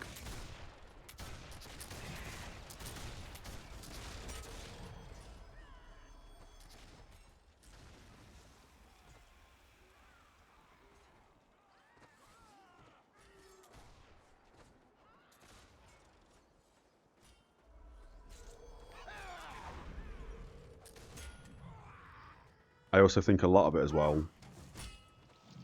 I know I can be competitive enough in lower tiered gear, but I think a lot will change when we're in sov gear. Or I'm hoping a lot changes when we're in sov gear. If we feel the exact same in sov gear, I'll be a bit, that was not worth the time invest. The time invested to get full sov. But we'll see, we're still a bit off. We're still a bit off. Tank doesn't change too much, sov otherwise. I mean, we'll be more tanky, right, in sov gear, definitely. But I'd like to think we would be, compared to where we are now. Not like a lot more tanky, but we should be, well, overall stats-wise, we should be like an increase in every stat. Core gameplay loop doesn't change. Yeah, no, that's fine, yeah, that's fine. If anything, having more stats and being a bit more tanky in sov gear should, I mean, it better improve my gameplay, oh Christ almighty, but it should help me in terms of what? Staying alive longer, which should then give me more opportunity to defend somebody, and it should round out my gameplay, I think, when we're in better gear. Or, as I say, we go two-hander and we just run around and solo roam with a nice big two-hander and see if we can kill people. That could also be kind of fun. Which would be a complete change of gameplay for me. Well, I say a complete change of gameplay. Not massively, but yeah. And I do think we're going to go DPS set when we get to Sov. Because at the moment, as we've kind of discussed today, this set of gear I'm in now, fair enough if it had like 24 tallies in, not 18. This is fine for doing what I'm doing. This is absolutely fine. I think me and you, Holdo, do it. I think as we discussed the other day, yeah. At this point in time, this gear is fine for warband play. I can defend, I can do everything I need to do. So I think we go big boy DPS for the sov gear. And if we really enjoy it, we can then grind off the rest of the crests and get the defensive set. Yeah, get the offensive set. Hells yeah, that's what I'm going to be doing, I think. I'm rocking too hard. Is that a chicken or is that someone laughing?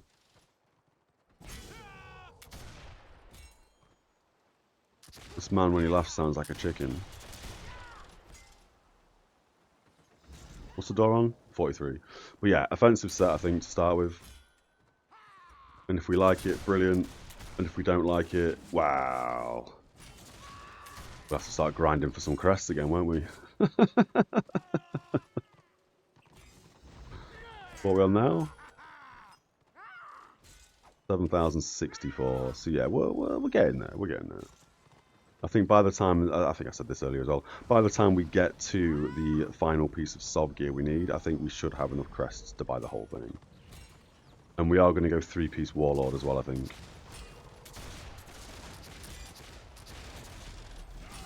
Chest, cloak and boots, Warlord. The rest will be sov. DPS offensive sob stuff.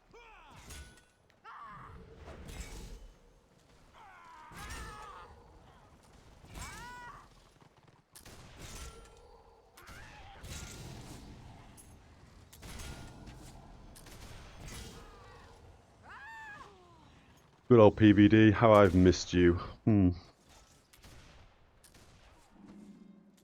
where all Destro have gone.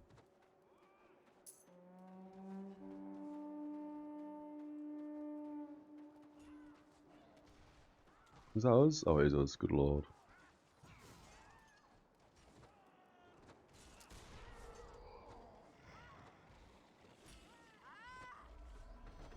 I see so many emotes, hilarious.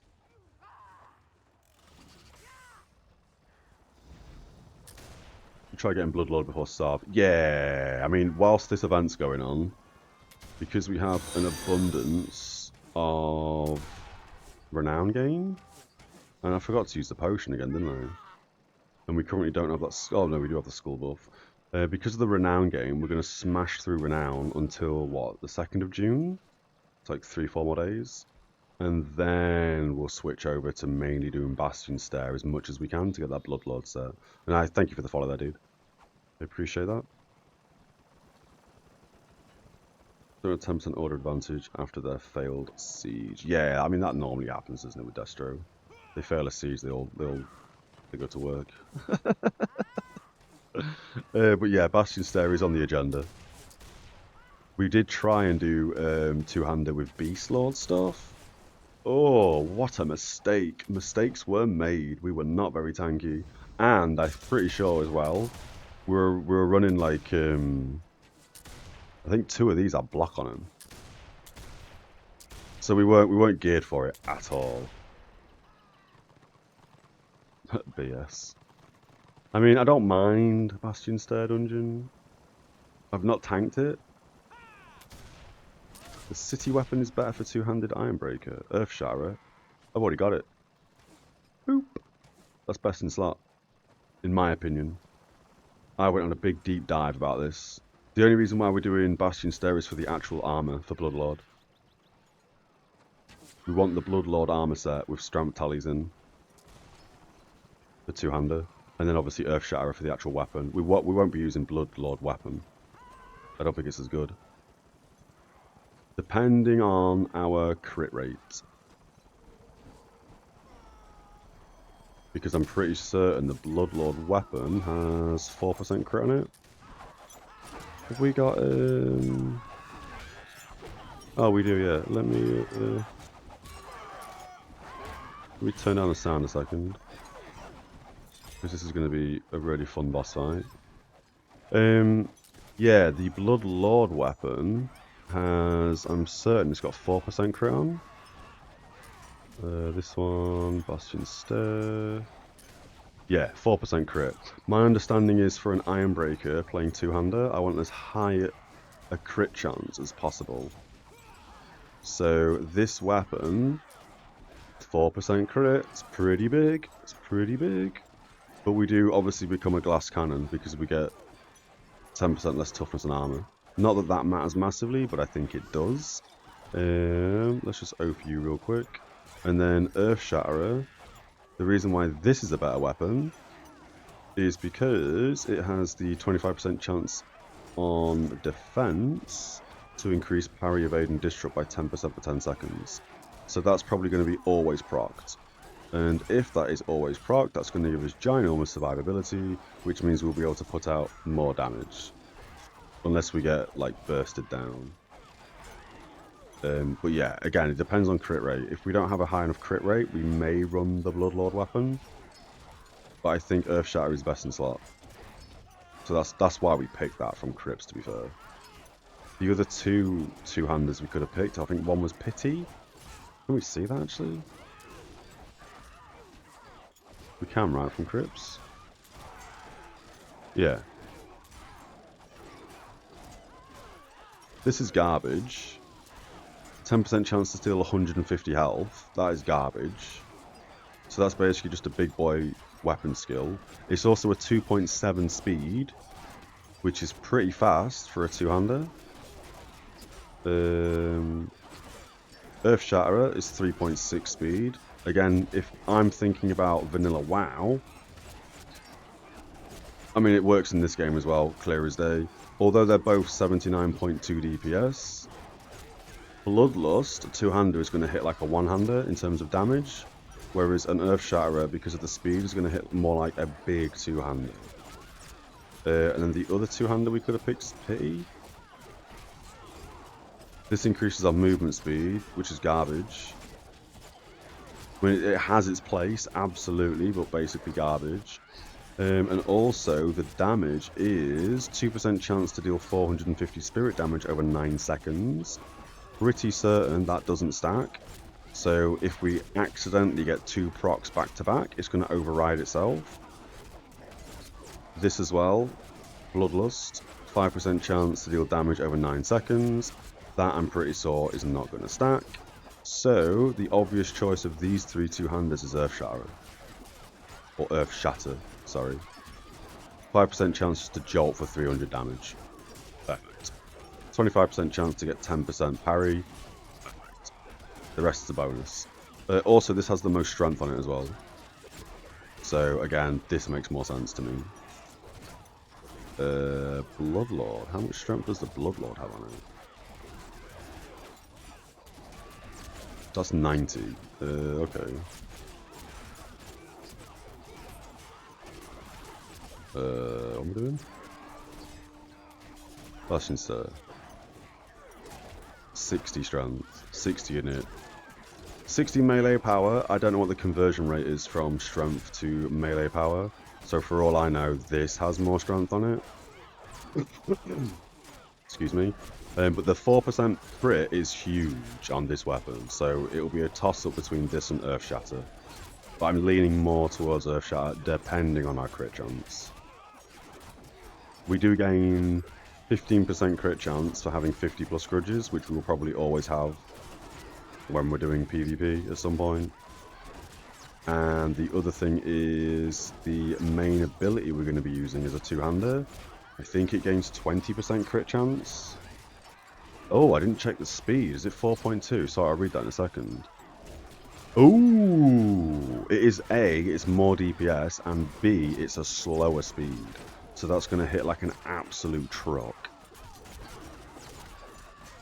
Now, correct me if I'm wrong, with our conversation earlier about toughness and whatnot, surely this means that Bloodlord, regardless of the actual... how do I word this? Surely this is going to hit even harder.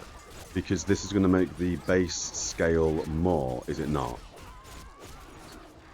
Depending on how damage is calculated on abilities, if we hit, I don't know, example, if we hit 100 damage, and then we equip a weapon that is really high DPS and low and slow speed, would that not further increase the base more? I guess, I mean, I don't know how it's calculated correctly. That's probably a variable that gets changed through toughness and armor and stuff. Only matters if your other tank or healers have 10 thumbs and don't support.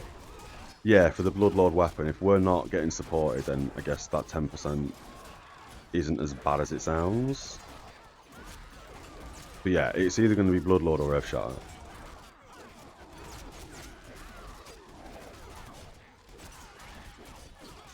Earth Shatter, I guess, is overall is it's less damage than the Bloodlord one, but it's more tanky.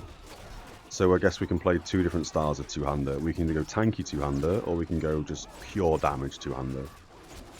Again, these are things we can check. I've almost main tanked that boss fight the entire time by just spamming one ability.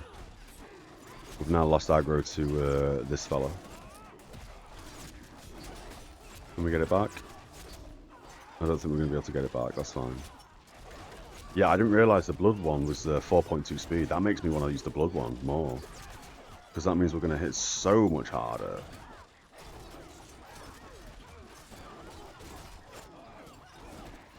Not been paying attention to chat. I'll ask if people are staying keep.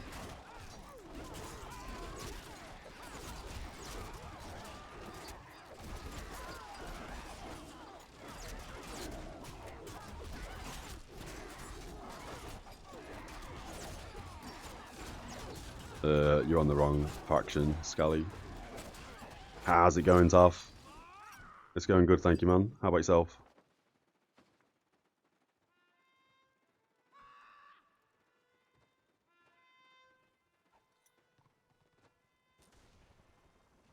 Even one-hand blood is fine for tanking PvE and RvR. Are you sure?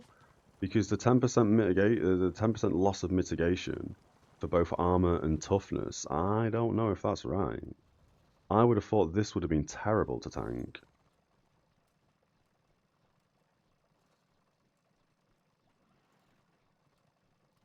They're both the same, aren't they? Yeah, one's not more tanky than the other one. Yeah, I would have thought this was bad. I mean, I did think about getting one hand and shield and tank it, because again, you only get one debuff. So we would still be able to get the 4% block on the shield. But yeah, I would have thought these two are you shouldn't be using them in PvE or PvP, to be fair. Unless, well, I don't know actually. I was going to say unless you're going more of a tank, more of a DPS sort of one-handed shield. But again, I don't know. I've not really played around with the Bloodlord stuff. We just got the Bloodlord stuff on our Zealot, and that is when we basically then banged out and made a new character. You doing okay? Just about to get things started. Going to do another joint effort again today to help out the RR community. At least once you get going. Hells yeah. At some point, we need to do a bit of a longer stream. We've run over already by, like, I don't know, almost 3/4 of an hour. I'd definitely like to jump back in, Toff, with you and DJ at some point. I think that was hilarious. Go back, happy days.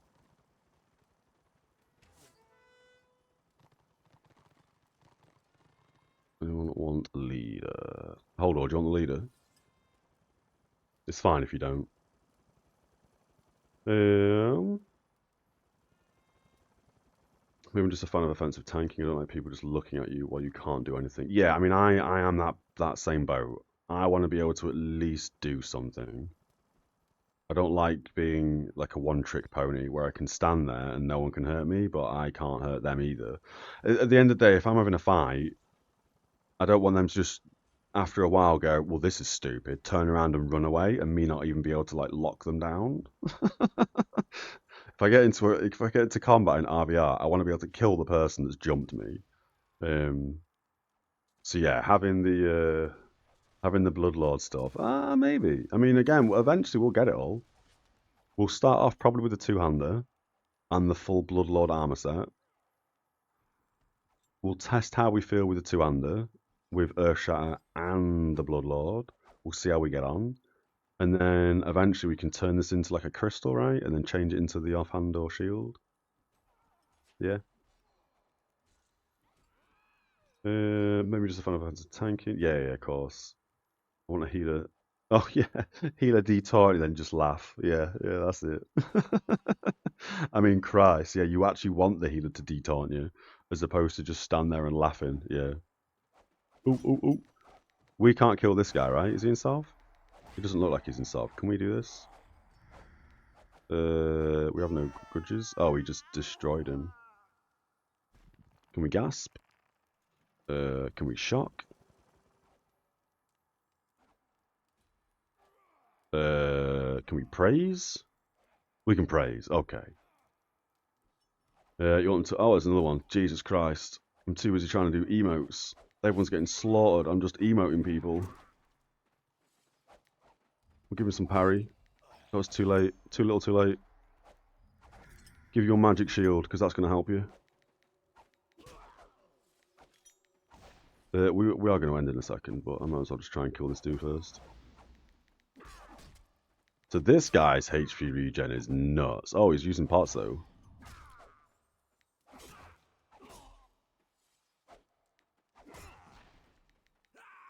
We gave him the wrong buff. Can you fight me now? Look at this witch elf just soloing 3 of us. This HP regen. So this is like, even here, like, I would like to chase the witch elf and kill the witch elf, but that's pointless. And then these situations, I kind of sit here going, huh, maybe I should go two-hander. Looks like he was guarded. He was guarded. I don't know if his tank was nearby. Although if his tank's upstairs, it'd still be guarded because it's there's no Z-axis, is there? And the set he was using, yeah, we've got that set. Grim Shimmer. It's in the bank though. 380 regen. Yeah. Plus, not to mention, he probably had flesh renderings and everything else. Yeah. Okay. Yeah. Cool. Okay. That is going to wrap us up for today's stream.